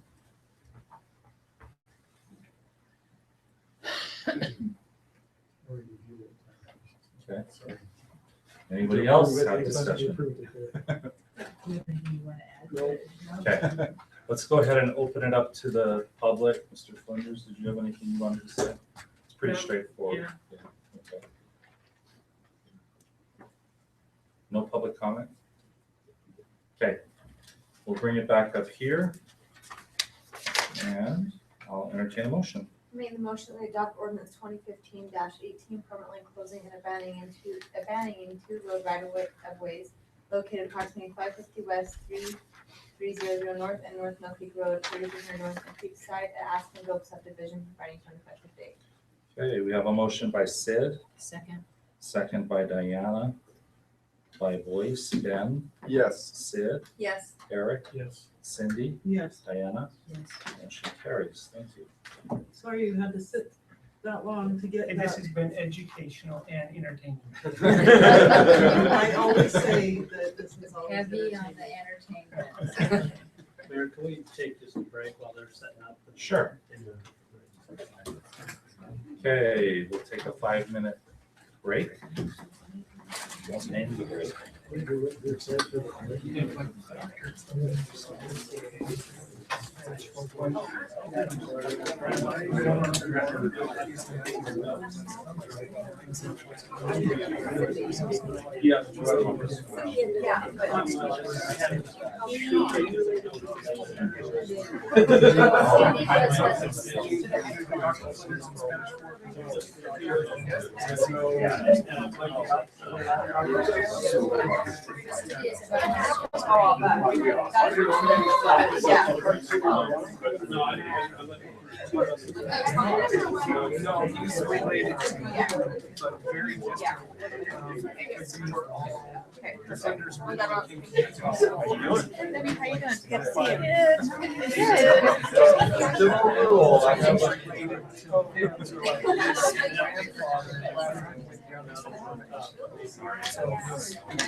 Oh, yeah.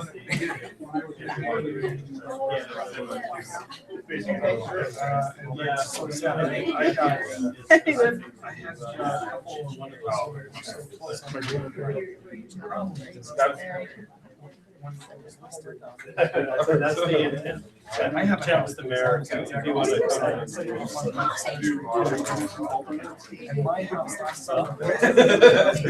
how late do we want to be here tonight?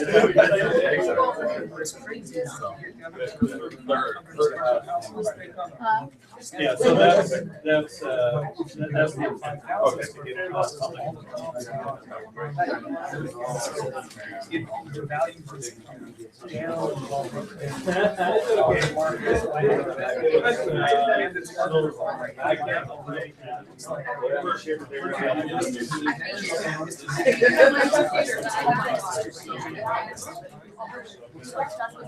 we had to take the amount of, we would do a lot of, so we would do it all back. Well, I know, that's what people do. Yeah, that's what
He's aware already. The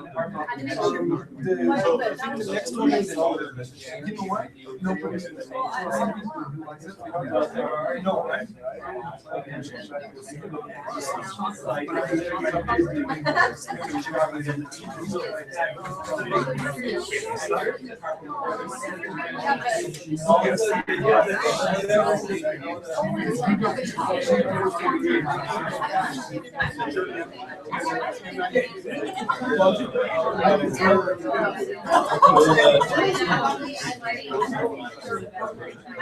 Yeah.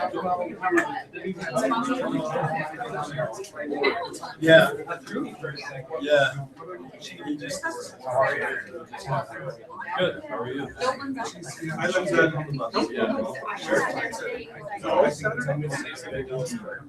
not related. I put on my calendar.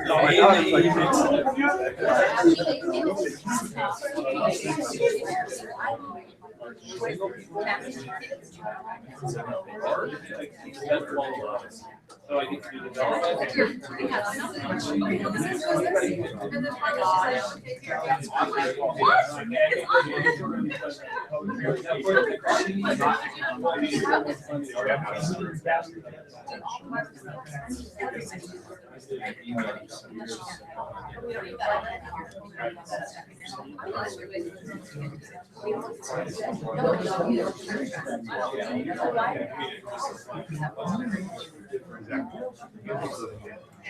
Well, the funny part was it was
And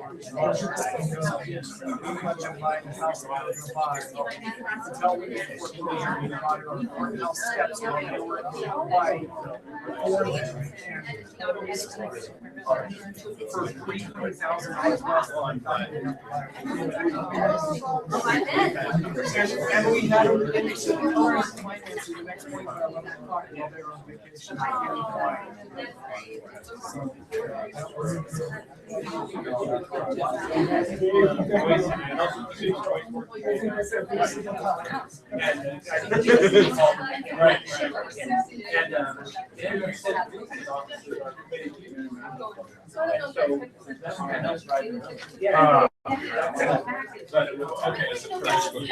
Within the zone.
Kind of being like I am. That's why I have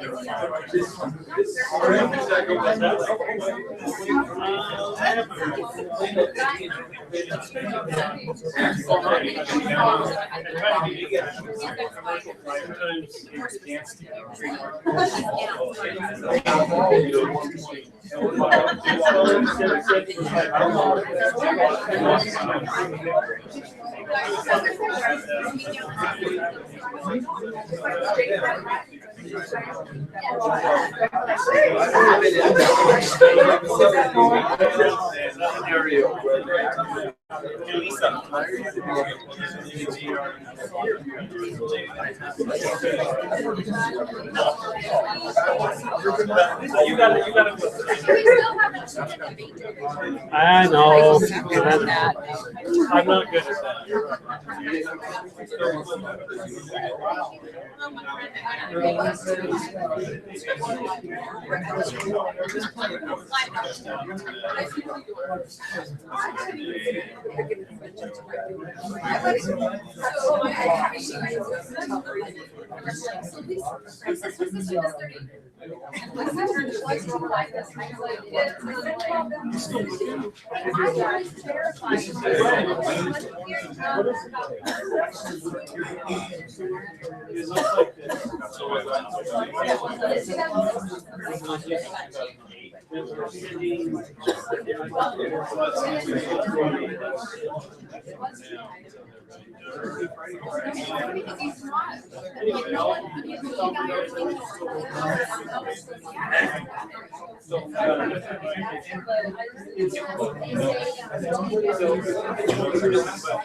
All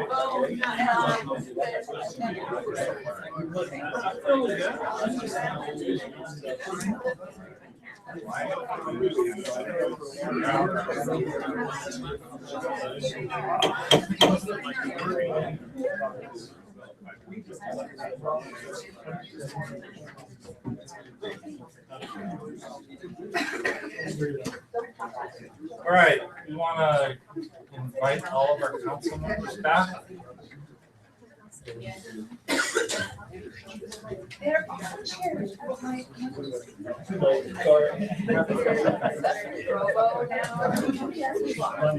They're not as soft when you have.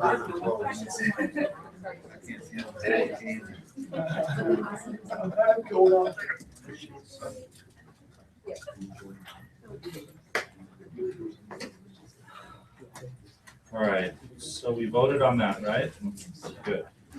Now we're in section 11. This is items for discussion, no action to be taken, and public comment is allowed if needed.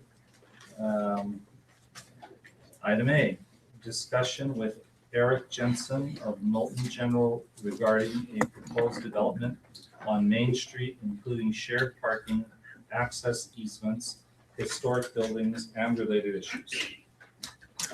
Okay, Mayor and Council, I'll just do a brief introduction here and I'll turn the time over to Eric, which he was going to say something, but I'm going to beat him to the punch. We have two Eric Jensens in the room, one starts with an A and one starts with an E, and they swear they're not related, but I don't know.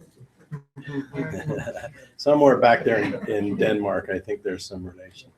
Anyway, 2.5 years ago, the city council with others took a field trip up to Bountiful, where Eric Jensen was at that time the community development director. I guess that was community and economic development. Planning, economic, Planning, redevelopment, okay. whatever. He did everything up there. We were interested in seeing what they were doing in downtown Bountiful because we were working with Steve Allred, who, if you recall, we recently approved a site plan for his property up there just on the block north of the library. And we actually have some new property owners that are acquiring that from him and going to do a slight amendment to his development, which is on our planning commission meeting this week. Anyway, I introduce it that way because Eric was very instrumental in informing us how to build new in an old downtown and make it fit. And a good example of how that worked up in Bountiful. And so I think that helped Steve Allred when he brought his proposal forward, and it helped us to understand that as well. So now looking at Main Street in Pleasant Grove, a similar type project, I think, to see how it might fit with us here in downtown Pleasant Grove is being proposed. And there are a few issues that are related to that. And so that's why Eric is here to discuss this with you, to see how you feel about his proposal. Because if you feel positive about it, there will be some things we'll need to do in relationship to the historic structures that are there and perhaps some code amendments that might be required. But with that, I'll just turn it over to Eric Jensen. Thank you. Great. So as mentioned, I'm Eric Jensen, and I recognize some of you I've seen before. For those of you who haven't, in addition to being the planning director in Bountiful, I was the chapter president of the American Planning Association here in Utah for 4 years and the vice president for 4 years before that. So I've been very active in planning throughout the state, not just in Bountiful and Davis County where I reside. And my pet passion happens to be historic Main Street. That's what I did my master's paper on redevelopment agencies, in particular tax increment financing and tax increment policy. And in addition to that, after leaving Bountiful, I formed my own firm called Main Street Design and Development, which basically focuses on the revitalization and the formation of new Main Streets. So right now, I've teamed up with Civil Solutions Group. We're helping North Ogden City to redevelop their Main Street and do revise their general plan. And I'm also currently working with the town of Vineyard on their master plan of the entire Geneva site. Then in addition to that, our own projects that we develop. And one of them just happens to be on your Main Street that we're really excited about. So I'll just hopefully make this work. So this is a quick overview of the property and the area that we're interested in. Essentially, that's the key part of your downtown. Excuse me, your downtown there. If you can look right, almost in the middle of that drawing there. I know it's not very big, but you know. Oh, right there, that's the one right on the. There you go. Disguised as a pen. Thank you. So we'll see how steady my arm is. But anyway, so this is the vacant piece of property on your main street. Right across is the light. Maybe there we go. There's the library and the police department right there, and we're somewhere over here right now, I believe. Further south, down here. Oh, sorry, that's the library. Okay. Yes, you're right. Thanks. Okay. So and so we currently have this piece of property, this vacant piece of property under contract. We also have this property right here under contract. And just for full disclosure, Drew Armstrong from your Planning Commission is the person who contacted us and made us aware of this opportunity and invited us to come to your main street. So he may or may not be involved in this project. We don't know yet. We don't have a formal agreement with him, but just so everybody understands, nothing, no secrets there. And so essentially what we would like to do, I'll click to the next one. We'll zoom in on that property a little bit more. So we want to build two structures, one here and one here. That would be very similar to the ones that you toured and saw in Bountiful that we did. And I'll get to some slides of that in a second. In the meantime, I have met with the Fungs who live right here, or who not live here, sorry, who own this building, the barber shop, beauty salon there. And we've met and discussed, and they tentatively would like to be involved in our development, but we're not interested in taking down their building. Quite the opposite. We're interested in renovating and expanding it, and for reasons that I'll explain in a few moments here. But the big issues that we wanted to talk to you tonight, because before we put too much money and time into this project, we've involved the parking here and back, and then also the height and the massing of the buildings. So essentially, the footprint here is almost identical to the project we did on Bountiful's Main Street. It has a building up right at the sidewalk. It has parking in the rear. And to make it all work, to get the depth we need here, and to get 2 layers of parking in back, we would encroach slightly into the landscaping that's here behind the city property. And so what we were hoping to do was to coordinate with you to literally blend our parking lots together so that we could effectively have shared parking here, which, during times when you have parades, when you have other events, the parking could be utilized fully. And then also in after hours, when the people who live here, needed extra parking on a weekend, they have family or something come over, they could park over here in the city hall or the city property as overflow on a weekend. And that way you don't have parking issues out on your main street. Very similar to what we've done in Bountiful. In Bountiful, the city actually, we bought land and created parking lots behind the development there for that exact purpose. And the RDA actually owned them and maintained them. So here's kind of a sketch of what we would like to do on those properties. So here's this is the vacant lot, and this is the current lot with the home on it. And so we were thinking in a phase 1, because this property is already vacant, it's very easy to do that kind of development there. It's something that we could literally build in about 9 months and have up and running in that period of time. Again, this is the Fungs space right here. And what we talked doing with them was actually keeping this historic facade and then coming up with one more story behind it to create effectively a 2-story, but it would be set back. And so it would be architecturally compatible with the existing building here, but it would allow them to have more leasable space. When you do a financial analysis of the building, if you tore down this building, you'd have to pay your demolition costs. So that would eat into your land cost. And then you lose the value of the structure itself as part of it. So financially, it doesn't make sense to tear down, and it doesn't make sense from a historic preservation standpoint to tear down either, because if you lose all of your historic buildings, in particular your historic facades, you lose a lot of character of your main street.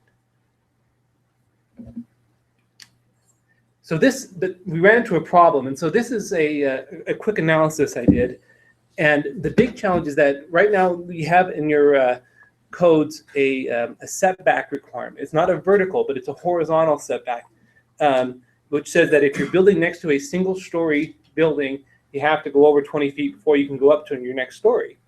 So I did a quick analysis, and based on your code as is, this is what we could build in terms of massing because of the way it works. And I brought, just for fun, because I'm this kind of person and because I'm a father, I brought some Duplo blocks that I wanted to show you just really quickly, because we ran into this exact same problem on our main street in Bountiful when we were doing our analysis and writing our downtown code about 8 years ago. So just like on this, and I'm going to zoom back a couple slides, I hope. So if we look across the street to these properties over here, you can see how wide the buildings are and how wide each individual lot is. We had that exact same problem on Bountiful's Main Street. And so essentially it looks something like this, where you have owner, owner, owner, owner, owner, owner. And some of these lots are about 20 feet wide, and they get a little bit wider. So that's about 20 feet right there. That's about 30, 35. That's another 20. There's a 25 there. And so when you have this horizontal, where you have to go 20 feet like this before you can go up, when you're adjacent to a one-story, effectively you have to buy 3 lots like this to be able to go up just in the middle 1 story. And so you effectively have to tear down 3 buildings just to go to a 2-story in this one here because of the way the ordinance is set up right now. And so if you want to go 3 stories, then you have to build, I ran out of blue there, so you have to like that effectively to go up 3 stories. And so in Bountiful, to overcome that issue, we simply rotated this model like this. And the city council said, we want everything to be from 1 to 3 stories high on our main street. If you go higher than that, then you do the setback, but you don't do the setback laterally. You do the setback, which I'm going to call in depth into the property. So if you're 3 stories and you want to go to a 4-story, then you go this way. And that's the maximum they do. Because effectively, when you're standing at the street, you see up from here and you see up this horizon, you never see further back. So the most you'll ever see standing on a sidewalk is that 3rd story. Even if you went and you followed this model indefinitely, standing on the street, that's as tall as you would ever see. Even if you're standing across the street here, basically you'll see that and you'll just barely see the ends of them. Just simply that's perspective, because of the width of the street and so forth. And so that's how we dealt with it in Bountiful. And so when I show you these next slides coming up, so here's a couple of buildings that we did on our main street. So this is the historic Bountiful lumber building. It's actually only a 1-story high, but just like the Fung's beauty salon, it has a big facade in front of it. So it looks like it's about 1.5 stories, almost 2 stories high, but it's really only 1-story. But because of the way it's constructed, it looks like it's a taller building. This was an alleyway between Bountiful Lumber that went back to the wood sheds and the saw equipment and stuff in the back. And this is just an existing 1-story building there. And so we put this 3-story building in, and the firm I work with now, Knowlton General, actually built this and developed it, but I was the city planner at the time. And we came up with this solution. That's when we came up with the idea of stepping buildings back this direction instead of stepping them back this way. And so this one actually is 2 stories, and they stepped it back simply because Brian Knowlton wanted to create a signature piece with a deck out here so people could sit and watch the parade. And so he really could have built this all the way out to the front, but just by personal taste, he decided to put that back. So this is the building. This is one of the ones that we toured when you came walking. And again, this is the same owner owns all of these properties here, actually. He owns these single levels here, and he also owns these 3 stories here. And so this is basically the highest our ordinance would let you go out on our main street. If you wanted to go higher than that, then you have to step it back.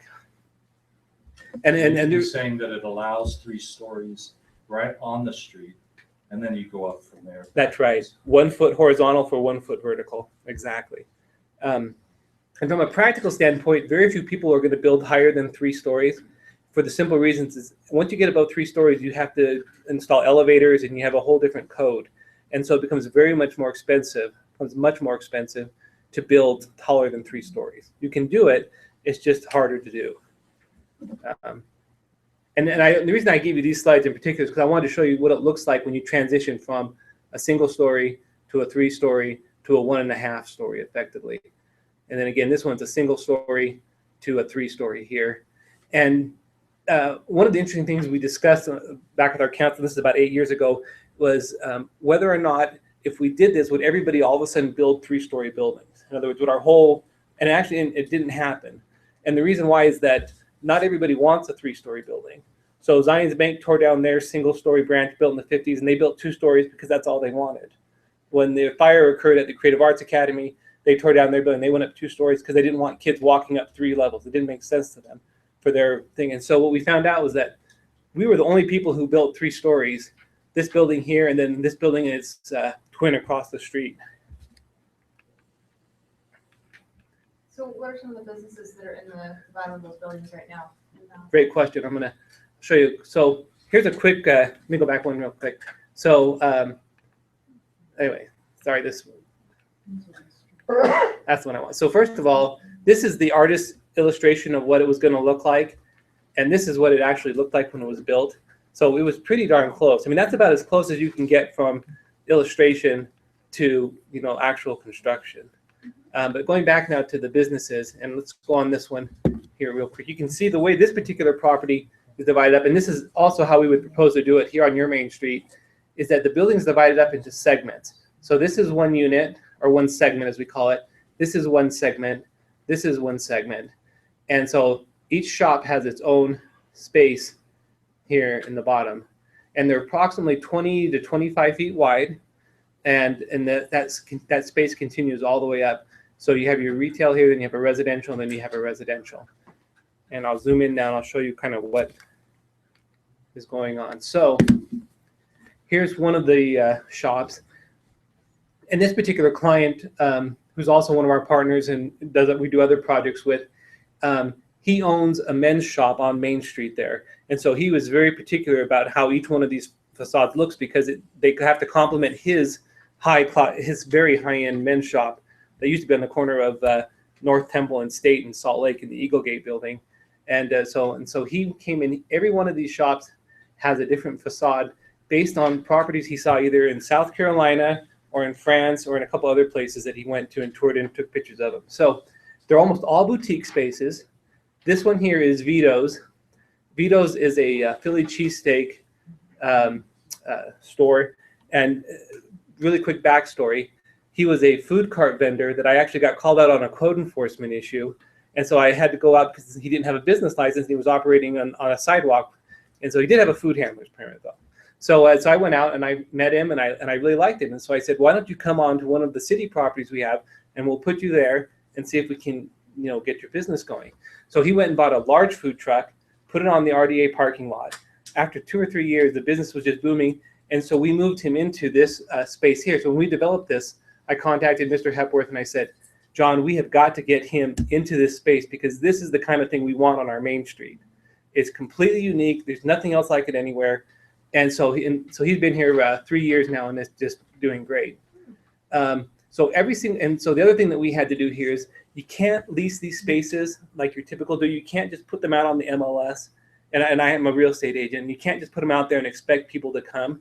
You have to actually go out and cultivate the people that you want in these spaces. So we've had 0 turnover in these spaces in the 3.5, 4 years that they've been operational, which is unheard of. But the reason is because we actually went out, found these people, we brought them in, and we tailored their rents to match the kind of business they are so that they could succeed. And if they have problems, then the rent can reflect and can adjust with how their businesses are operating. So typically we have like Paisley Skies.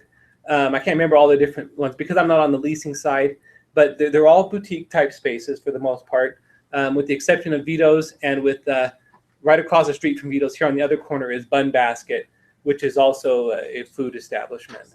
And so we have on the 2 corners, we have anchored with food, and then we have boutique spaces going up and down. And then also these are the backs of the buildings. This is very important on your main street, even though you won't see the backs from the main street. You will see them from your city parking lot, and people who come to visit will see the backs of those buildings.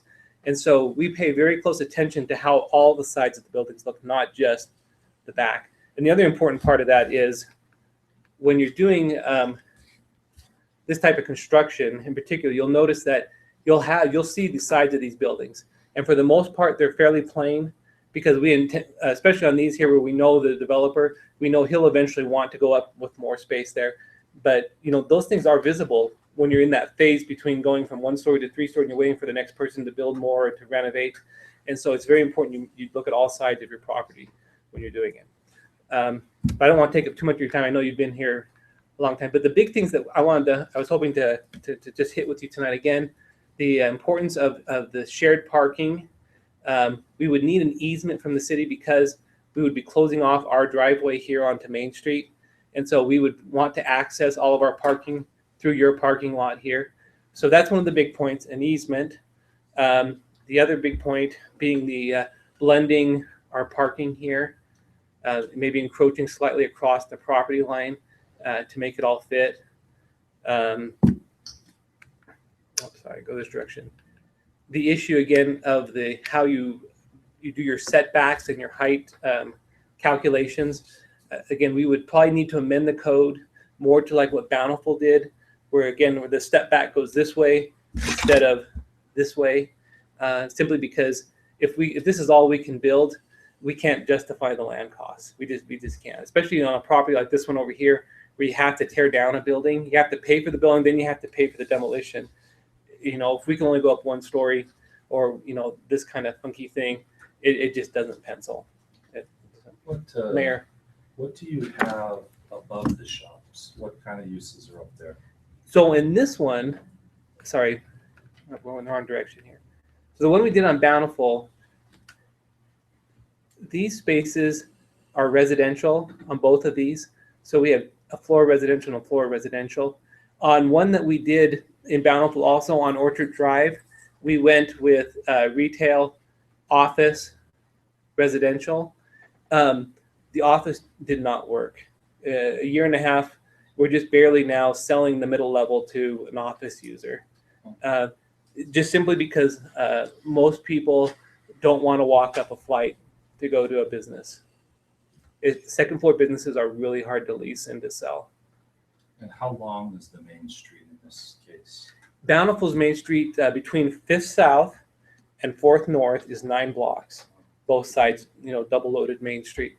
But we focused only on a 6-block area, which is basically 1st North to 2nd South. So actually it's an 8-block area, both sides. The other areas are still fairly automotive oriented type Main Street. With a community the size of Bountiful, which is actually very similar to Pleasant Grove in size, any more than that, the community just can't support. At least not now. Maybe 20 years in the future, we might be able to expand our Main Street even further. But right now, this is about the limits of what we can do. The Tabernacle takes up one of those blocks. It does. That's correct. Right.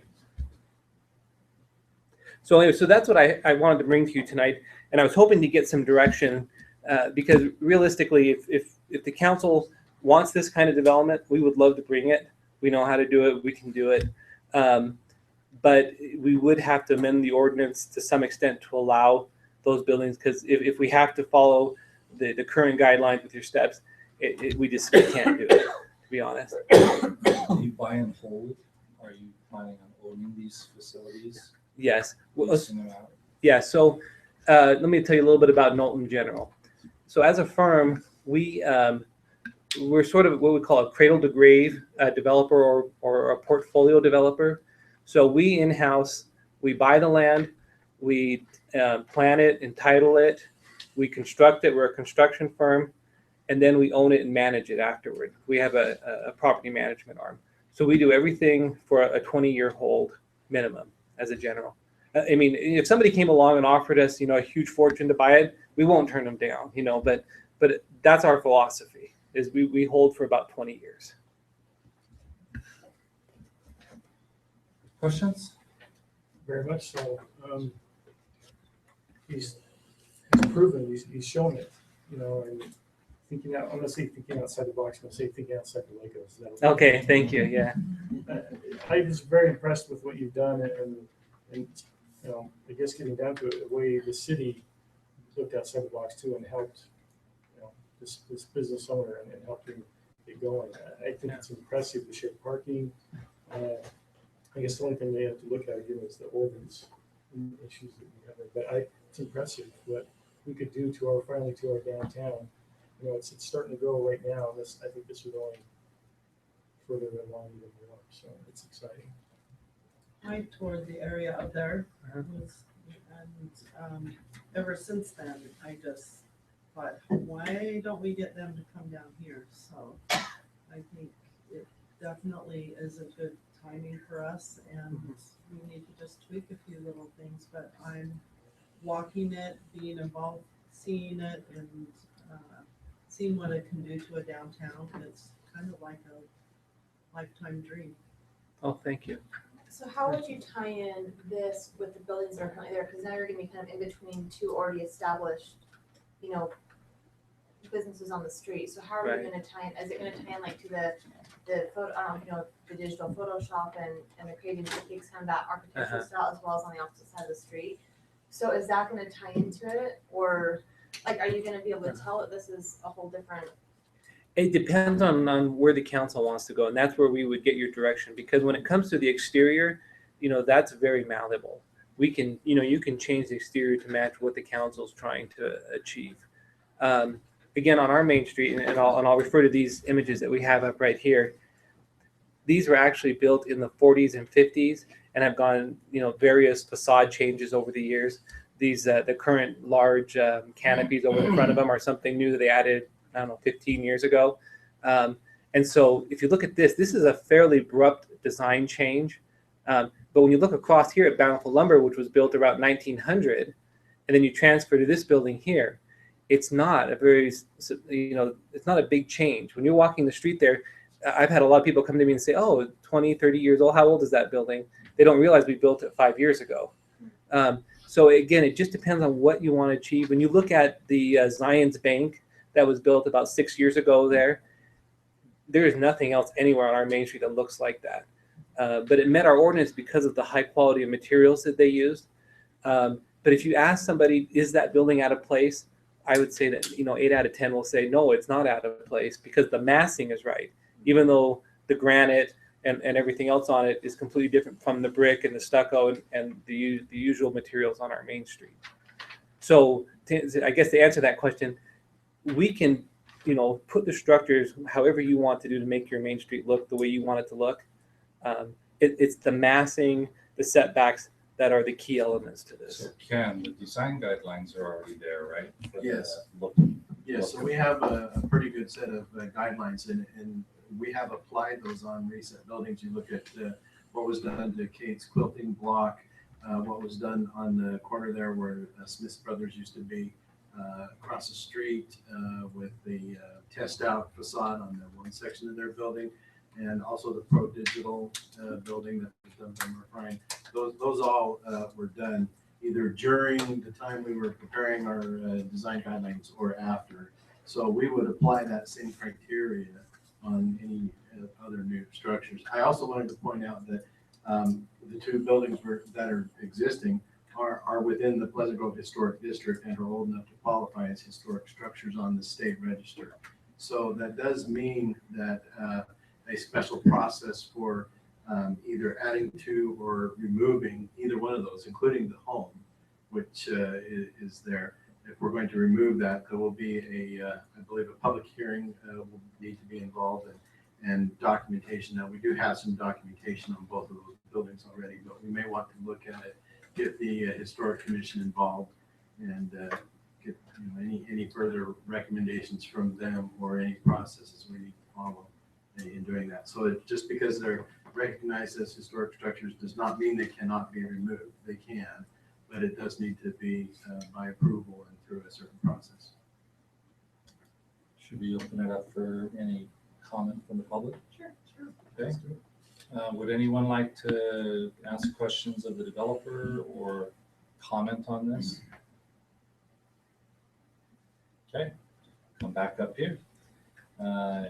Any advice for the developer? I just have another question. So you Yeah. would find the business to lease in the building? Right, correct. And it's more of a kind of a unique to the area? How would you? It just depends. Because I'm not real familiar with the Pleasant Grove market, I would probably go through Drew Armstrong, who is a local broker who knows the area very well. And we would go and look for businesses to put in these spaces. I'll tell you the one thing that really hit home tonight. So the Fungs were out here with me earlier tonight. They left. Their son just got his mission call. They didn't want to stick around, but they were here earlier. And Drew was here earlier, and same thing. He went home. He had some salmon. Oh, is he back? Dude, oh, you're hiding from me behind me. But he got. I went to Arby's and he got salmon burgers. So I don't know. He lucked out because his home's closer. But basically, the thing that I noticed that because I asked, I said, "Well, where's your local ice cream place? I want to go get an ice cream." Well, I had an hour's time on my hands, and there wasn't one. I know, there's not. And so, There's really good cupcakes. oh yeah, Cravings. Yeah, Cravings. I ate at Cravings a couple of weeks ago. We have a project we're doing in Orem right now, so I was up this way. So I had a sandwich at Cravings. That was good. So anyway, right. So, but that's the kind of person I'd like to bring. There's no guarantee I can find someone like that, but I'd love to bring that kind of person to Main Street if I could. I served a mission in Philadelphia, and I'd be happy with an authentic Philly Oh, cheesesteak yeah. place. So. If I could duplicate Vito, I would bring him up here. But he's one of a kind. So I'm impressed by the interest you took in his situation and just the personal passion that's very evident in your lifetime of planning and interest in this kind of a downtown project. Thank you. If you're taking temperature, if that's your goal, I think you're getting very favorable comments that we are excited with what you're proposing in general. So thanks. Mention something, now that you know I'm here. Yeah. Drew Armstrong, 995 East Center Street. It was interesting because the way I met Eric, I got on Eric. It's Eric like Arizona. So yeah. So I ended up on the commission after you guys had taken your field trip. I didn't know you went up there. But I went to a planning conference that was up, when was it? A couple of us went to it. Glen Logan. No, this one was up at the planetarium in Salt Lake. And I think it was the Western Planners. And I met these guys there, and it was interesting because the empty lot that's there is owned by the guy who was my bishop when I was going to BYU. And he had talked to me about that one because he wanted to sell it. He's on a mission in Germany right now. And so he's thinking about doing that. And all of a sudden, these things started clicking together. And I said, that is what we need in our downtown, because it looks like the downtown that I think we all want. I had just sold Osmond's, Smith's Market over here, and I sold their other building that's down on the other end that we all wish had a better facade. But I just said, if we could fill in the middle, and then we'd have what we're looking for. We're on our way. And I think it was really interesting that as soon as I saw that, I said, that's what we need for our downtown. And then later I come back and find out you guys all went on a field trip to go see the same thing. So I thought that was kind of interesting. We kind of used their thing as when we Yeah. started meeting For with Steve. Steve and putting that whole thing together. Yep. So it was a good- And if that goes kind of at the same time this is going, then we can extend it up, and it's going to be great. So, Roxbury, yeah. I chatted with them, and they're interested. Would be great. Any other comments or suggestions? I think you pretty much got a thumbs up there. Thank you, Mayor and Council. I appreciate it. Okay, thank you. Appreciate you investing your money here. Thank you. All right, item 11B, discussion on sewer up 900 West. According to notes, Scott. Where's that Did you find the- caffeine? What's that? Did you find the notes you were looking for? I didn't, Okay. but I just recreated them. Oh, okay. Okay. So if you see 2 pages of this notepad with blue handwriting, you have a preview to it I'm gonna go over with. I gotta find it right now. So you met Gina Day earlier this meeting, who lives on 900 West and whose septic system has failed. And we've been up there as city staff, and a couple of council members have been up to talk to her to really weigh what the options are. And quite honestly, her options are very limited for a fix that is somewhat immediate. There is a sewer line in 900 West that is Cedar Hills sewer line. And do they own the road there too, at that portion, if I understand correct? Was that a yes? Yes, they do. In order for her to hook on to that, she needs permission from Cedar Hills. Now, either they can tell her she needs to boundary adjust, or they can just essentially say, we're going to let you hook on in an emergency setting. You can still stay a resident of Pleasant Grove, and we'll just do this for you so that you can get back into your home. She does have the option of going around to the back and hooking onto Wedgewood, which is interesting because she sort of has a double frontage lot. It costs double that, $30,000 for her to go back that way.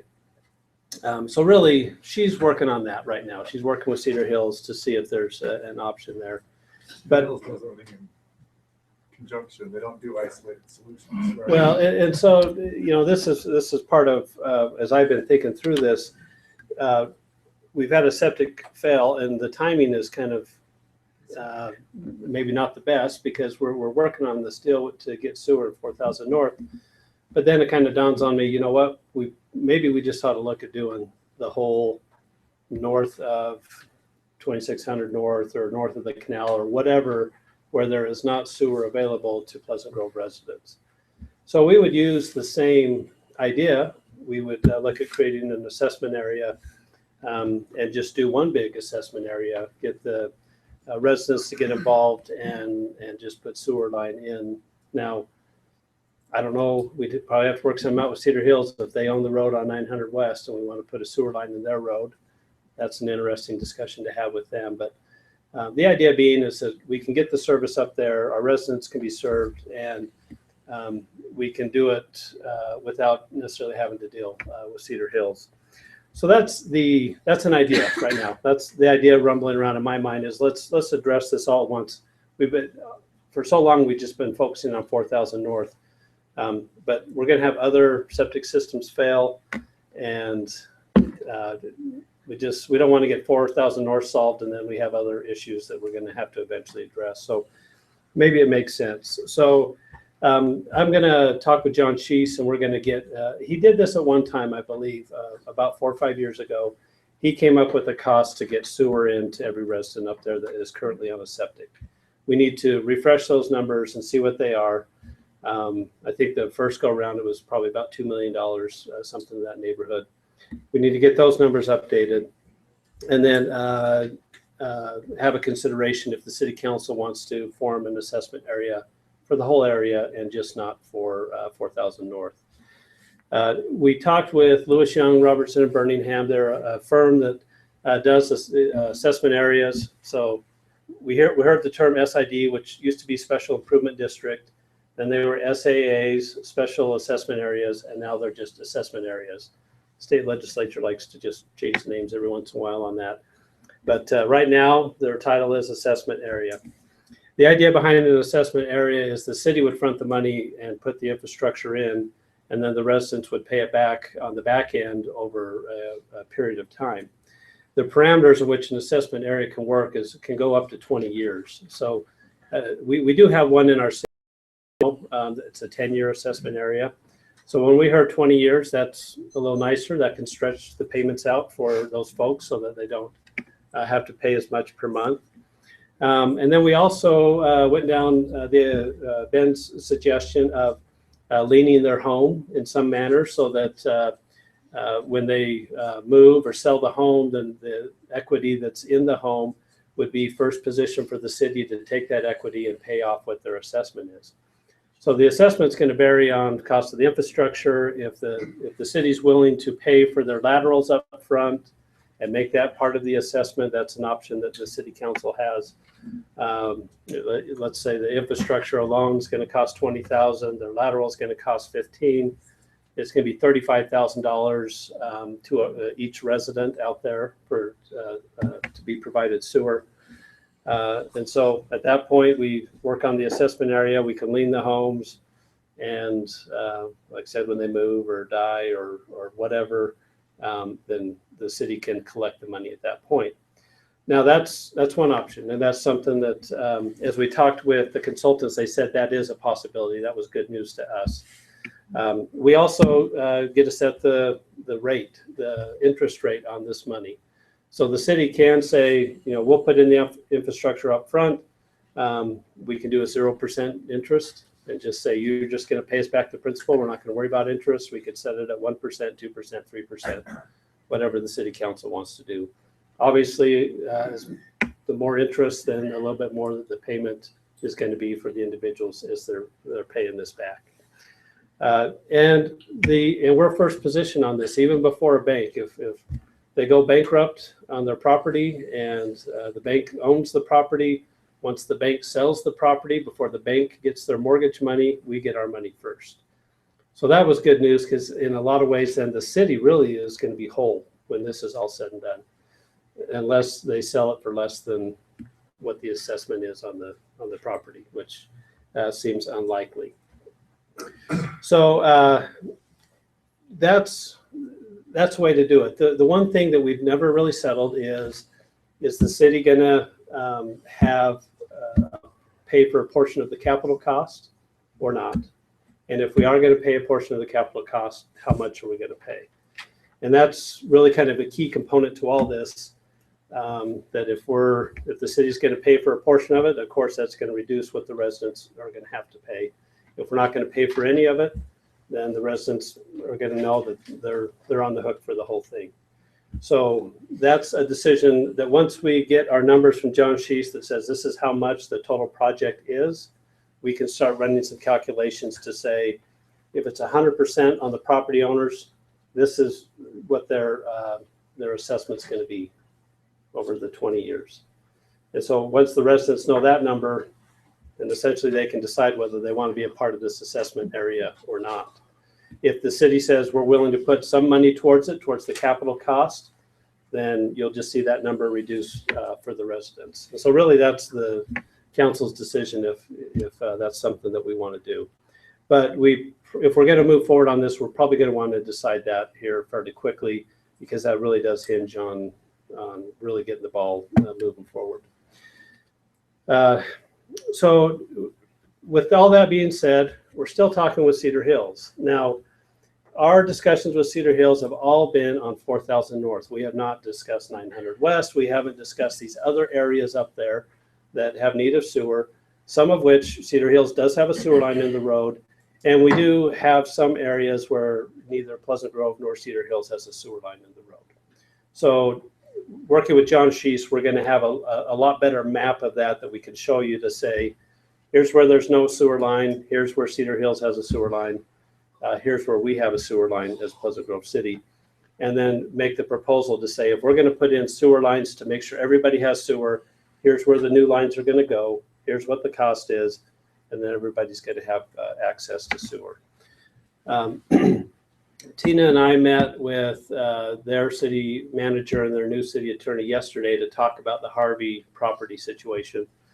When I say our, Tina's our attorney. It's her legal opinion that it's really hard for us as a city to commit to say that we're not going to, if the Harveys approach us and say, we want to boundary adjust into Pleasant Grove, it's kind of hard for us right now today to say you can't do that when they haven't even asked us to do that, for one thing. And the second thing is this council today could say, sure, we're not going to take them, but 10 years from now, there's going to be different people sitting at the table. So does the council today have an authority to bind a council 10 years from now? We don't think you have that ability to do that. So we don't think legally we can get Cedar Hills where they need to go on the Harvey property situation. Now they threw out an idea. The idea was that we could enter into an agreement that if the Harveys ever approach us and the city says that we will boundary adjust and take them into Pleasant Grove, then at that point, anybody who's hooked on the Cedar Hills sewer will have to disconnect. That's what they're saying. We'll let them connect now. And then if the city council ever changes their mind and accepts the Harveys, then those people have to disconnect. I don't know if that's legal. Once somebody's hooked onto a sewer line, do you have an ability to just, unhook them and things like that. So with that being said, as Tina and I are driving back, it's like, I don't think we're going to necessarily get there. Now, because we have the whole area, again, we haven't even entered into this discussion with Cedar Hills. What about 900 West? What about all these other properties that currently have a sewer line in them, about our residents hooking on? The assumption is whatever we figure out and do with 4000 North, that we could maybe extend that with Cedar Hills for the other properties, but we have not had that discussion with them. So it just feels like, to me, at least at this point, that we figure out a way as a city to get the infrastructure in and provide it. And then really the crux of the issue is who's going to pay for what and how much, so that we can get this settled. Now, with the special assessment area, and remind me if I'm wrong on this, the council creates the area and everybody is opted in, and then they have a portion of time in which they can come and they can opt out and say, I don't want to be essentially a part of the assessment area. If we get enough that opt out, it kills the deal for everybody. Is it 75, 25? 25. 20, if more than 25% say no, Right. then it doesn't happen. But it's That's it's not an opt-out, it's a protest. Yeah, well, yeah, if you could maybe So, explain. Yeah, so it's not an opt-out, it's you establish the assessment area, and they have an opportunity to protest. They have a certain amount of time to protest that. If we get above that 25%, it used to be 51%, they recently changed it. So if they come in and say more than 25% of them protest the creation of the district, then the district doesn't move forward. That's the SA. That's the assessment area. So the city can create it, but if the residents don't want to participate, then it kills it. So the residents have to, but they have to come in and protest it. Once the council enacts it, it does take an action on their part to come in and protest. So, the residents could come in, and if we get 30% that say, I don't want to pay this assessment, I don't want sewer, then it's gonna kill the deal. So Scott, just trying to stay with you. Are you saying that as a city, we would come up with the cost of providing the core infrastructure for all of the Pleasant Grove residents in that area that do not currently have it? Yes. Yes. What I'm saying is we can potentially solve 4000 North, but the next time we have another septic system go down up there and there's no access for our residents, they're in a bind. Because if Cedar Hills doesn't accept them, then I don't know what they do. I don't know if they're allowed legally at that point to put another septic system in, or what that situation is. But I guess what I'm suggesting is that we really look at this in total, as opposed to just one street that we've been focused on. And I think we've been told before that if a city sewer line exists within so many feet of a residence 300 that has a septic tank, they're required by law, state law. We can require them to join. We can require them. They're not automatically required, but we can require them. And that is the case with the lady that came in tonight. Technically, she's within 300 feet of our Wedgewood sewer line. So, But do we have the option to require her? I mean, can we just At say, this point, go put in yes. the new septic and you're good to go? I don't know if we could tell her she could have a new septic, but I know we could require her to hook onto the Wedgewood sewer. Yeah. So the sewer, I believe her options for a septic are, there's no option to put in a septic in this Because of the case. physical Because of the circumstances, physical circumstances. not because of the law. Actually, physically, they can hook to it physically, but it's in a watershed protection. Yeah. Okay, so the other thing would be, after coming up with the grand plan, the whole area that would be serviced by this particular sewer would become an SA, and then there has to be a protest or agreement by a certain percentage of the people in the area. And if that exists, then it's an indication that it's safe to move forward. Yeah, if, let's say 50% protest, then the city can move forward, and then those 15% are obligated at that point to pay the assessment. Okay. So it either obligates everybody or nobody. And part of the analysis, we're also gonna check the road ownerships and rights of way, so we know we're not gonna get blocked by injunction putting up. Yeah, I think when we map this and we say, we need a sewer line here, but that's not our road, then we'll mark that special so that we know before we create the assessment area, we have to have a discussion with Cedar Hills about putting a sewer line in there. And if push came to shove, we can condemn the road to put the sewer line in. Their road? Okay. We can condemn their road. We can take their, yeah, it's possible to. Eminent domain. To do eminent domain. They like to So fight, it- they look at this. So We don't if- want to go there, I'm just saying that there are ways, even if they don't cooperate in giving us permission, there are ways to still get the sewer line. So, say, there's a certain area that the percentage is over the 75. Can we then, Shrink the area. shrink the area? Yeah, if we have a pocket that says absolutely no, and that's Yeah. throwing everything else off, we can carve them out and reset the boundaries on the assessment area. So I chatted with Gina today, and a little bit of what she told me that the Cedar Hills told her is that they, and this is, of course, this is just the mayor talking, that would have to be at the vote of the council, is that they would let her hook up to Cedar Hills, again, with the 10% increase in her bill. And also, she would have to boundary adjust at the time the property switches title.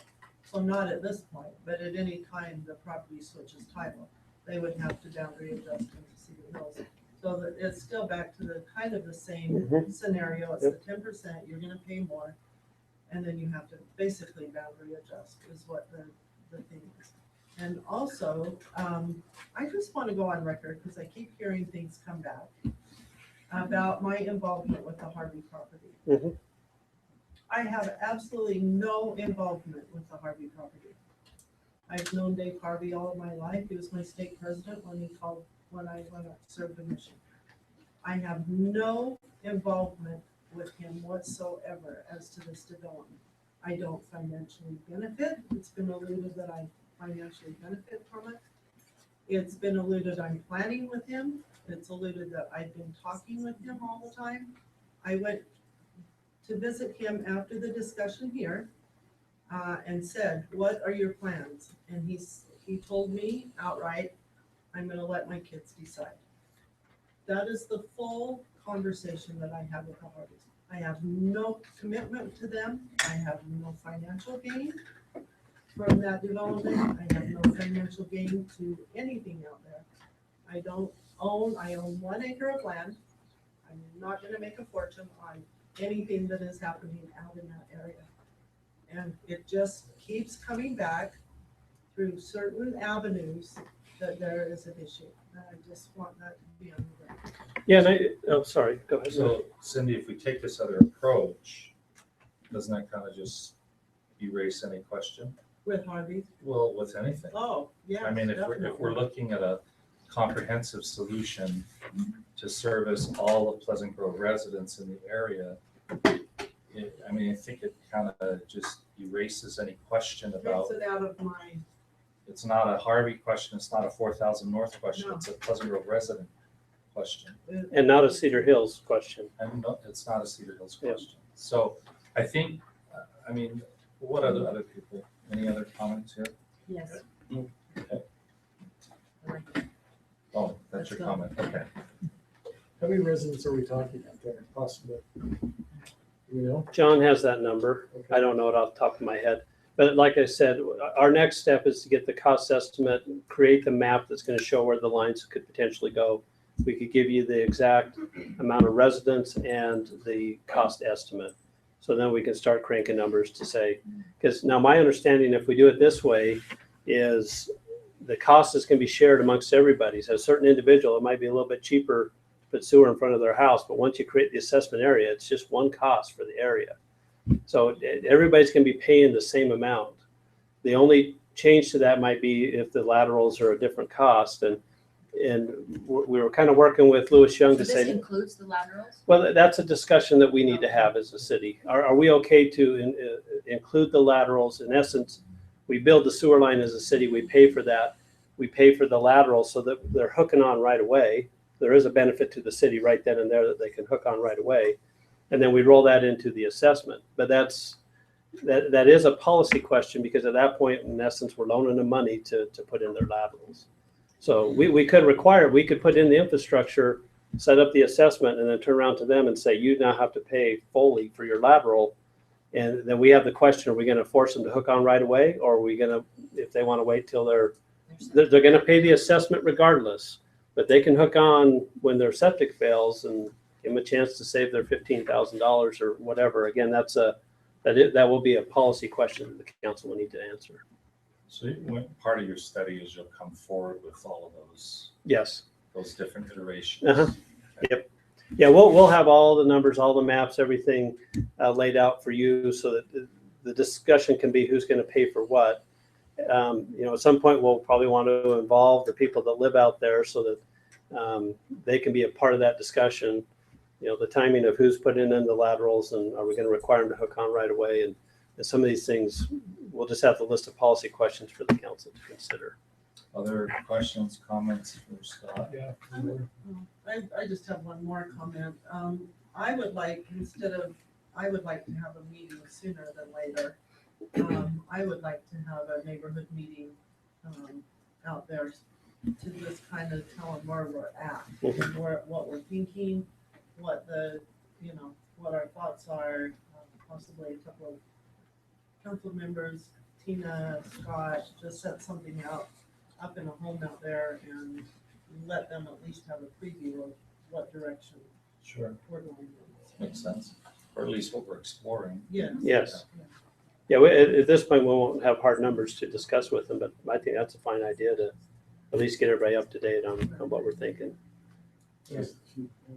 Same thing. If I can address kind of what Cindy was saying with the Harveys, this to me just goes back to the trust issues between us and them. For whatever reason, there's Who's us and who's them? City Council, Cedar Hills, City Council, Pleasant Grove. I mean, when we're having these discussions with them and they bring up situations like that, in my mind, it's like, well, I don't know. They're We're completely separate. Well, and we tell them we want to separate these issues. They're telling us very much they want to use the leverage to get something done here. I haven't heard what you brought up tonight. I have not heard that before. About your involvement or not involvement. Well, I hear it because it's involving me. I hear, the type of things that are being said to them. They're saying, well, you'll have better police and fire coverage if you go with Cedar Hills. It's like, no, you won't. They're just saying these things to try to get people convinced that it would be better to go to Cedar Hills, but that is not the case. Our police go to a dispatch in Pleasant Grove. We don't go to the county. There's a lot of things, and there's just things that just keep being said that try to convince people otherwise as to why to go into Cedar Hills. And it's just kind of the thing that's, been going on for years and years and years. Well, if we focus on this sewer solution. Yeah, that's what I would love to do. It seems like many of the other questions are no longer questions. There won't be questions for us anymore, but there's issues that they still bring up from time to time. Harvey's is one, and Harvey Boulevard, and who flooded that one time, and I mean, honestly, those are still going to be issues for them regardless of what we do. Should we get some public comment? Yep. Can I just, sorry, if I can just add one more thing. We somewhere along at this point, I'm going to tell Cedar Hills that we are going to focus our energy right now on putting the infrastructure in ourselves. But I don't want to necessarily cut them loose just yet and say we don't still want to have that as an option out there. Because part of me says, you know, we could write a counter proposal on our terms and say, you know, here's, Who set up? we could write a counter proposal on our terms. Right now, we're working on their terms. And we could say, look, here's what we're willing to pay for our residents to hook onto any sewer line you have throughout all of Manila. We're not going to deal with Harvey's. We're not going to deal with all these other issues. If by chance they look at that and say, we're okay with that. Now, right now, I'd say they probably wouldn't consider something like that. But I just want to keep that option open so that in the future, once they understand the seriousness of us putting in infrastructure out there, if we're putting, there could be legal remedies here if they're not going to give us permission to put sewer lines in their roads and things like that. But Okay. I'm going to be quiet and Thank turn it you. over. Would you mind coming up and stating your name and address? Actually, I'm looking forward to it. Dan Stewart, 4611 North, 900 West. Been there since 1980. I don't predate Cindy. She was born and raised there. I had the good sense to move here from Orem. I was an Orem resident, and one Easter, a lot of people were giving chicks or ducks to their kids for an Easter present. And the Orem City Council raised its head up and said, we are not going to have farm animals in our city. If you want to have a farm animal, we'll move somewhere else. I thought, you know what? Good suggestion. So, and within a couple of months, I found a piece of property with Maurice Peterson, and I've lived there since. Okay. If it is a fundamental thing you need to understand about Cedar Hills, this is their manifest destiny in their minds was to expand their city boundary all the way down to what you call 2600 North. All that property from the canyon all the way out to back before American Fork had any idea about coming up the hill, Cedar Hills wanted to own all that property all the way down to where the training school is and all the way up to the Canyon Road. That was their manifest destiny. I'm not going to mention names, but the people who are now promising things to people like Gina, my neighbor, and making assertions about Cindy, they're constantly stirring the pot. This is agitation is their main goal. If they can stir the pot and agitate people, because they want everybody to annex into Cedar Hills. I'm telling you right now, that's their goal. And they're never going to give up on that goal. And so sitting down and trying to make it's like Mideast peace, it's not going to happen. Okay? So I've been giving thumbs up every time you talk about eminent domain. Remember that piece of property that my neighbor, Teresa Moore, owns was cherry stemmed by Elizabeth Johnson when she was mayor at Cedar Hills. And we went down to the Utah County Commission and fought with them because they broke state law. You cannot cherry stem a piece of property and annex into another piece, but they did it anyway. And we spent, I don't know, $10,000 or $20,000 fighting them on that, and they won. Long story short, the promises that Mayor Gigi is making to Gina Day now is because he's trying to, and he's been having her evangelize all my neighbors. You know, Pleasant Grove's never going to come up north. They've been promising you for 20 years. You paid your $225 30 years ago. They're never going to come up the road. Cut the cord, come into Cedar Hills, and let's be done with it. That's the message they're preaching.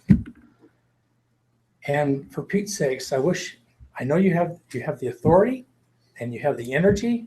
If you just decide to stop trying to bring the peace pipe to Cedar Hills, because that peace is not their agenda, and just take care of residents who want to be Pleasant Grove, and let's just cut it and be done with it.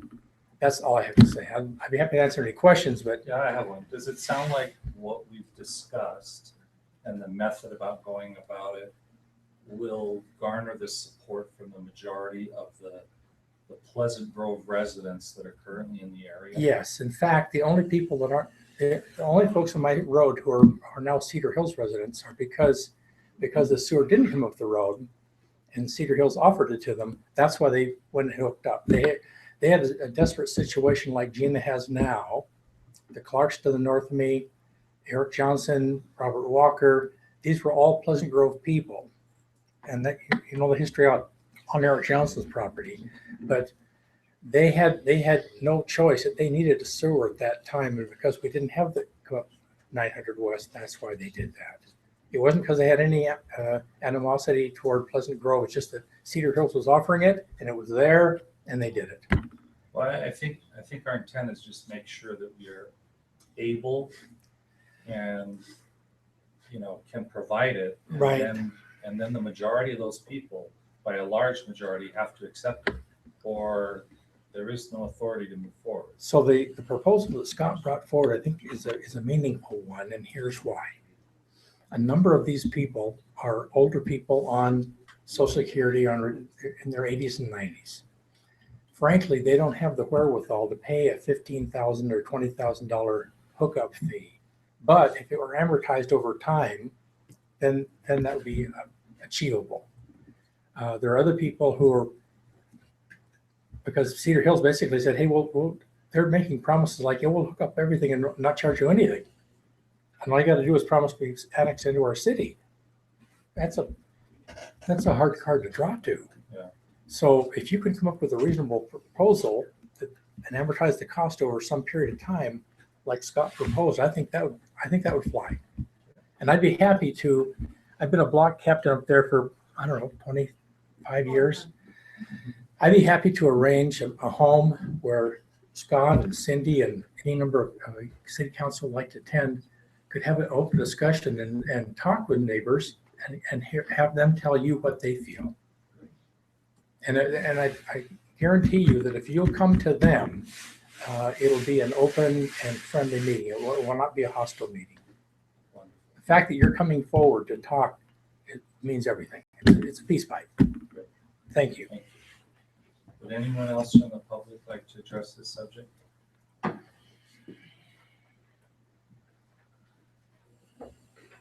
You're not just stretching, are you, Jacob? No.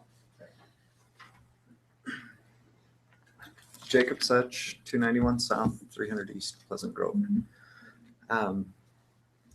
This topic is interesting to me because it's largely been Cindy's sewer line. I know she doesn't like to hear that, but that's what it's been. And I can say that with some confidence because all of the justifications that have been put forward have come up previously in other issues, and citizens or developers have been told no. It was only last summer, I believe, that you had citizens here that felt like they had been lied to by the city about the secondary water. And the city wisely said, in fact, I believe, I'm not gonna, it's not a quote, but one of the counselors said that promises were made that probably shouldn't have been made. But as a city, we need to move forward. Another counselor, another council member said less politely, they need to get over it, need to move on. I have heard developers here that have landlocked property that can't get sewer, and the council has told those developers it is not the city's job to maximize your property's value. And if we're looking at needs going back, you can find plenty if you're willing to dig. 12 years ago, when I poured my curb and gutter, I worked with the city and I put curb and gutter around my home. Those of you that know my grandma Mildred, she was furious because the city, according to her, and I'm not going to argue with her about historical issues in the city, but according to her, had raised taxes on several occasions to put curb and gutter up that road. And she was mad that I was paying anything.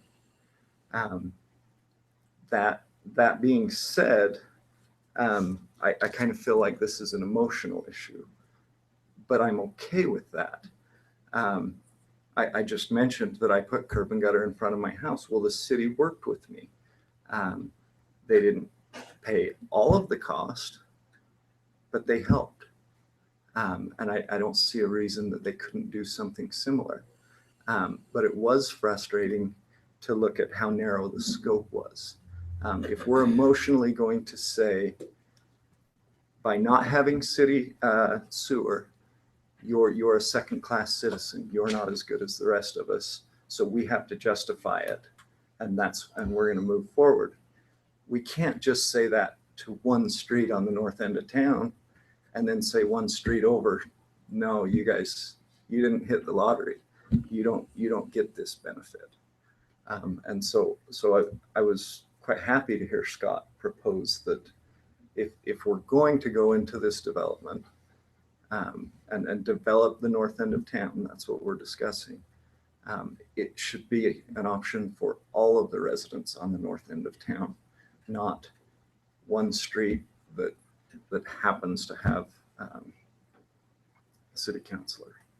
And then the other comment that I wanted to make more towards staff that may conflict a little bit with this nice gentleman's comment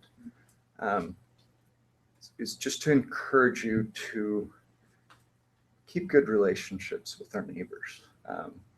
When you go to them and they come back and say, that's fine, but we have these other 10 issues that we want to, that's kind of a problem. And a lot of them are dumb things that aren't even necessarily the city and wouldn't cost anything to maintain that good relationship. It might mean something as small as a call to Pleasant Grove Irrigation to say, hey, what's going on here? Cedar City's not Cedar City. Cedar Hills is a little upset with us. Can you give us some insight? And I would just encourage you, because it's not just with Cedar Hills. We've had issues with American Fork where the boundary was in question, and so a block of asphalt doesn't get touched for a long period of time. We've had issues like that where just good relationships that don't cost anything can really benefit us. So. Anyone else? Okay, let's come back up here. There's no decision to be made. Did anybody else have comments they wanted to raise? Council? With regards to the comment that Mr. Such made, things again taken out of context. I believe he was referring to a conversation that we had about promises made about the secondary water, saying at this point we need to move forward and fix the situation and not continually go back to the promises that were made. So again, taken out of context, we weren't saying that we weren't going to work with anyone else. We weren't going to say we weren't going to work with developers. It was that promises were made, the promises were not kept, and now we need to move forward and fix what was wrong and move forward as a city. That was what happened. So Lively was here. There were other people here when that happened. So let's make sure that's in the right context, because we can get way off track by not putting that the right way. So, and I think continuing to referring to it as Cindy's sewer line, I think that's wrong. If it's not going to the northern end of town, it is. I'm sorry. If you're picking one street out of all of them and saying, you guys win the lottery, you guys don't. I was not saying this. It's been a 17-year discussion, and there was about a 3-hour meeting several weeks ago. All of the citizens on there was a 3-hour meeting about 3 weeks ago in which the history of this was explained, and there's a lot more history to it than calling it Cindy's sewer line. okay, so just bring it back here for a minute, just for purposes of moving on. I think we have found a method here that eliminates personal attachment to a particular project. It's really more focused on what's in the best interest of this entire section of the city that has not had access to something. And we're going to take a prudent approach to seeing if we can provide that. And then we're going to rely upon the intelligence and commitment from all of the people in that area to look at the recommendation for what it is and buy in or not buy in. At that point, though, when that decision's made, if it flies, it flies. We've solved the problem, we're great. If it doesn't, we're kind of back. We're back on our problem again because we haven't been able to help the people see this is the method to get what they're looking for or what they need. So it will take meetings with the people and open communication, factual-based information. So to that degree, thank you for your comments. So we'll direct staff then to go ahead and put the entire proposal together and then schedule it so that we can have a view on it.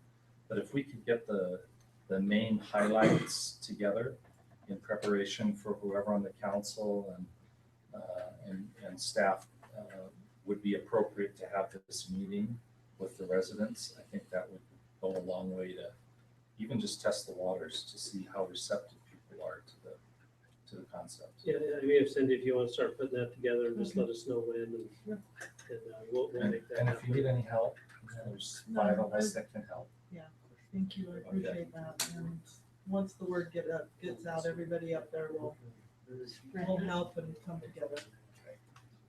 All right, can we move on then? We all right? I just wanted to add one comment, if I may, Mayor. I think it's wise to have had this kind of discussion, but have the advanced discussion. The last thing we want, I think, is a protest that we don't know whether or not the public will support the buy-in that we expect when something like this works. I think it's wise in every regard, but a healthy discussion. Thanks for all the comments.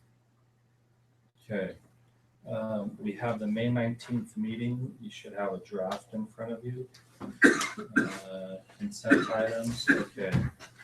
Board appointments, presentations, okay. The first item of business would be 9A, a public hearing to receive comments on the fiscal year budget. So we've presented it, and now we're actually coming.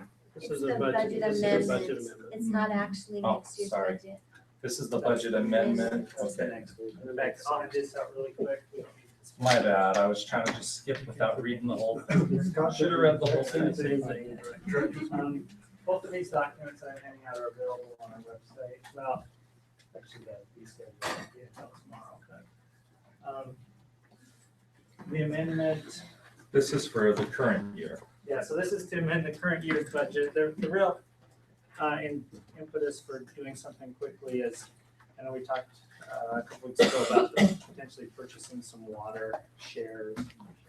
In order to do that, we would need to transfer some additional money over to the Metropolitan Water Company to do that. And so the main purpose for doing that is that there's 7 items here. I can mention them in about 30 seconds if you want, and you're welcome to ask questions and ask questions during the week as well.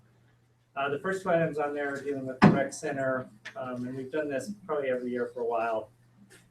As we get close to the year, look at what actual revenues are going to be and expenses. And we have a few things that we need to tie down on this as well. But I feel fairly confident that we're going to have this additional $150,000 in the rec center that's not budgeted. And those things are related to programs. So this is basically recognizing that revenue and spending it on those programs. Number 3, the doTERRA streetlight reimbursement. That's just associated. I'm sorry, Dean, I know we're gonna get asked on these things, so I just wanna make sure I understand. Mm-hmm. You're saying that you're anticipating 150,000 not spent out of the current budget. I'm anticipating this 115,000 over and above what was budgeted. 115, I'm sorry. 115. I heard a different number, Yeah. okay. So this is saying we're gonna get that additional revenue and authorizes them to spend it. Does that make sense? I think so. Okay. So number 3 has to do with the development agreement with doTERRA, where we put in that street light there right by doTERRA. We paid for that. They are reimbursing us the cost of that, and then they're going to get that paid back through the incentive agreement there. But this just recognizes that we will be receiving that money, which we've already received actually. The next one has to do with the water share, potential water share purchase. And how many shares was that? I don't know if Dagan knows off the top of his head. So right now, we're proposing to the board tomorrow to purchase 15 1/16 shares of Rolla Reservoir. 15 and and 1/16 1/16. shares. So that was just one of this. That was one of the situations. So the other offer ended up being water that we can't guarantee we can get into the system, so we're not pursuing that. So does the 150 include the other one, or is it just for these 15? The actual ones? purchase is, because Metro has some water some money that they can use to purchase some of it anyway, so 150 just makes up that difference. What was the, do you remember the It's total? 300, it's just under 377,000. All that. All right. Number 5 is we sold that used fire engine to Stockton a few months ago. Fire department needs that money to help equip and do some things on the new engine. So this is just authorizing them to use that $50,000 on fire equipment.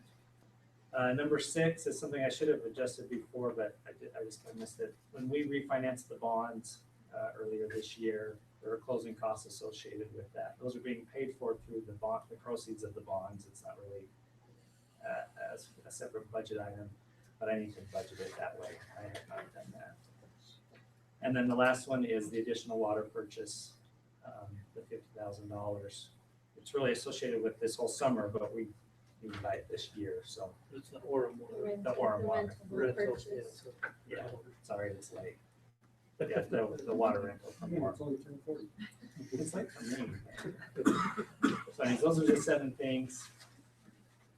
So next week will be a public hearing on that. Next week we'll have a public hearing. So this is just the rental, the water rental. Yeah. And So that's then- half what we did the year before. Correct. Okay, back up to rec center personnel and rec center programs. We got great detail on 3 through 7, what's in personnel and what's in programs. Well, it's just the idea that since we're having, they have more money that they brought in through programs and through memberships. But that's more people, so that's more staff at the rec center, that's more costs associated with some of those programs, whether it's supplies or mostly supplies associated with the programs, as well as more people to staff them. So is this like a neutral Right. thing, brought in money, and that same money is going to support the program? Yeah, so saying that new money that's brought in can be used to do the program. Okay, thanks. Oh, the other document I handed out is the fee schedule, which is part of our budget as well. And you just need to review that. Most of those have not changed. It does have the new utility rates in there. And this won't be on the agenda for a couple of weeks. Actually, we won't adopt it until middle of June, but I just wanted you to have a paper document. And I'll have it on the website tomorrow. But this is part of this year, or it's part of the budget? Next year. Next year's budget. That's part of next year. I Okay, so just wanted you to have This is it. not part of the. Right, they're two different things. Okay. Any questions, staff or council? All right. 9B, continued item to consider the request of Josh Wynn with Georgetown Development for 68 lot mixed housing development site plan and phasing plan called Garden Grove, located at approximately 15 south, 1300 west in the Grove Zone. Ken, I think we've talked about this, we just delayed it for a couple weeks, right? Any questions?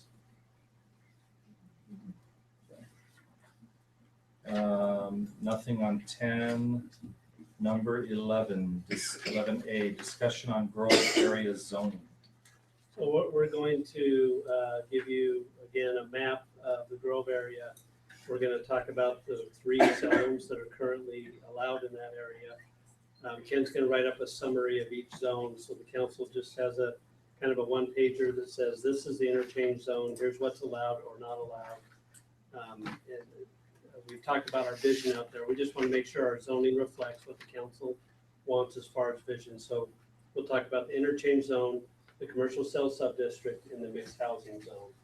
The council a few weeks ago talked about the mixed housing zone, and one of the questions was asked, if it's not mixed housing, what would we as staff recommend that zoning to be? So we'll have that recommendation for you next week. So we'll talk through the maps, the zoning, and just make sure that's compatible with the type of development that you want. Thanks. Love it. Thank you. All right. Anything for you tonight? No, Libby? Okay. Ken? Don't do this every time I look. David? Okay. Dion? Okay, John? Dave? Mike? Nothing. Everybody's tired Oh, man, you're gonna tell us about the robberies? Yeah. Holy smokes. Yeah, it's been a crazy couple of weeks, but we do have, 2 suspects in jail on the robbery. Bad disguises. Yeah, the guys did an amazing job on that. They, initially we apprehended one suspect. He wouldn't really tell us anything. He had a bunch of stories that were obviously just stories. And then the guys just went to work. They ended up writing 6 or 7 warrants, staked out a couple locations up in Salt Lake, and ultimately took down the second bank robber without incident. They got him coming out of his hotel room, and just very smoothly solved that robbery. And It had to do with he wanted to pay off his girlfriend's bond. yeah, he got her. He bailed her out of jail. Get out of jail free. That was really romantic. Thank you, Mike. In the old days, weren't bank robberies all like federal jurisdiction? Well, they still are, but that's just, it's interesting. The FBI did come. They sent 2 agents out on this one, and they offer help, but typically they just kind of sit back and let us do it.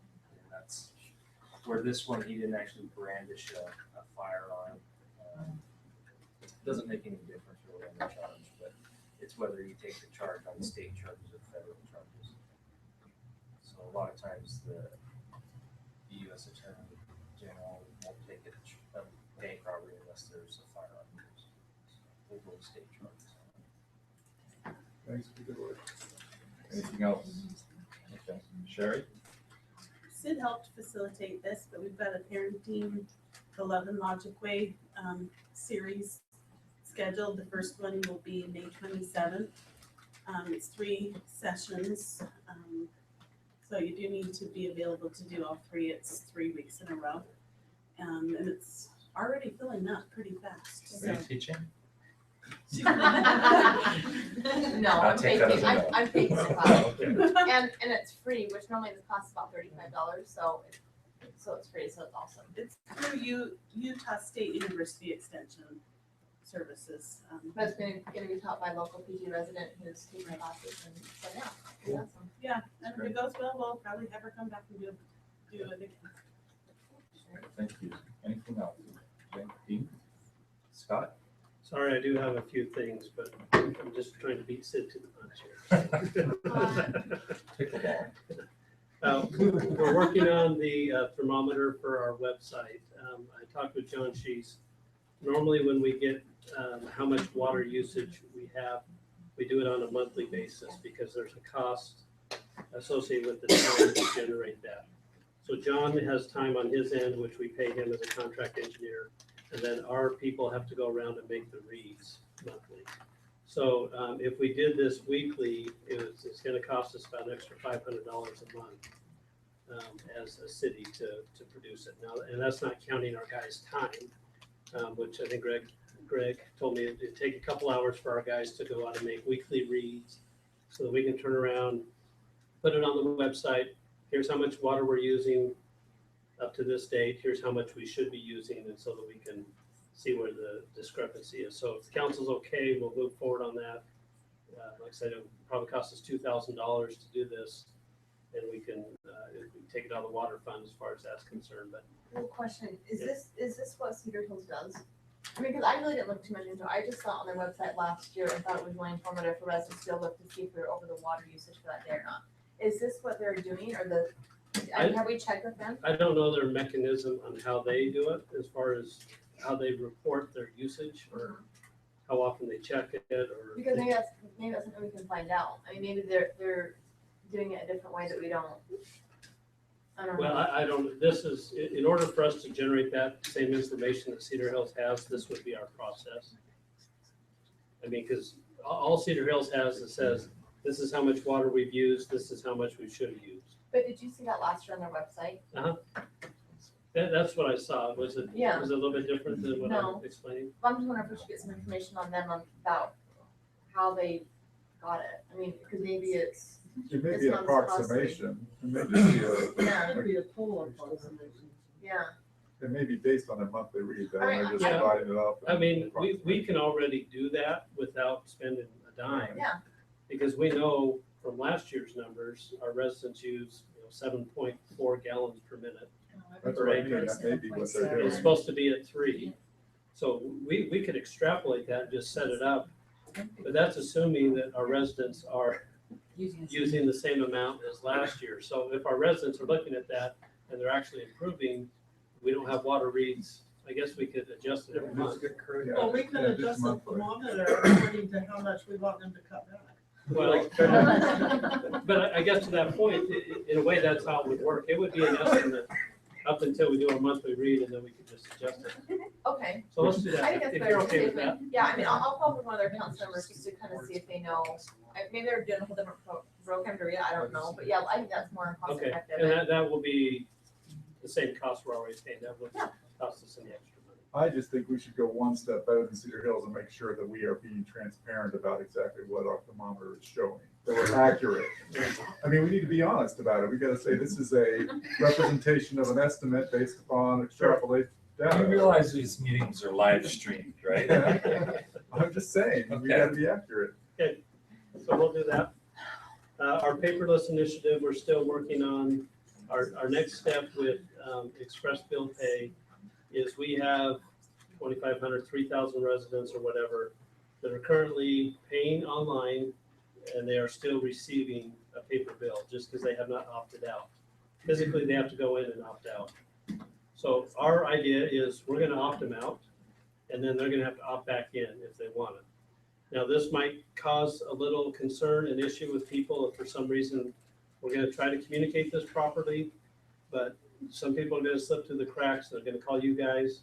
So if they do call you, please send them back to staff. We'll explain what's going on. If for some reason a late fee is incurred, we'll waive the late fee in order to get them where we need to go. But it's gonna be a little bit of a process here. So I'm just giving you the heads up that that's our next step to try to work towards this paperless deal. So they've already chosen to be paperless, but they No, just did not. they have not chosen. Okay. We have had some that have chosen, and some of them were still receiving paper bills. We got that remedied last month. Okay. These are ones that have, because the feature was is you had to opt out, and most people don't. They sign up for Express Bill Pay, they pay online, but they never click the button to opt out of the paper. So we're gonna click the button for them. They're not gonna get a paper anymore. But if they're using that paper copy to trigger for them to get online to pay it, and they're not gonna get that, then some people might get a little But frustrated. an email comes out. But we're gonna send a notice to them, tell them this is what we're planning on doing. You can still get your newsletter online. In fact, we'll email the newsletter to you through Express Bill Pay. We've got the logistics worked out. I just hope it functions the way we think it is. Again, if we do have issues and you guys get called, just be sure to send them our way. Greg has given me a list of all the city facilities that have water that are currently not metered. So this is parks, buildings, whatever. There's 120. I mean, there's a lot. Wow. In order for us to put meters on all these properties, it's a couple $100,000. So Greg and I are gonna sit down on Thursday and we're gonna start with the high priority ones. And we're gonna piecemeal them with what we can fit within the current budget. So just so you know. What does Cedar Hills do? I don't know. But here's what we're doing. So This is like. it's gonna take us, a couple of years I to think work everyone through all who this. listens will understand. But that's another one that we've had on our list of things to. But we could possibly even start with a couple this year. Yes, that's the intent, and I want to do the larger Yeah. size pipe and the larger meters. They're the bigger cost, but where the most water's going, we want to get those done first, so we can get those readings. So that's our intent. And then I emailed all of you just before the meeting, we have our final 4 for Public Works Director. Those 4 have not been notified. I've sent you emails on who they are. I would like to at this point, we can interview now with the city council. The mayor and I did the first round. We got it from 9 down to 4. My preference would be if we could do this on an afternoon, so like next Wednesday from noon to 4. So if we give each candidate an hour, it's gonna take us 4 hours, and then the deliberation will take us another little bit. If during the day doesn't work for you, we can do it in the evening and start at 6 o'clock, and we'll just go into the evening. But I want to do it separate from a council meeting because it's gonna take us probably 5 hours to do that. So I don't want to do that at 11, starting at 11 o'clock on the council meeting night. Would you guys be okay with just sending Kathy our availability? Well, I've already emailed the council. They just need to reply to me. Okay. So, Monday or Wednesday are the 2 options, afternoon or evening, what's your preference, and then we'll put that together. The 5 that did not advance are gonna get a letter. We're gonna send the letters out tomorrow.